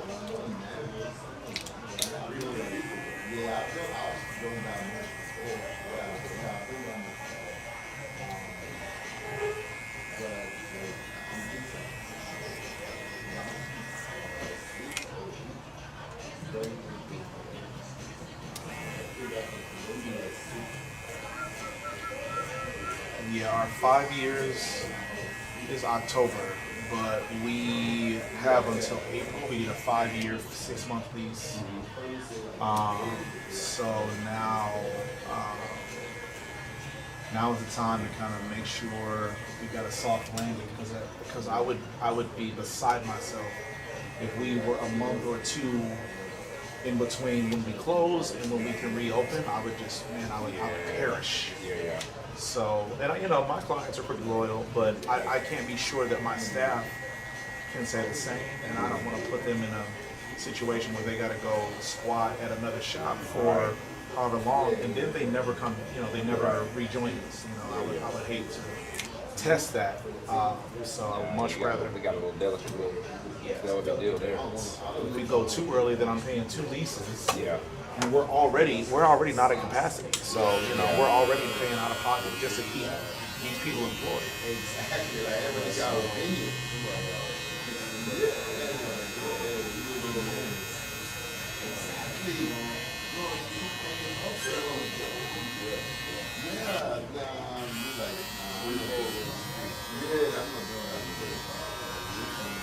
But I'm faithful that me and my partner are smart enough people that we'll be able to put it together. So I think for me it's just the uncertainty and the possibility, like all the things that could go wrong. I'm just trying to stay as alert as I can to not step in any of those potholes, and that's just kind of that's starting to eat away at me, day by day, week by week, month by month. So hopefully things start to happen. And yeah, as soon as we know, we will be on the loudest speaker. Oh yeah, I mean, everybody in the world knows.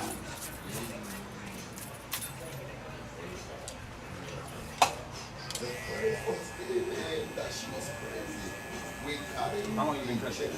So I've been cutting since '93, but I didn't become a professional until 2018. Oh, okay, all right. Yeah. The old garage cuts, huh? Yep. Basement, garage, bathroom, kitchen. Yep. College dorm, anywhere you needed to cut, I'd figure it out. Yeah. When I was in college, I had a guy. He would come to the apartment. Yep. That would have been me. It was nice. It was convenient. Yeah.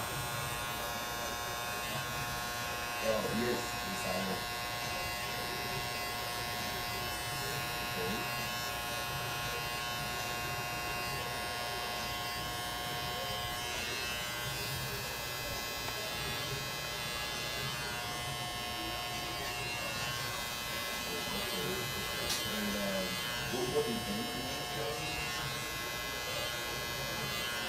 80? 60? Oh, 60. Okay. So, I was probably like out in the backyard or inside.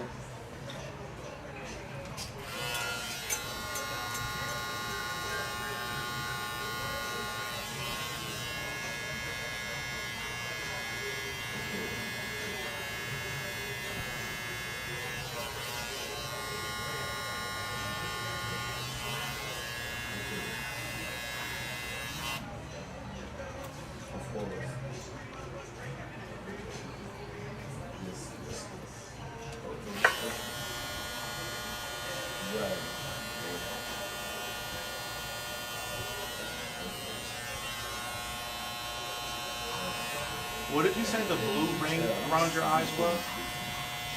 That's a good question. No clue. No idea? Oh, I mean, it could be my contacts also. Oh, okay. Could be,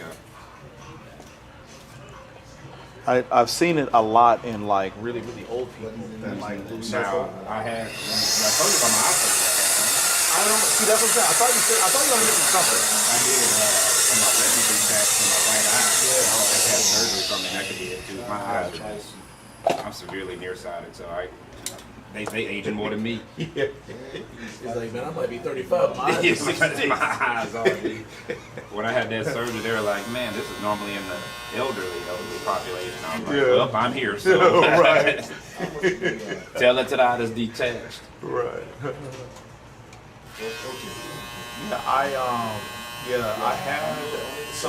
I sold cars for a very brief time. Okay. And I had, before I sold cars, I had LASIK surgery. Mm-hmm. And before I had LASIK, I had to get my eyes evaluated by like an optometrist or something. I don't even know if that's the right tryst, but I went there. They told me I had a detached retina and that and that I needed to wear shades pretty much any time that I looked out the window. Okay. You know, or else it would get worse. And so a few months or years later, when I tried to sell cars, they had a policy that like there's no shades on it. I'm like, how? We out in the sun. Yeah, what do you mean? And they, it was a policy, and I told them, yes, sir, we get to go. Have the detached retina or separated retina, whichever the term was. Mm-hmm. And they said I needed a doctor's note, and I just happened to have one, so got one, and I was able to wear my shades. But when I had the surgery, they said it didn't.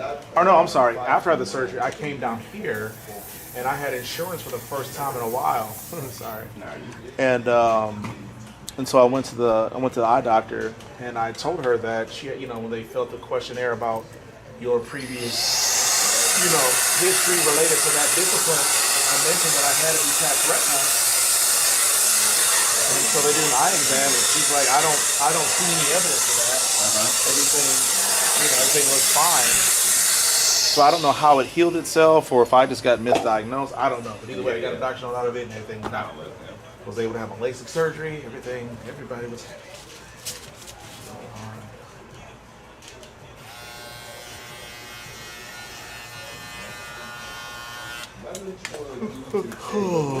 You going cash, car? What you got? Be on the card. Yes. fun. You said you guys are in 6th place right now? I think so. That's what I saw. We put up a good number, like I said, because we played our round for next week, last night, Tuesday too, and we shot 4 on that one for next week. So we're doing all right. These up for grabs? Yes, sir. I love it. Strawberry. Yeah. It's only people of a certain age. I saw those sitting there. Appreciate you, brother. Brought you back. Till next time. I did. My grandma's at the Yeah. all the time. What? Next time you come here, I'm gonna have some Werther's original. Oh, man, don't do that. All right. Appreciate you. Thank you. Werther's original. Man, I must have been bit by something.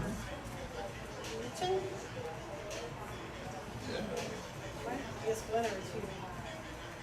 You said what? It might be a splinter. Nah, I can see little. I was bit by something. And then when I got out of bed this morning, it was an earwig right where my foot would have been. Oh, yeah. But I got down a little further for whatever reason.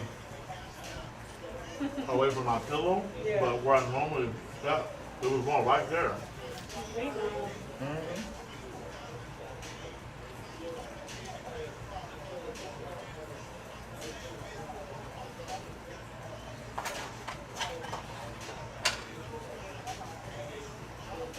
This motherfucker.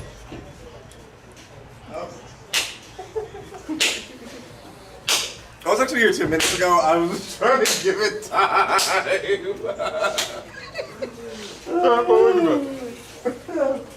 Well, do something about that.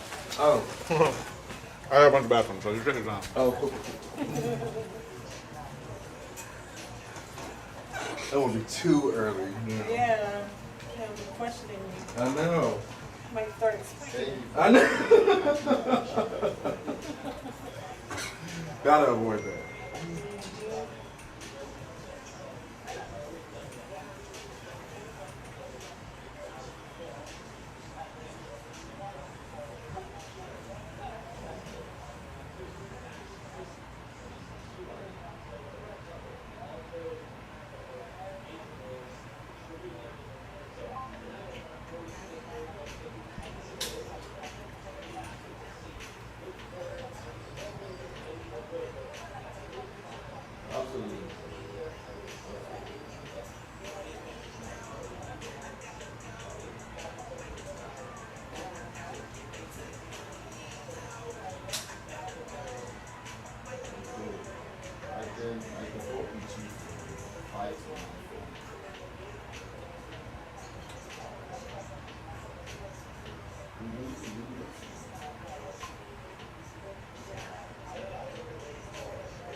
You all done? No.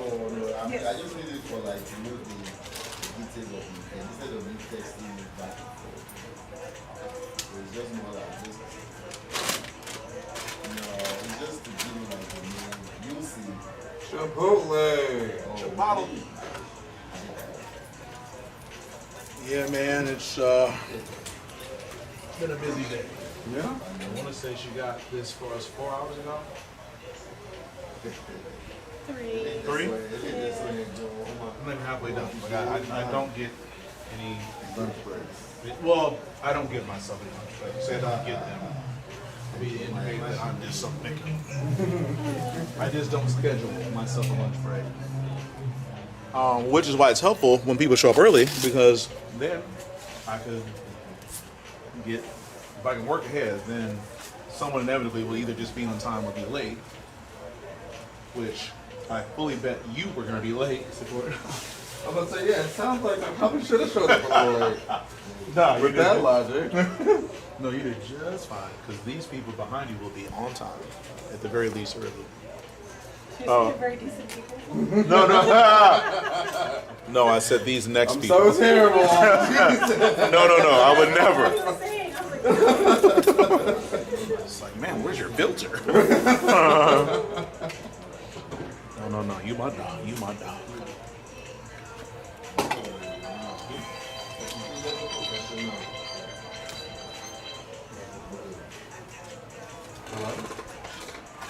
Hey.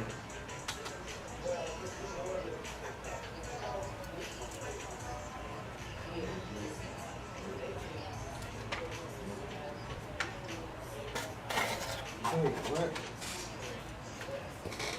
Part of that ticket. The usual. Huh? The usual. Yeah. Thank you. It's where it's from. Would I be able to move?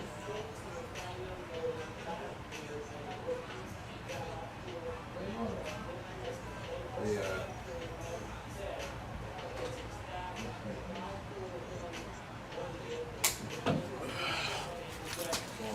Okay.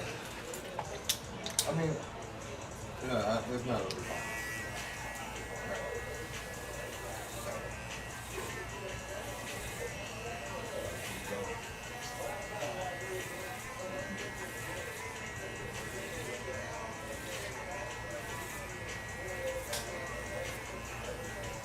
Family, everything good?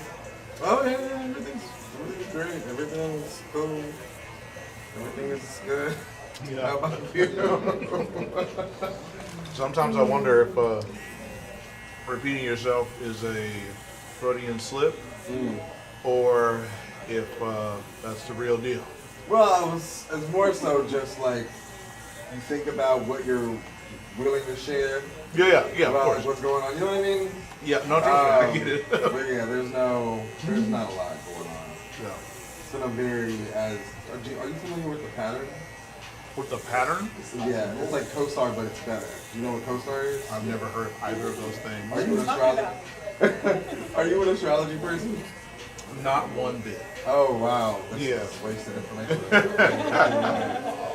What's an astrology at? And the pattern basically says that there are no major shifts in the transition of my signs right now. Okay. So it's supposed to be a very stable time, which technically it has been. Yeah, I mean, the weekend's coming up. I've got events happening. Yeah. Going to see Beyonce. Oh, and we're going to, it's my sister's first drag show, so I'm taking her to a drag show on Sunday. Okay. And Beyonce's Okay. So that'll be fun. Yeah. So so my sister and like 7 or 8 of my cousins are part of the LGBT community. Oh, fantastic. Yeah. And so for, I want to say 2 times, I went to, so there's this big gay bar in Minneapolis called the Gay 90s, okay? Okay. And it's like an old abandoned warehouse. It's got 4 floors. The main floor, I guess, is like the normal floor. Yeah. I believe the 2nd floor is like a lesbian club. Oh. And then, you out here, bud? Yes, sir. See you manana. And then the 3rd floor is their like performance stage. Oh. And then the 4th floor, apparently, is the gay floor. And apparently, if you're not built like that, you shouldn't go up there. Okay. Oh wow. But the 3rd floor, the 3rd floor where they do where they do the performances, they have like this very nice stage for the drag shows and like whatever else like theater wise they do. Yeah. And when I tell you, I've never seen a better performance than when I went there. It was incredible. Yeah. So my sister comes down here with my nieces a couple years back, and she asked me if we wanted to go to Hamburger Mary's. Okay. You ever been there? No, I haven't. Okay, but have you heard of it? I have heard of it. Okay, all right. So I'm thinking I'm thinking this is Houston, bro. It's gonna be lit. It was bad. When I tell you, I was so furious. Oh man. Because all they had, So like where I'm from, Yeah. the performers were talented, bro. They were so talented. Yeah. They were. So, I cannot emphasize. There was this one performer. She was performing as Christina Aguilera. Killed it. Okay. Yeah. And there was one that was doing some Beyonce songs, and I'm telling you, she was hitting every note. Okay. But I get down here, and I'm expecting that. I'm expecting more. I'm like, bro, this is Houston. What you mean? Yeah. Dude, we went there, and all they were doing was lip singing, like whatever song, and they were just taking whatever little ones or what people was handing out. I'm like, bro, I ain't drive out here for this. No. I ain't driving here for this. But yeah, it was the worst. If that was the first drag show I've been to, I'd have been like, nah, I'm never going to. I'm cool on this, bro. I already don't want to be here. Right. But no, it was disappointment. But apparently, there's better performances out here. Where are y'all going? We're going to some place called Voting. I haven't been. This is actually only my second time going. But the first one I went to was fantastic. They also, it was in DC. DC, a place called Perry's, which they're known for it apparently. Okay. But you do like the brunch thing, brunch with a fade of food, fantastic. Yeah. You know, Perry's like down here, Perry's? No, it's a different. bar. Oh, okay. I wish. Yeah. But yeah, no. Apparently, this one like it's the same setup. But they only did the lip syncing. They didn't do, but like they were doing, it was athletic flips. See, and listen, spins. If they were doing death that, drops, I was like, yeah, it was crazy. Yeah. Obviously, they were collecting the ones, you know. Right, but see, like that's fine. Earn them. Earn those ones. You know what I'm saying? Like, bro, it wasn't nobody dancing. They were literally just walking up, and they were, weaving in and out the tables. I'm like, bro, for real. Yeah. This one performer.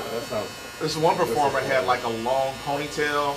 So they kept like, whipping their head around to make the ponytail like kind of helicopter. Yeah. I'm like, but that's all you doing?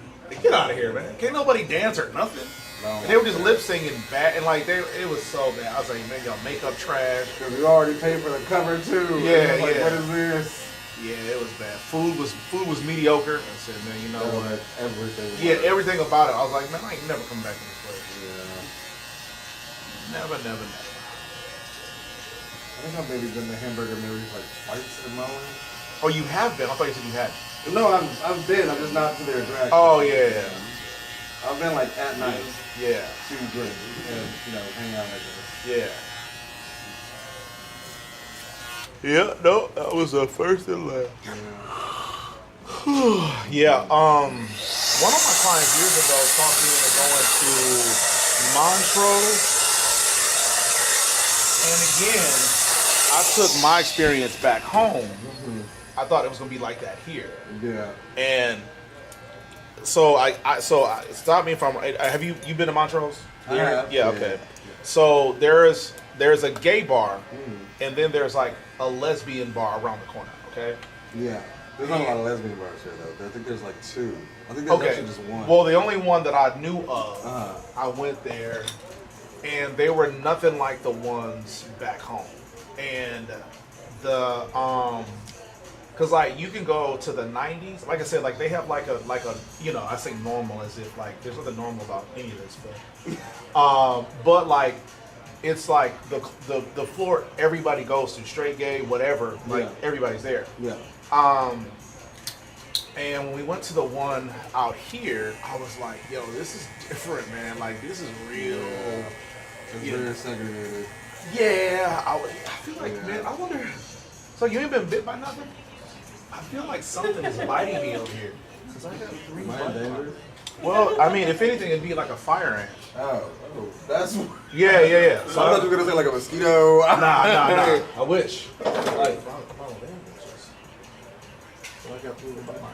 But yeah, I was expecting like tame, like, oh, it's just, nah, bro, it was real. It was a real deal. I said, nah, bro, I am an ally, but this is too much for me. Oh yeah, no, it gets. I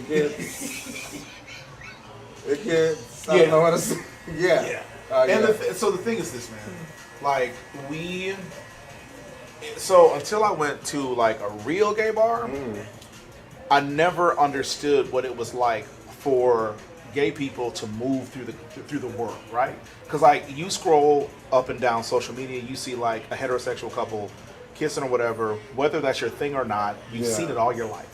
Right. So there's You don't not question it. You don't question it, right? Yeah. But then when you like go somewhere and you're like, bro, those are guys. Yeah. Like I was like, all right, I'm an ally, and I know that this is normal. It's just not my normal. Right. It was just a real kind of like, yeah, it was a real deal. And then like, I didn't know if there were like do's or don'ts in there, so I just kind of stood in a corner. And this chick that I had went there with, so uncomfortable. It was because at first I didn't, because like I said, I thought it was gonna be like it was back home. Yeah. And this girl that I was with, she thought it would be just funny to just throw me out there like, oh yeah, my friend thinks you're cute. And I'm like, bitch, That's that's not not funny. That's not funny. Yeah, It's not funny to anybody. Yeah, exactly. It That was that not that was funny. that was what made me the most mad. Was like, okay, Yeah. I don't mind Right. the joke or whatever, but I feel like in a way you're playing in their face in a way that they wouldn't appreciate if they knew you were messing around. Also, nobody likes to be put on a spot in a situation where they're already not fully comfortable. Yeah. But no, it was it was an experience I had at once. But then, like I said, man, I went to a lesbian bar and I was like, this ain't what I expected either. But I can't put my finger on what the deal was. It just they're all in love. No, I'm so serious. Like every time, like literally, I have like a lot of lesbian friends.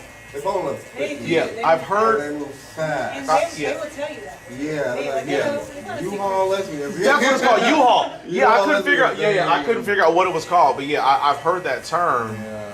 But yeah, no, man, it was I couldn't put my finger on what the deal was, but it intense. So much drama.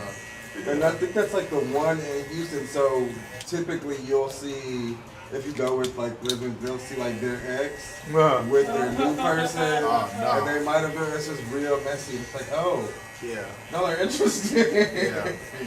I saw Go for the tea. I saw the best looking female cop stud situation I've ever seen in my life.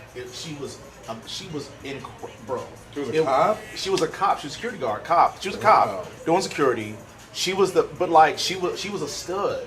But bro, she was the best looking female stud thing I've ever seen in my life, bro. I was like, man, She was black or she had black woman.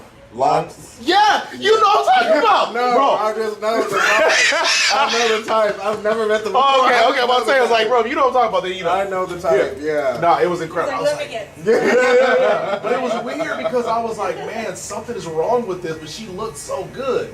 But yeah, bro, it was. I was like, man, this. She probably had the taper at the top for like the tension.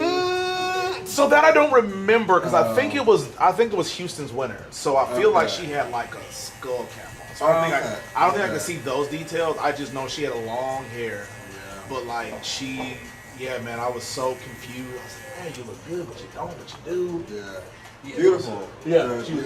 She was gorgeous. Yeah, she was gorgeous, but I could tell I wasn't her type. I just knew. My friend there. Gender non-binary. Yeah, androgynous. Well, yeah, but I just came back from DC. They got their top rated. Wait, they got what? They got top surgery. Oh, gotcha. What, a mastectomy or whatever? government section. Yeah, I got you. I think they don't like how, because I think that they're beautiful. Yeah. And like, I don't think that they like being perceived as such. Yeah. Because I feel like people readily see them and they're like, oh, that's a girl. Right. And they are really pretty, so it's like, yeah. But I think she's trying to shed that. Yeah. Yeah, I got you. Interesting. It was a big way to spend Pride. Oh, that was their Pride celebration, was to just remove. It just kind of fell on it actually.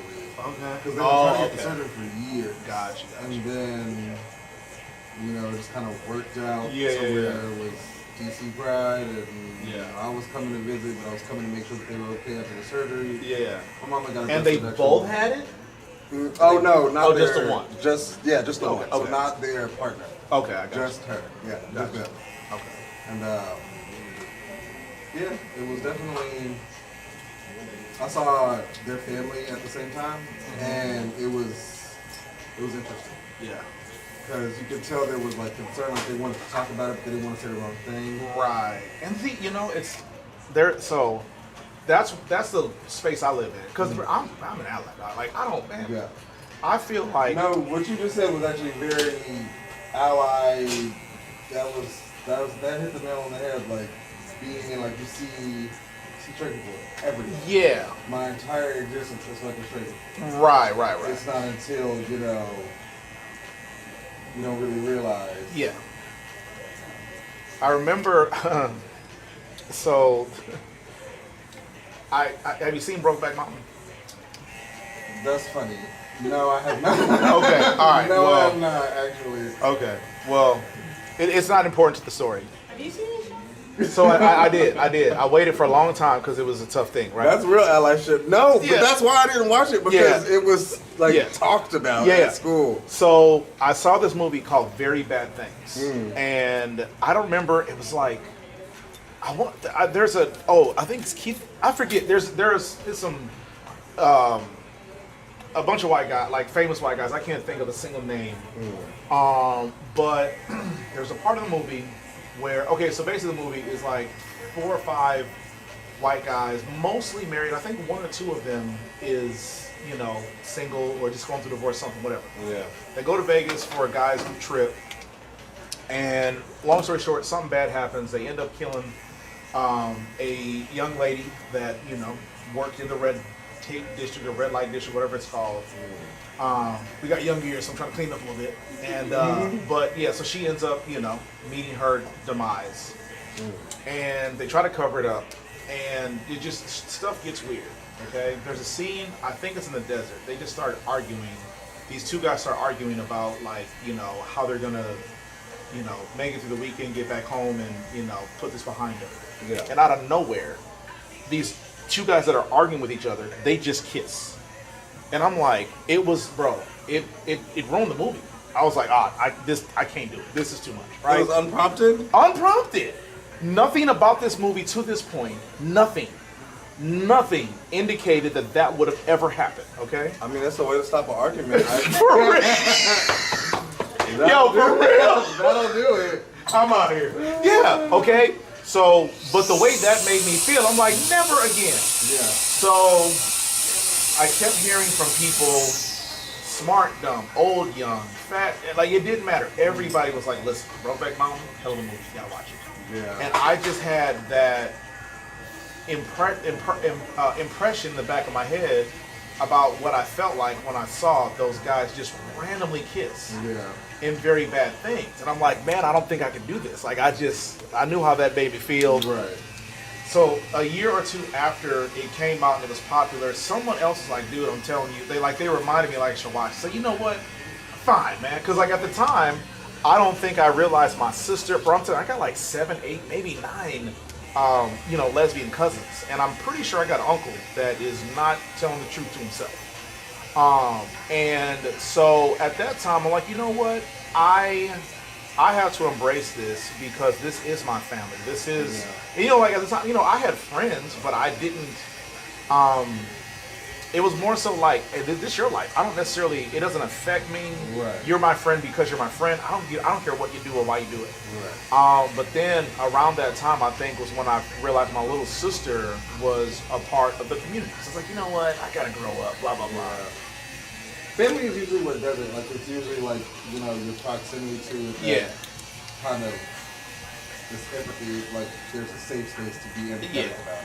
Yeah, well, I think for some people, I was already, like, I was an early adopter. I never saw, like, what's the problem? Yeah. But either way, it was when I realized my sister was, she was outed, actually. Well, it was when that happened. I was like, you know what? Let me go ahead and just stop being a baby, watch this movie. Dude, I braced the entire time for Yeah, for this scene. And it was weird, right? Because again, it's not what you're used to. When you, especially growing up in this country, like that's not something that you just see accidentally. You never really see it, unless you go looking for it. But anyway, yeah, man, I saw that and it was so anticlimactic, and it wasn't it wasn't as bad. I think the thing is when you are expecting it, it's not as bad as it is when it just falls in your lap. But when I went to the bar in Montrose, I was not prepared because of all the bars back home that I had been to that were not nearly that. The rainbow wasn't as bright. Okay. Yeah, it was a real bright rainbow where I went. I said, "Oh man, this is." I'm an ally, but I'm gonna have to be an ally at a distance. No, yeah, there's slaps down there. Yeah, there was not a pot of gold in this rainbow, but it was a big difference. Yeah. Yeah, no. And then also like the younger the generation gets, like I feel like the new generation now, they're so like they don't have like that internalized thing. You know what I mean? They're able to just kind of be, and they don't give a fuck. You know, right. And I'm happy for them because and like the thing. So my mom's a twin. Okay, my aunt found out her daughter was a part of the community by, I think she was 17, and my aunt lost it. And I think the reason she lost it, and I will die on this hill. I think she lost it because she felt like it was an indictment on her. Okay. Oh, yeah. And so my mom's super supportive. You know, baby, this your only daughter. Blah blah blah blah blah. You know, right? That's what a lot of people think. They think it's a effect of bad parenting. Exactly. And not just. Yeah. It's just, but it's not. You can't. Of course not. The whole thing, and like you can raise it away. Yeah, you can't do nothing. You can't embarrass it away. You can't beat it away. You're never gonna do that. Yeah, it's not. Yeah, it's just not gonna. It's not the way it works. Right. And so my mom's super supportive, you know, and like so we found out about I think we knew for like a year or two about my cousin. Yeah. And again, I didn't care. I was happy. She's happy. It mattered to me not. Well, then my little sister's out here, and my mother loses it, and I'm like, what happened to all the well wishes and the positivity for your sister? Why don't you feel the way about your daughter? Oh, no. And again, it was an indictment on her. It was about her, and that's why I felt like that's why I believe that about my aunt, because when my mom went through it, I'm like, this. Like you were looking at this as if the world looks at you like either you did something wrong or you encouraged it. And it's like, listen, man, she's happy. Let her be. Right. It didn't go that way in the beginning. My sister was homeless. It was a very sad thing. But and listen, I don't do it now. But she's great. Oh, my sister's bomb. My sister's doing very well. And this was 20 years ago. You know what I mean? Like this is a long time ago. But it was something that we went through as a family. But no, she's well. She's like I said, she's. So my sister ended up unsure of herself for a while, and I think she thought it was a phase. She went and dated a few guys, and ended up having 2 daughters with her husband. Have a good week, my friend. Good to see you, buddy. Yeah, she had two daughters with her at the time husband. That didn't work out. Now she's back. I think her thing, she said she's more into androgynous people. Okay.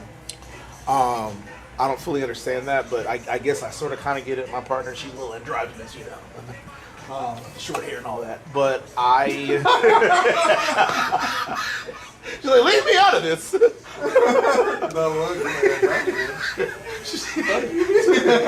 Took her a minute. But. Yeah, but long story short, she's back probably more comfortable with her, her life choices. Yeah.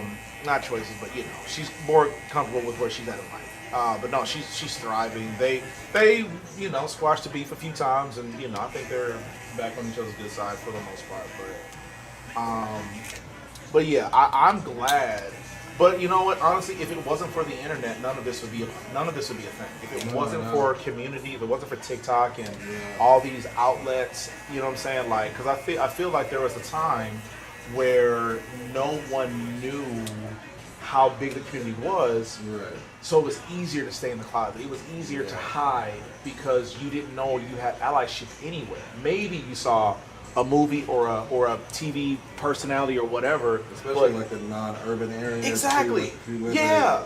But especially if they're so far away, like I'll never touch Ellen DeGeneres. You know what I'm saying? Like whomever those people are, you're never gonna run into them. So they might as well be, fictional people anyway. And so I can see why the younger generation now is so loud and proud about it, because whether or not they have their family support, they know someone out there, can relate to them, whatever. And so I'm happy that they have that outlet, because it is hard as hell to be a human in this country. Whatever your circumstances are, I wish everybody the absolute best. It's hard out here. So, good for any of the young people that didn't have to go through what my sister and my cousin went through. And maybe they did still with their family, but at least they have found their voice earlier. Yeah. But it took my relatives a little longer because it wasn't. I think once like the 6th and 7th cousin came out, it was easier because the first 5, Right, yeah. The door's open. Yeah. Ain't no closet here. Yeah. Do I need to knock any of this down or just line it up? Actually, can you knock it down? Yeah. I think it needs to be honest. Thank you. I appreciate it. No doubt. I meant to brush it out earlier. I just did not have the time. It would have curled back up anyway. It says that. You got any plans for? Oh no, you're working. I didn't have to ask. Yeah, no. I didn't have to ask. It's funny because I'm so enthralled in work. I'm so locked in. I was somebody asked me earlier today, and I said to them, I didn't even realize it was the 4th coming up, and I was telling them that like oftentimes I will be working and I'll be like, well, why is everybody booking today? Or like, why is my calendar so busy? Not realizing that, it's because it's Thanksgiving or, it's Christmas. And I'm like, man, these holidays kind of sneak up on me. And I've just made up in my mind that I'm not going to celebrate them like normal people do, because I've got to be the one getting you ready for your celebration. So it's going to be a long time. Now, if 4th of July or, I guess Easter, Thanksgiving, and I'm sure there's a couple of the holidays that will never fall on a Tuesday or Wednesday, but the ones that can, like 4th of July, I won't really be celebrating those until they happen to fall on my calendar. So you're like a Jehovah's Witness. Sure. They don't celebrate. They don't celebrate holidays. Yeah, you can they say don't even do birthdays, I think. Yeah. Well, they don't even do birthdays. It's pretty black. Serious religion. Yeah. They don't play about nothing. Well, good for them. More for me. Well, less for me because I don't really do it either. Never mind. I have a client that is. Sucker, do you have any idea who my client that's a Jehovah's Witness is? Like, I think I just either recently acquired them or.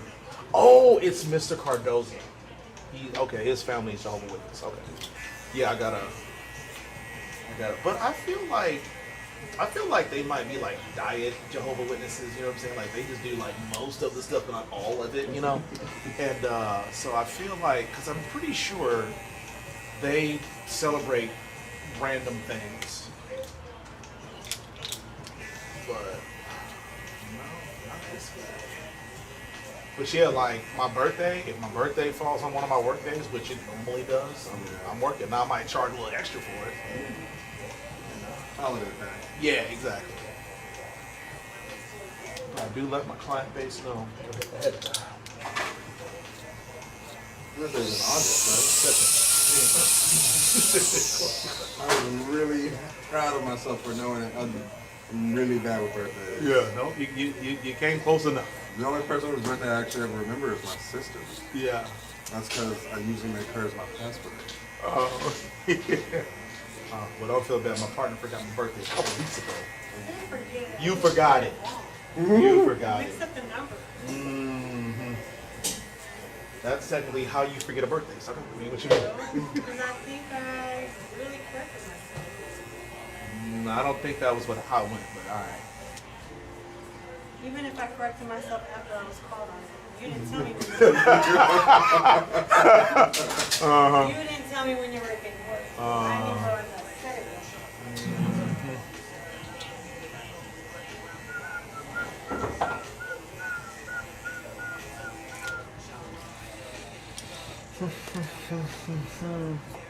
Cold in my phone. What else do I still have?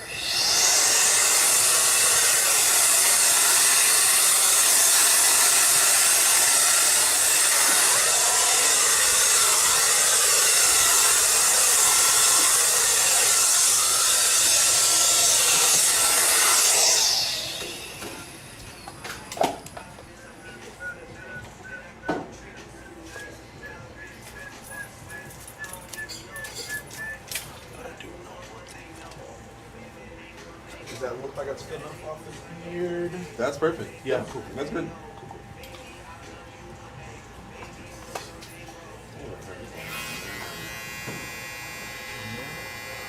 They said, I saw on social media that I'm pretty sure it was this album. Oh, no. No, not this one. But I guess, does he have an album called Scorpio Season or Scorpio something? Well, whatever. It made 13 billion streams or something like that. I didn't realize people were still streaming that album. Yeah, I think his first one still gets streams. He re-released it, I think. Yeah. That is a full helping of Taste on Guacamole. You really have not had time to eat. I ain't had time to eat none of it. Like I said, I'm not even halfway through my burrito bowl. And I got 2 more cuts, but then that's it. So hopefully I will get to this cold Chipotle before. Chipotle's never really bothered me. Yeah. I said the same thing. You can't eat it whenever because it's always going to be either it's a salad or it's a... yeah.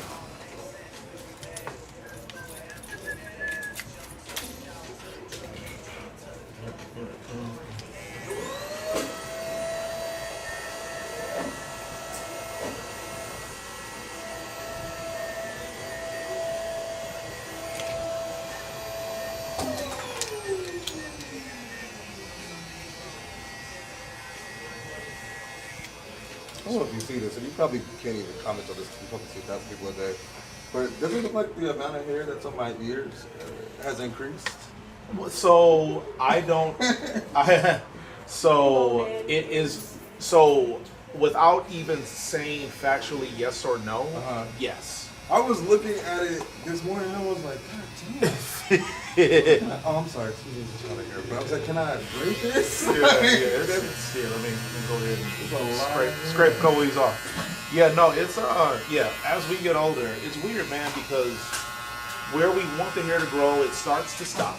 And where we don't want it to grow, it starts to start. That's true. Like my eyebrows starting to curl up. Now, granted, I'm 43, so it's it's about that time. But I wish it would stop. All right, my friend. Yeah, I wish it would stop. Yeah, me too. Feel like you're like a laser or something. Well, I mean, the problem is like it's not done sprouting up though. Like maybe you eliminate the ones you see, but you're probably gonna continue to have new ones sprout up anyway. So yeah. Just be mindful of that. Yeah, I got shoulder hair, not elbow hair, shoulder hair, back hair. I'm like, man, I'm not even a hairy person. Like, I can't even grow a full adult mustache, and I got hair on my back. Like, what is that? Head up. Yeah, that's very mad. And I would, I feel like I would take it like a G if I had a beard like yours, or the ability to grow an actual mustache. But I can't do that. But I can grow hair on my ears, my back, my shoulders, and my my eyebrow hair curls. Like, give me the hair where it's supposed to be first. Let me have that first. Yeah. Actually, this question, you are specifically the person I should ask about it. I was thinking, what if I got rid of my beard one day? Like, and just did like the goatee and the. Yeah, I think pull it off. Yeah, for real, you playing? Nah, but the thing is, you're so hairy. Like it'll grow back fast. 8 minutes, bro. You'll be right back. I'm gonna have it for like a day. Yeah. I wouldn't. Even, I really would encourage you to try it. I really would encourage you to try it because at some point, your curiosity is the best thing anyway. Yeah. So you might as well just see what it looked like. I think I will. What I would do is whenever your social calendar has the least important stuff on it, go ahead and see what's up. Because you don't want to do it, before a birthday or a wedding or you name an interview, you know what I'm saying? Right. But when like, man, you know what? I don't be doing nothing in September. Let me go ahead and see what this looks like for 3 days, because it's going to start to grow back in no time. Immediately. Yeah. But another thing you can do, use technology.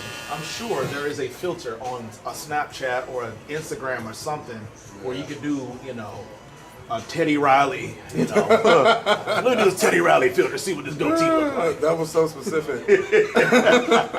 All right, bud. Have a good day, man. Montgomery, Alabama. Oh, man.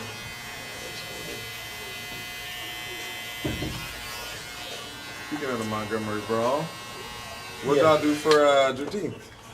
So I worked. Oh. I worked. I feel like I want to say that was a Thursday. Yeah, it was. Yeah.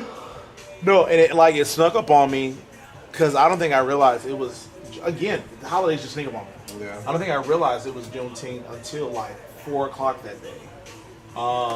And I think it was because I had a break in my schedule, and I looked on social media and I saw that day, and I'm like, I thought that was in August. Like not Juneteenth. I thought the day that happened, I thought it was August 5th. Because I bought a picture of the brawl, and it's in my little game room area.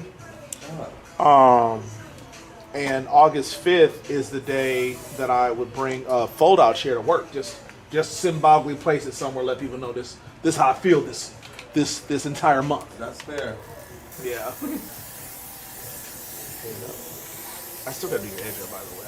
I didn't even do that yet. But no, I didn't do much. What about you? I didn't do anything. I worked. Yeah? I had to work, yeah. That's what happens when you're a full-blown adult, man. Yeah.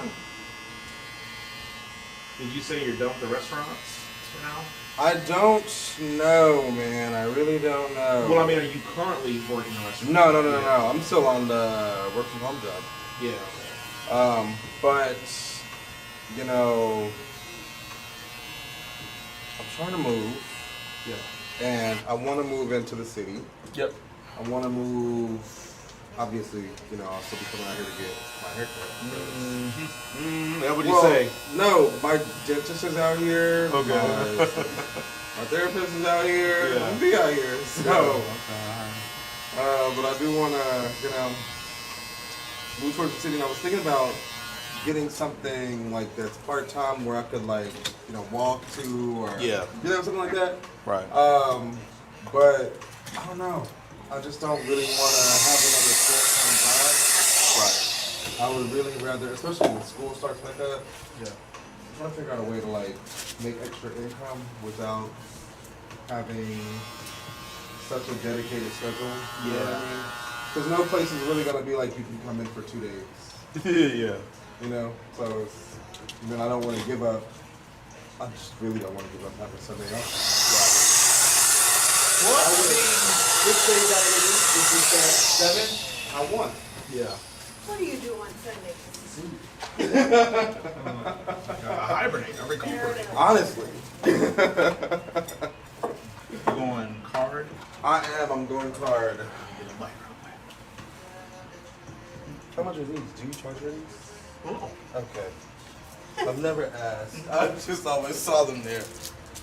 It's the candy that was, out of reach.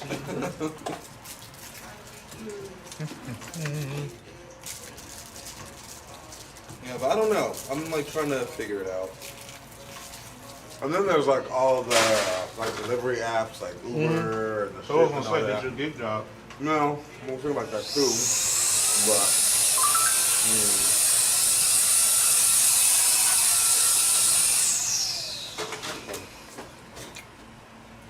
Thank you. Thank you, bud. Have a good week, though. Bye. I'll see you next time.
What do you want left?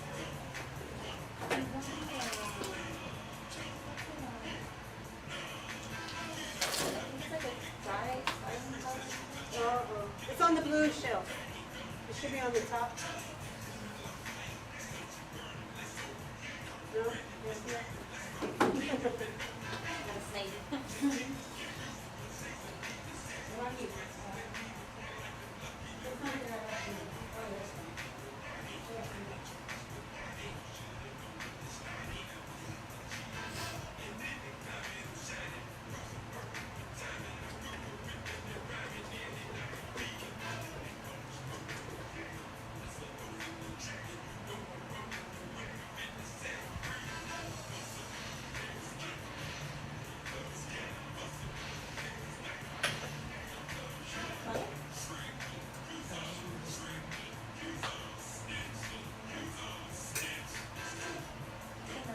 That stuff is paid separate, right?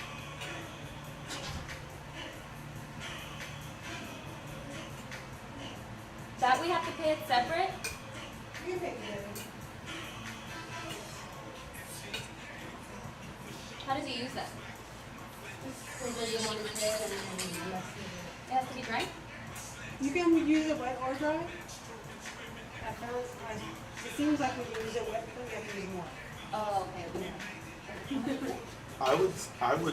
I am not qualified to jump in this conversation. No, you're good. Well, I wasn't saying because I don't have the hair texture. Oh. Don't do it wet, because a part of what it does is it dries the oils in your hair and it makes the hair more like malleable and stiff. Oh, I So see. doing it while your hair is wet is counterproductive, and that's why it takes more, because the powder has to overcome the moisture. And so when your hair is already dry and just like the oils that your hair naturally produces is there, I believe that's why it works. It works better. Yeah, yeah. Okay. So you'd be throwing your money away to do it wet. Good point. Unless in some weird way it gives you like a better result, and that's completely up to you. But I would say don't ever do that wet. It's a waste of your money. Gotcha. How much is this? $10.81. I added to this.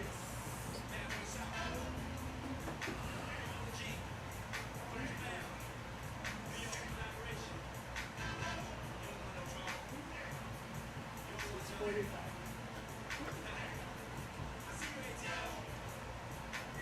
Oh, I see. Either way, if you have a hard, it all pops.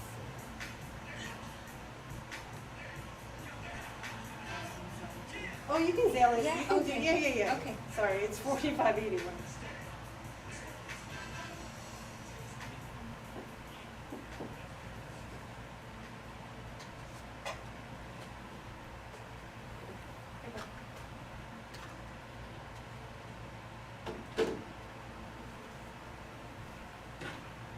But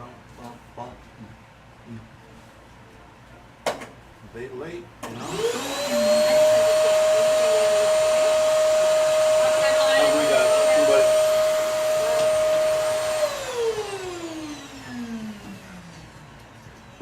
Damn it, I wish I would have known they were gonna be late.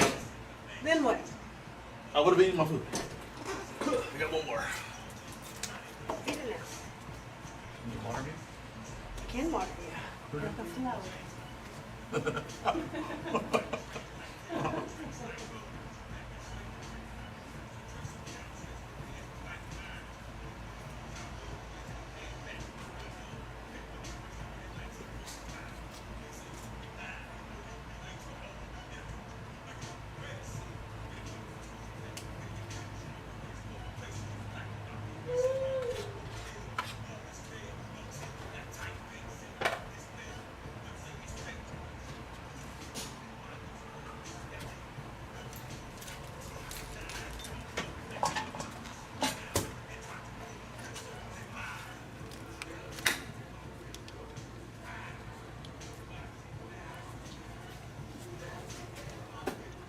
Hey, boo.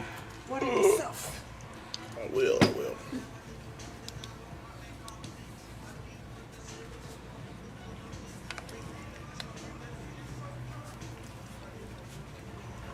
Because I can see the young bloods hanging out at the door. Huh? What do you say?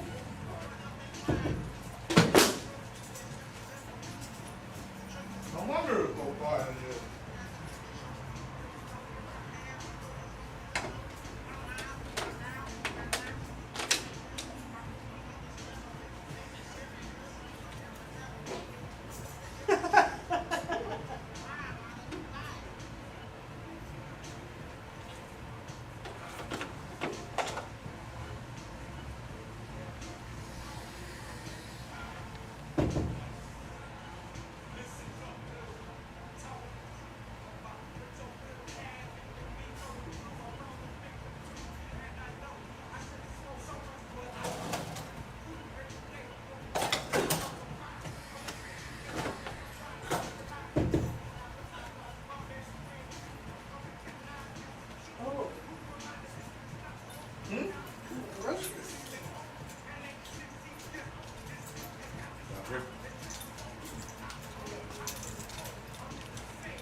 I reckon.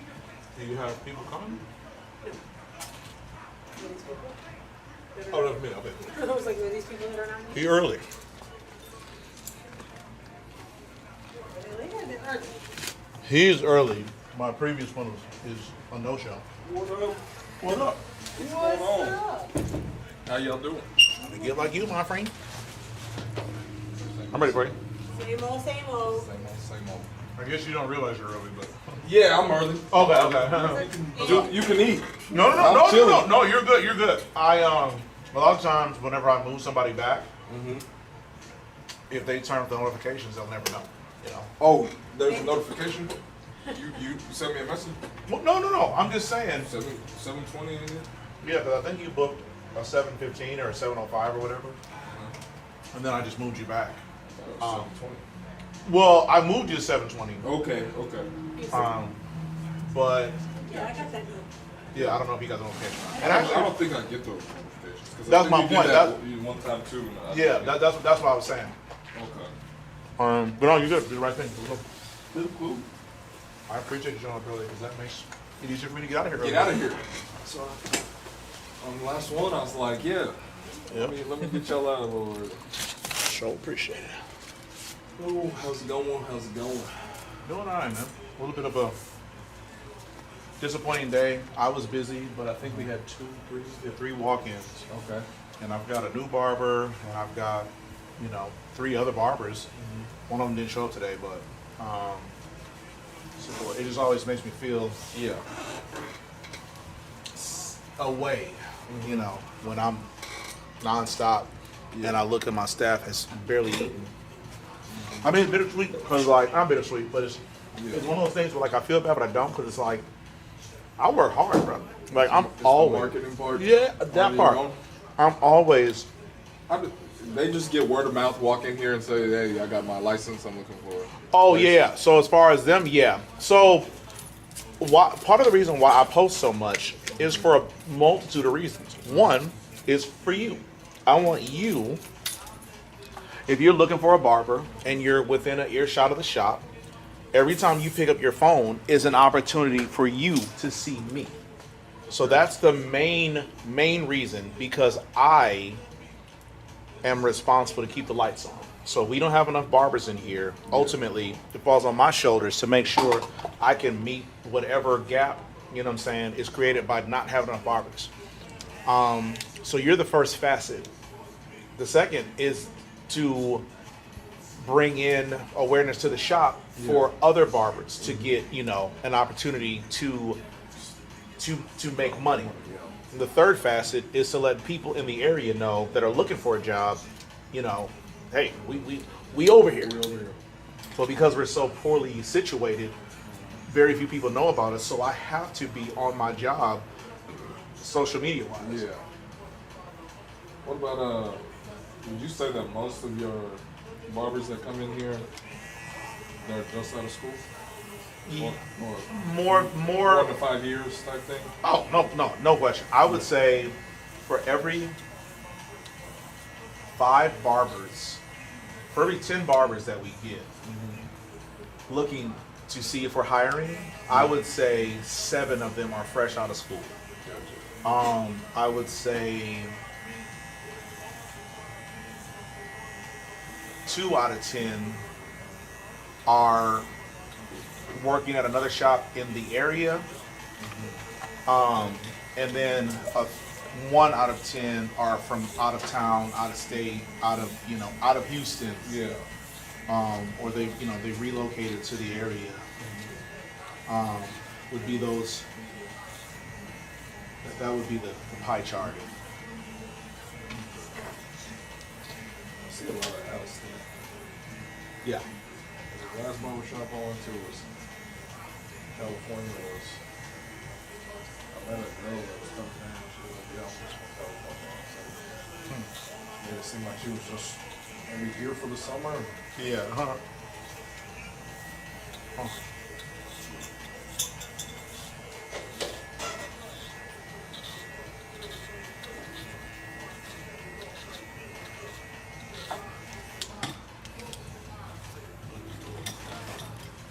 How many years of barber school? So when I went, it was 1,500 hours. Okay. And then like around COVID, it went down to 1,000. Okay. So if you go full time, you can get it done in 6 months or so. Okay. I got mine in when it was 1,500 hours. It was a 9-month program, but I got done in 8. Okay. So I was super serious.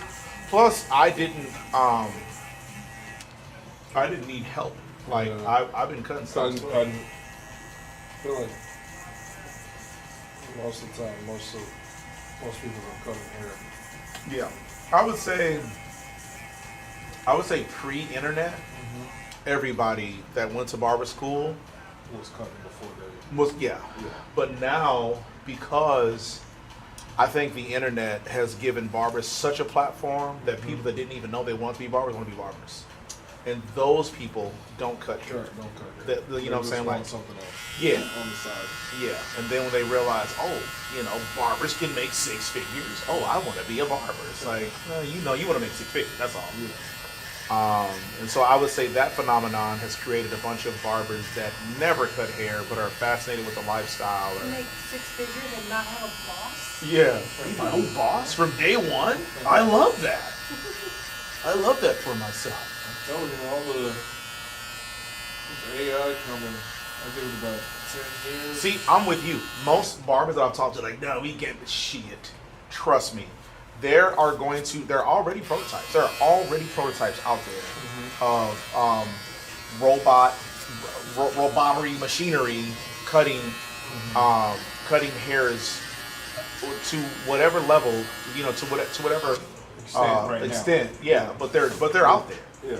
And I'm like you. I believe it. And the thing is, it's not gonna be good when Yeah. like they first hit the market. Yeah. But there are gonna be people, parents, that are like, look, I can pay $500 for this haircutting machine that eventually will get it right. Yeah. Or I can keep paying $50 every other week or multiple times a month or whatever, and I can't keep up. So Yeah. I'm positive there are going to be people that are just out of desperation going to say, look, I would much rather start. And even if what I think is more likely is sport clips, great clips, supercuts, like any of those big box operations that have deeper pockets than a mom and pop barber or barber shop does. They're gonna buy, like some Elon Musk thing is gonna make an industrial commercial grade hair cutting machine, and they're yeah. But I think they're gonna buy, I think they're gonna make those for those types of businesses, and my guess is they'll probably make them dirt cheap as far as like to patronize those things. Say, hey, you can pay a human $30 for a haircut or 50, whatever that looks like, and or you can use this machine for $5 or $10. Quick in and out. Yeah. And I think eventually those things will be upgraded, whether it's their software or their hardware. Until they finally find a way to get it right. Okay. And I truly believe, and I have no reason to think this. Well, I lied. I do. Here's why I think this. 3 years ago, I saw a video of a woman in California that went to get her eyelashes applied by a fucking machine.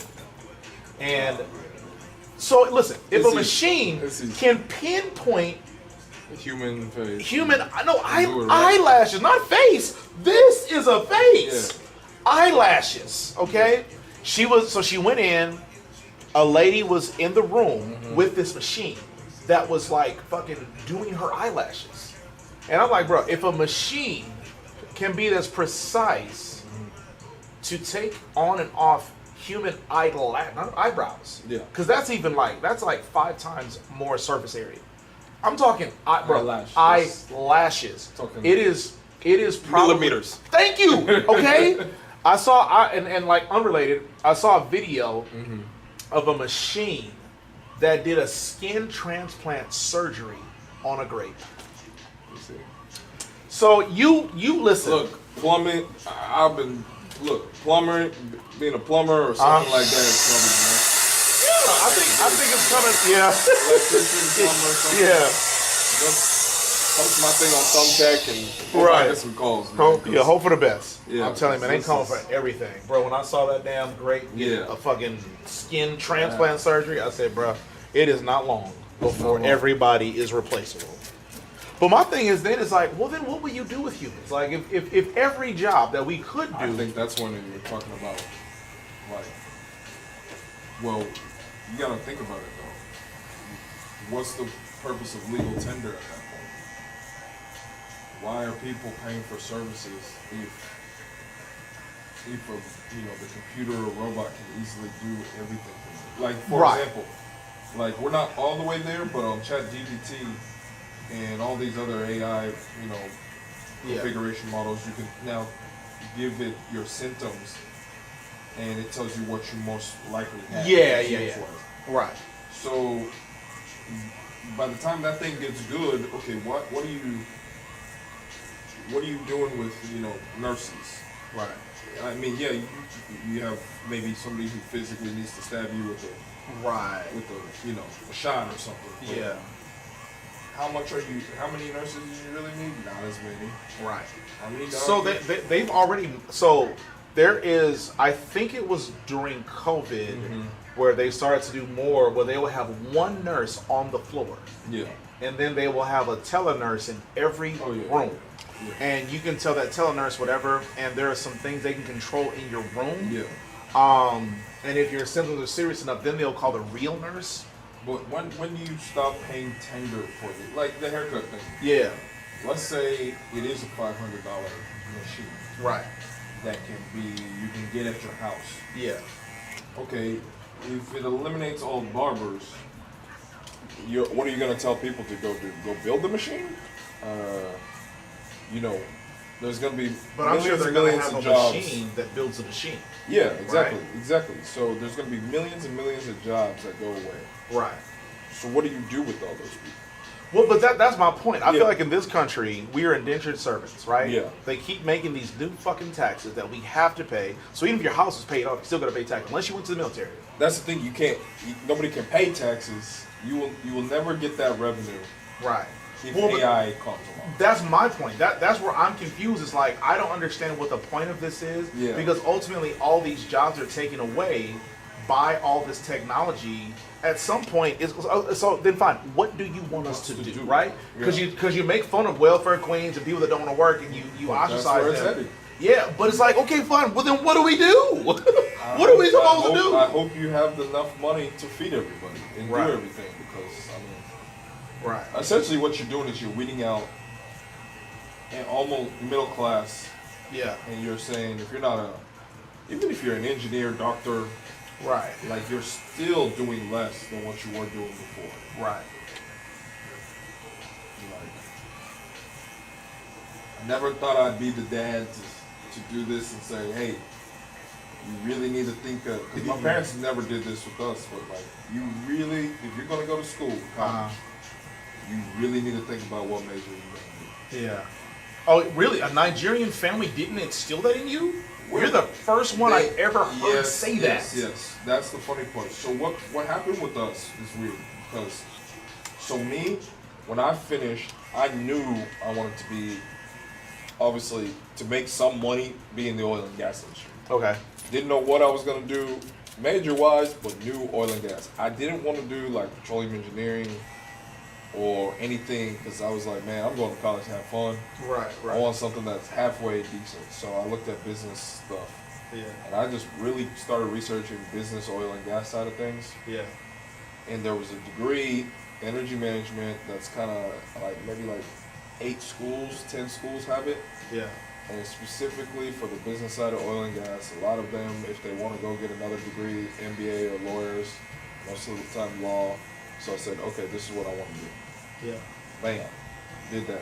Now I regret it. I wish I would have actually just sat down and done like, even if it took me 6-7 years, do an engineering course. Yeah. But the main thing about that is I knew that. So my siblings, what happened to them is, obviously my parents probably wanted us to do some courses that were, you know, law, engineering, medical, because they're in the medical field. Yeah. But my siblings were playing sports. Yeah. All of them had full ride scholarships. So you know how hard it is to, you know, do engineering or any of the, you know. Right. Most of them just Yeah. go, I mean, today, most of them are just, do they even go to class? I don't know. Right. They go do home economics 1, 2, 3, and 4 for a semester. So for them, they were like, my brothers, I remember my brothers asking, what are we going to do? I said, business. Business school. Like, that's the easiest thing that you can do. Right. And still have, like, your sanity. And then after you're done playing football, if it doesn't work out, you can figure out how to, you know, maneuver MBA or whatever through them. Right. And that's literally why our parents never pushed them. They actually kind of pushed my siblings, but because I remember my dad calling being like, man, I hope what they're studying is good. I'm like, no, they'll have a job. Don't worry. Right. Now, are they successful post-football? Yeah, you know, they actually really are in their individual ways. Yeah, yeah. So my sister, I said, so she played volleyball. Okay. She wanted to be a lawyer, but the LSAT got her. Yeah. So she already had an MBA because she had graduated college early. She went to University of Alabama A&M. Okay. So she went to historic HBU. Then she went to UAB to finish her last year of volleyball, and that got her a master's. Okay. So she was taking LSAT, wasn't doing well at it. Isn't there like a statute, like you only take so many times? Yeah, she took it like 2 or 3 times. So the next thing she took the think she took the GMAT maybe or something, and she got into TCU. Okay. And so she got a PhD in education. Oh wow. Okay. So now she's a professor. Yeah. So she's. I'm sure she's printing. Yeah. She's in North Carolina right now. Like her number one school is Texas A&M Commerce, like a little outside of Dallas. That's where she teaches full time. But all the summer and all those short term semesters. So she's doing the summer class at Duke. So she's actually in North Carolina pretty much all summer. Yeah. Because how much they're gonna pay her just to teach a class. So right. That type of thing. So she did okay. The next brother is actually, and this is actually I've been talking to him about, man, if I ever switch careers, I might come join you. He graduated and got an MBA in marketing, but he got into, his first job wasn't great. Got into another job that was, it was like a electricity company. What happened was in that electricity company, he was able to maneuver and do a whole lot of different roles. They paid for a whole lot of certifications for him. And he got into a niche called like NERC compliance, which is basically, if there's anybody you want to blame for, were you around in Texas when that storm hit? Yeah. The freeze. LOL. Yeah. Yeah, and the power grid went out. Yeah. He deals with all the power grid, the compliance part. Yeah, so he's the one to blame for that. So, and he's like, bro, there's nope. It's such a boring job that nobody wants to do it. Yeah. And so But it pays well? Pays 6 figures. All of it. No shit. And he's like, so boring. Nobody just doesn't want to do it.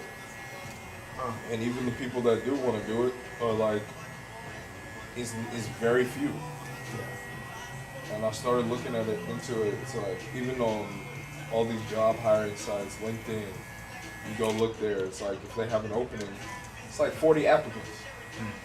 It's not, and everything else on LinkedIn is 100, 200, 500 plus, Yeah.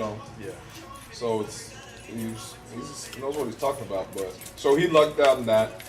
The youngest brother, really how he lucked out, and why I say he lucked out is because his jobs haven't been like really high pay, but he lived at my parents' house for So the guy stacked money.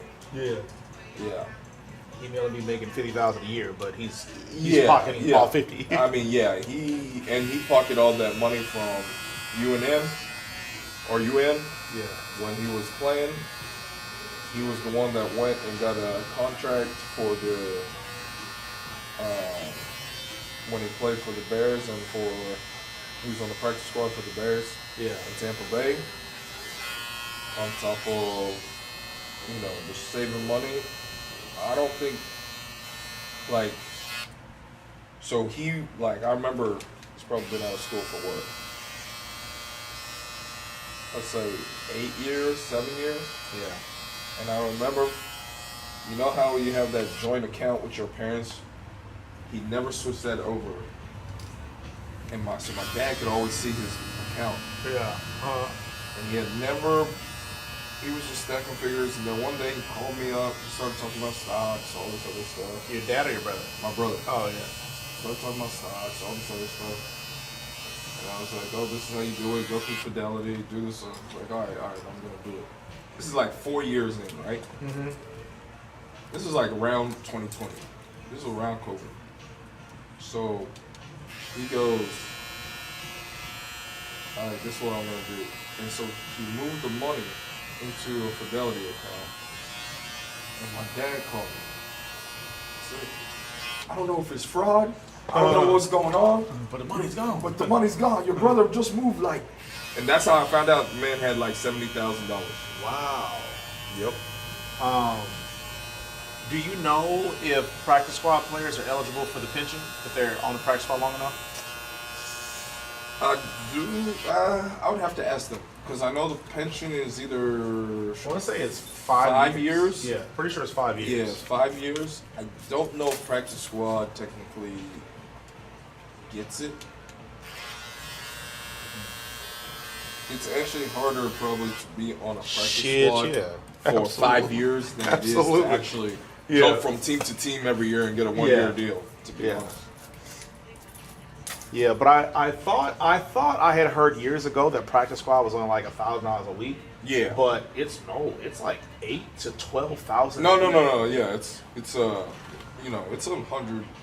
Yeah, you'll plus a make year. 6 figures. Yeah, for sure. But yeah, I feel like at some point I knew somebody that was on the practice squad, and I think, and this is so long ago, I'm sure that like the CBA had just, changed everything. But at one point, I thought it used to be $1,000 a week, and then I heard, I got into an argument with one of my coworkers, and they was like, no, it's like $10,000 a week. And then when I looked, the time it was like 8,000, and then I looked more recently, but I can't remember when, and it was like up to 12,000. Man, I might put my clip up. Yeah, suit up. Get my bell rung a couple times. Yeah. Nah, they should get they probably average 100 and something to 200,000 a year. Yeah. So.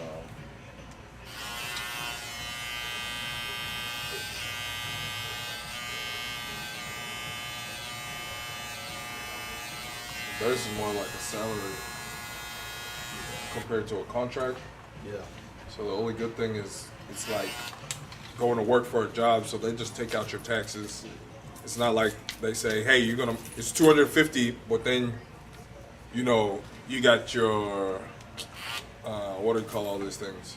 Union dues. And union dues, but like, you might have to pay union dues, but you don't have to pay, what's the other thing that they charge you? Well, it's not it's 250, but you're only guaranteed 120 type thing. Oh. Okay. Like the guaranteed contract. Bonuses and whatnot. Bonuses and all that, yeah.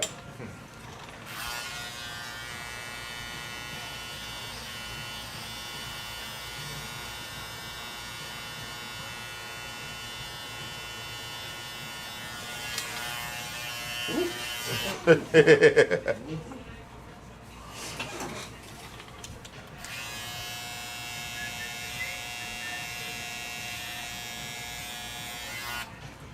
up.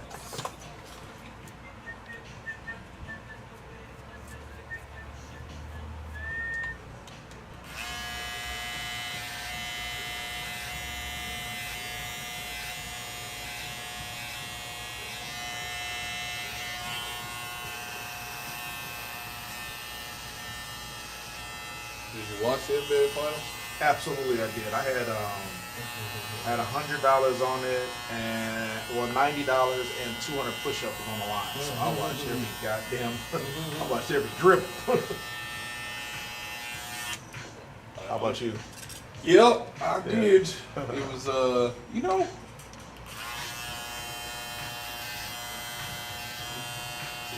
think the NBA is rigged?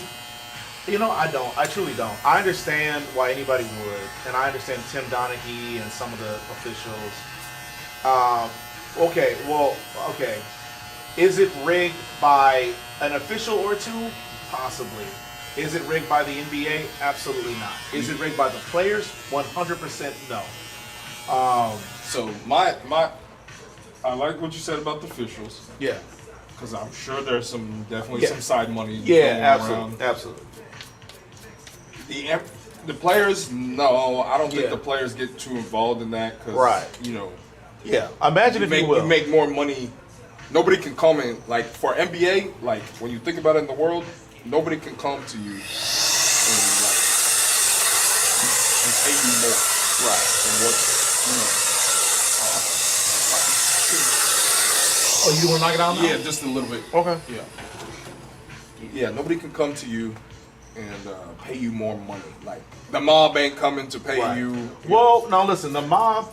If you have a gambling problem and you get in debt. Yes, you get in debt. Yeah. No, they own you. Yeah. Because that's what happened to Tim Donaghy, if I'm not mistaken. He got behind, and that's how he ended up having to fix some games or whatever. But the NBA, I don't think it's fixed. I have a hard time. And trust me, I'm a Mavs fan. Yeah. I have a hard time believing that you shipped off Luka.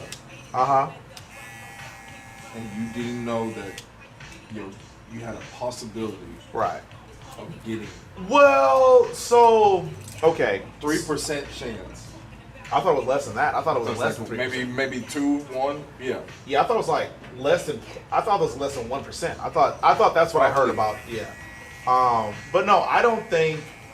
So a couple people have said this, where they talked about the accounting firm that is responsible for the authentication of the certifying of the draft order.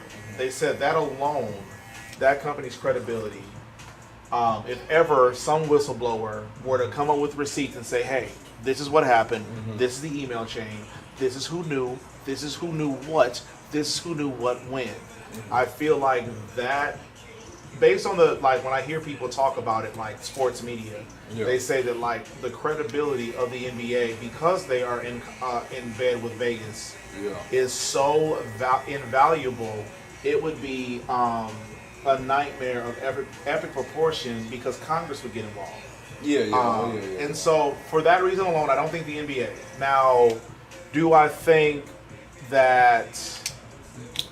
Because, like, think about. Do you have to rig it so much in the sense that to where somebody? Because right now, right, there's a good group of people out there who are like, man, NBA is rigged, right? Yeah, absolutely. But you don't have to. You don't have to use that email paper trail thing to like show that, hey, we're gonna rig it like this. We're gonna do it. Well, like sure. This. But somebody made a great point where they said, do you understand how many people would have to know and be quiet?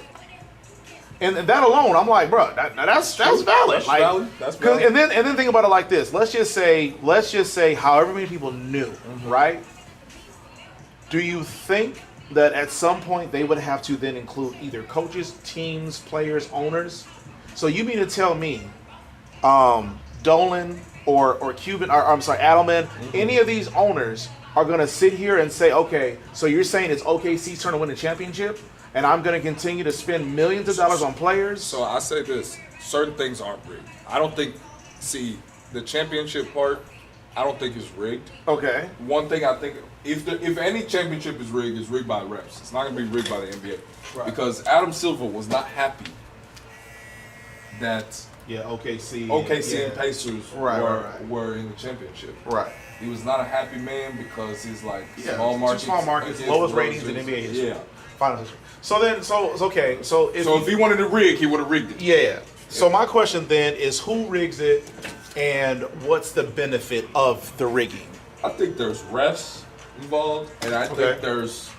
I think the NBA is involved in rigging.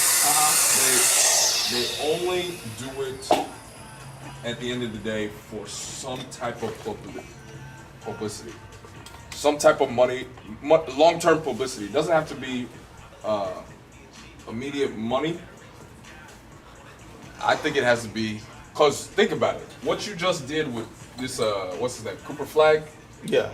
With going to the Mavs after shipping off Luka. Now, it doesn't matter if you a New Orleans fan, Miami fan, everybody's watching the Mavs. Well, no, right. But the thing is this, though. 29 other teams would then be like, hold up. So all I got to do is give up my such and such player, and I will be rewarded with the number 1 draft pick? Like, if that's the case, then Zion will be moved next season. John Morant will be moved the following season. They're talking about moving John Morant. I know. They're talking about moving Zion. You know, like, you name it. Anthony Edwards will be out of Minnesota. No, you know what I'm saying? It's like, it's a lot. So I don't buy that. But again, listen, I can't explain it. I got no. I can't explain it. I just try to find ways to comfort myself. You have your story is more believable than mine, right? About Cooper Flag and Luka, because I don't get it neither. Yeah. But I believe that the only reason I disagree with that is because what makes you think 29 other owners didn't want Cooper Flag, right? So if then the possibility of impropriety is out there. Well, you got to remember, so it's 5. 5 what? 5 owners. Because it's a lottery, 5 teams. No. All of the teams had. Dallas wasn't a lottery pick. I'm sorry, Dallas wasn't a lottery team. They weren't in the top 5. No, all of the teams in the NBA are eligible to be the number one. It's just less likely the better your record is. So all 30 teams had an opportunity to get. That's why it was less than 1% that they got that pick. But all 30 teams had All 30 teams had. I wouldn't say an equal opportunity. All 30 teams had a fair opportunity. How it used to work was the team in the finals was slated from 1 to 30. They were 30th in like how many opportunities they got to get the number 1 pick. Real. And then in order for so they did that from 30 to like 16, I believe I think to 10.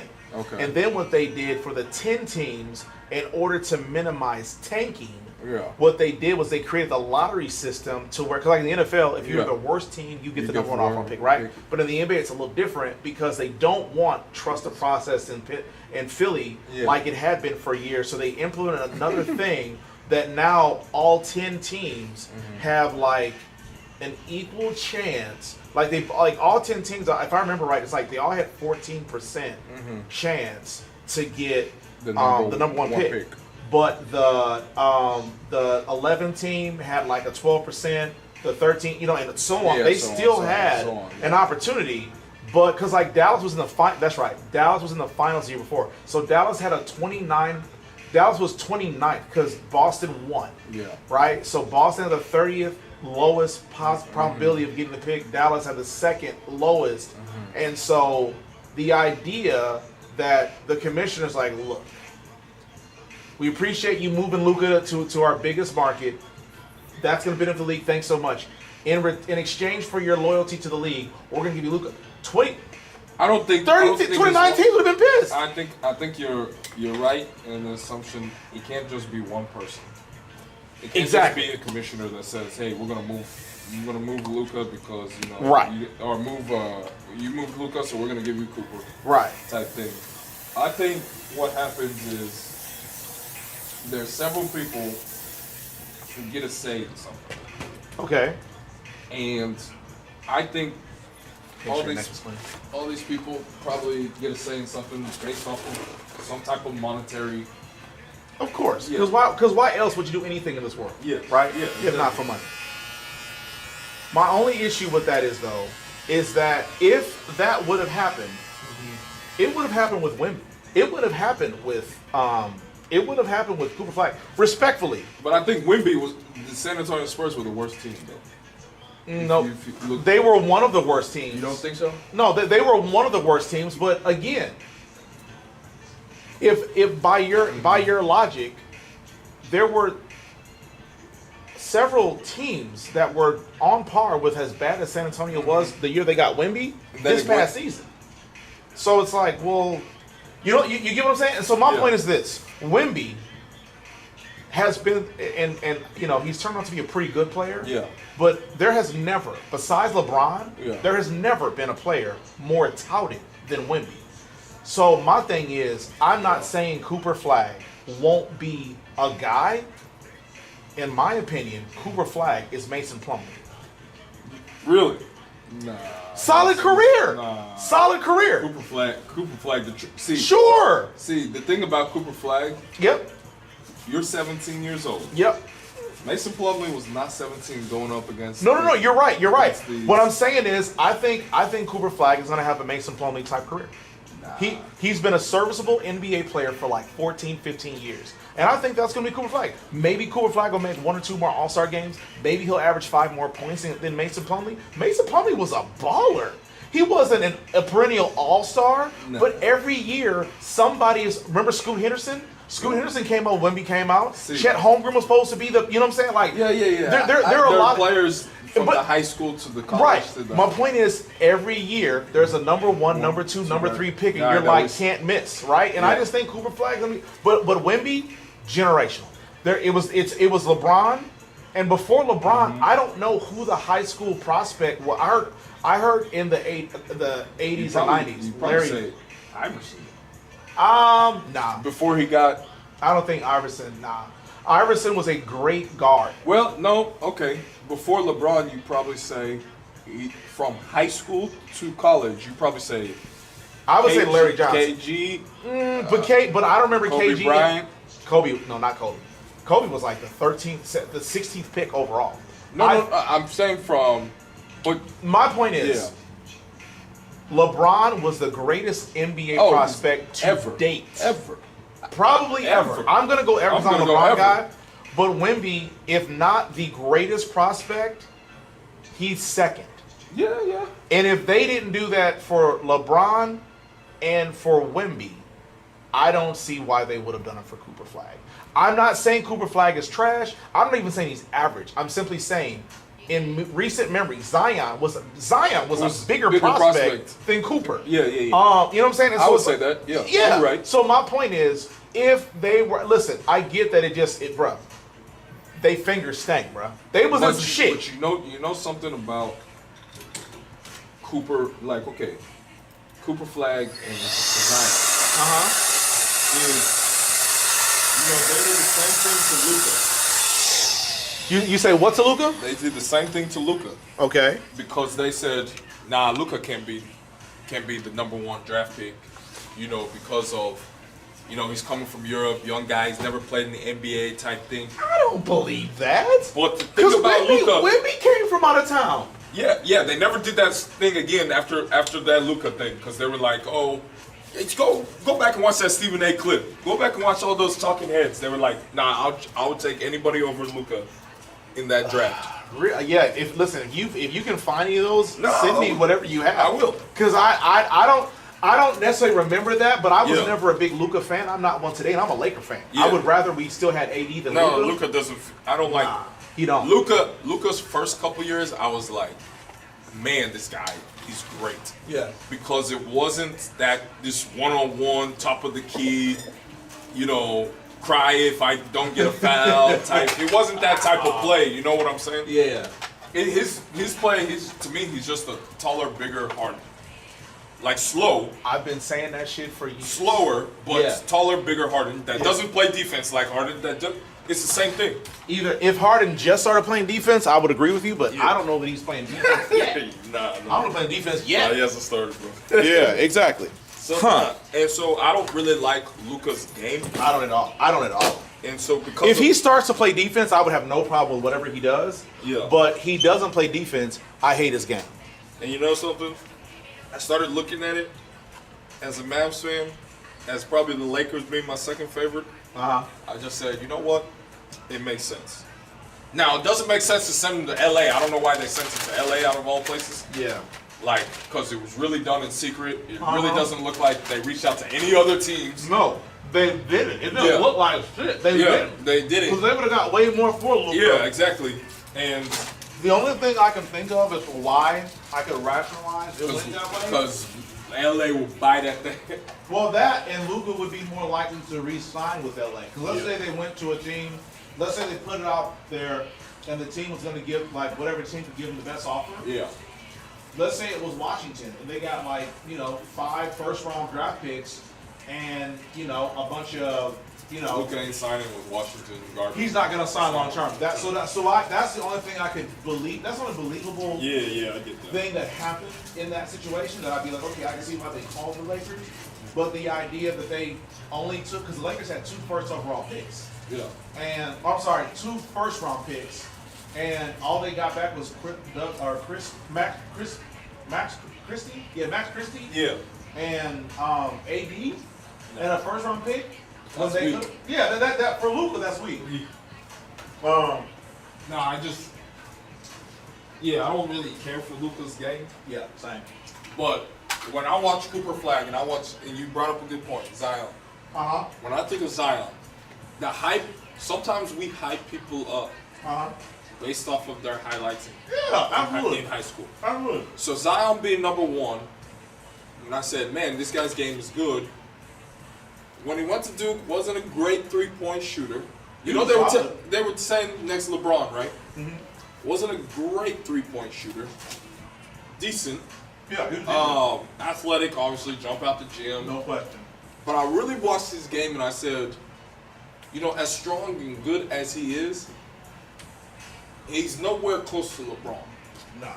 I don't remember. I think the only thing that I remember them saying about him and LeBron was the buzz. Because they didn't play the same. Yeah. LeBron was definitely built different. LeBron's the best prospect ever. Ever. There's nobody that passed the ball as well as him. Right. There's nobody that rebounds. There's nobody that complete thing did what he did in coming out of high school. No player. But as far as hype and buzz, I think that was only comparable. Yeah. That and the fact they're both super athletic and like 1-to-1. But yeah. But I don't see Zion. If you put him on Team USA like they did in Cooper Flag at 17 years old, I don't see him schooling those boys like that, like Cooper was. You know, I think in ways I agree with that, but in ways I disagree with that. He came into the league as a rookie. I'm talking Zion. He only had a few, weeks consecutive where he wasn't injured. Yeah. But when he got on the court, he was the biggest, fastest, strongest dude, even though he was Not out of denying shape. that. So I don't know. See, you're talking about as a rookie in the NBA. Yeah. I'm talking before you, because Cooper Flag played Team USA before he even stepped on. No, you're right. A campus at Duke. No, you're right. 17 years old. I don't think he does. All what I'm he saying does. is, I feel like if Zion was given the opportunity, because he didn't put on much weight from his freshman year to the year to his rookie year. Yeah. I think he had the body, the motor. I want to say and I understand what you're saying, and the problem is like we'll never know, right? Because he wasn't given the same opportunity. I just believe based on how athletic, quick, fast, and strong he's country strong. Yeah. I have a hard time believing, because think about it. He would have had KD. He would have had Carmelo. He would have obviously had LeBron. LeBron would have probably been the only defender that he probably couldn't just have his way with. He would have had Paul George. You know what I'm saying? He would have had a bunch of guys that he was physically superior to, even as a freshman in freshman in college. Yeah. So I just believe. I mean, we'll never know, but I would not be surprised if he also was able to leave an impression on the Olympic team. Because even today, for as long as he's been injured, if he could put together a season without injury, he would be an all-star. He would be an all-NBA player. Well, you saw the was it? No. That was if they traded John Morant to Minnesota. What? What happened? Yeah, some people were talking about that, trading John Morant to Oh, Minnesota. yeah. And they said, what's going to stop this team? They said BBL and guns.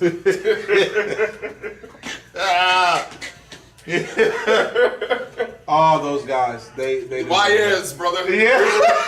I talked to my cousin about this. I said, look, guy, it's a different league. It's a different league, for sure. It's a new generation. They're not the millennials. They're not Gen Gen Z, Gen X, whatever. Yeah. This is literally, you're looking at YNs that they don't care about no championship. They don't want to be no face of the league. They want their money and they want to party with women. Right. And listen, ain't nothing wrong with it, but when you have the opportunity to be monumentally great. Because the money, the problem with the YNs is if I'm gonna sit down and give you a speech, I'm like, you want to make money forever? Like you that are generational talent, Anthony Edwards, John Moran, Zion, y'all want to make money forever? Yeah. Then you drop all these other things that y'all are doing and focus lock on the game. in, win a few championships. Cause look, KD's set for life. Yeah. LeBron is set for life. His kids are set for life. His kids are set for life. Yeah. So if you want to do that, lock in. Yeah. But they only focus on the here and the now. Right. All right, brother. Yeah. Yes, sir. Take care.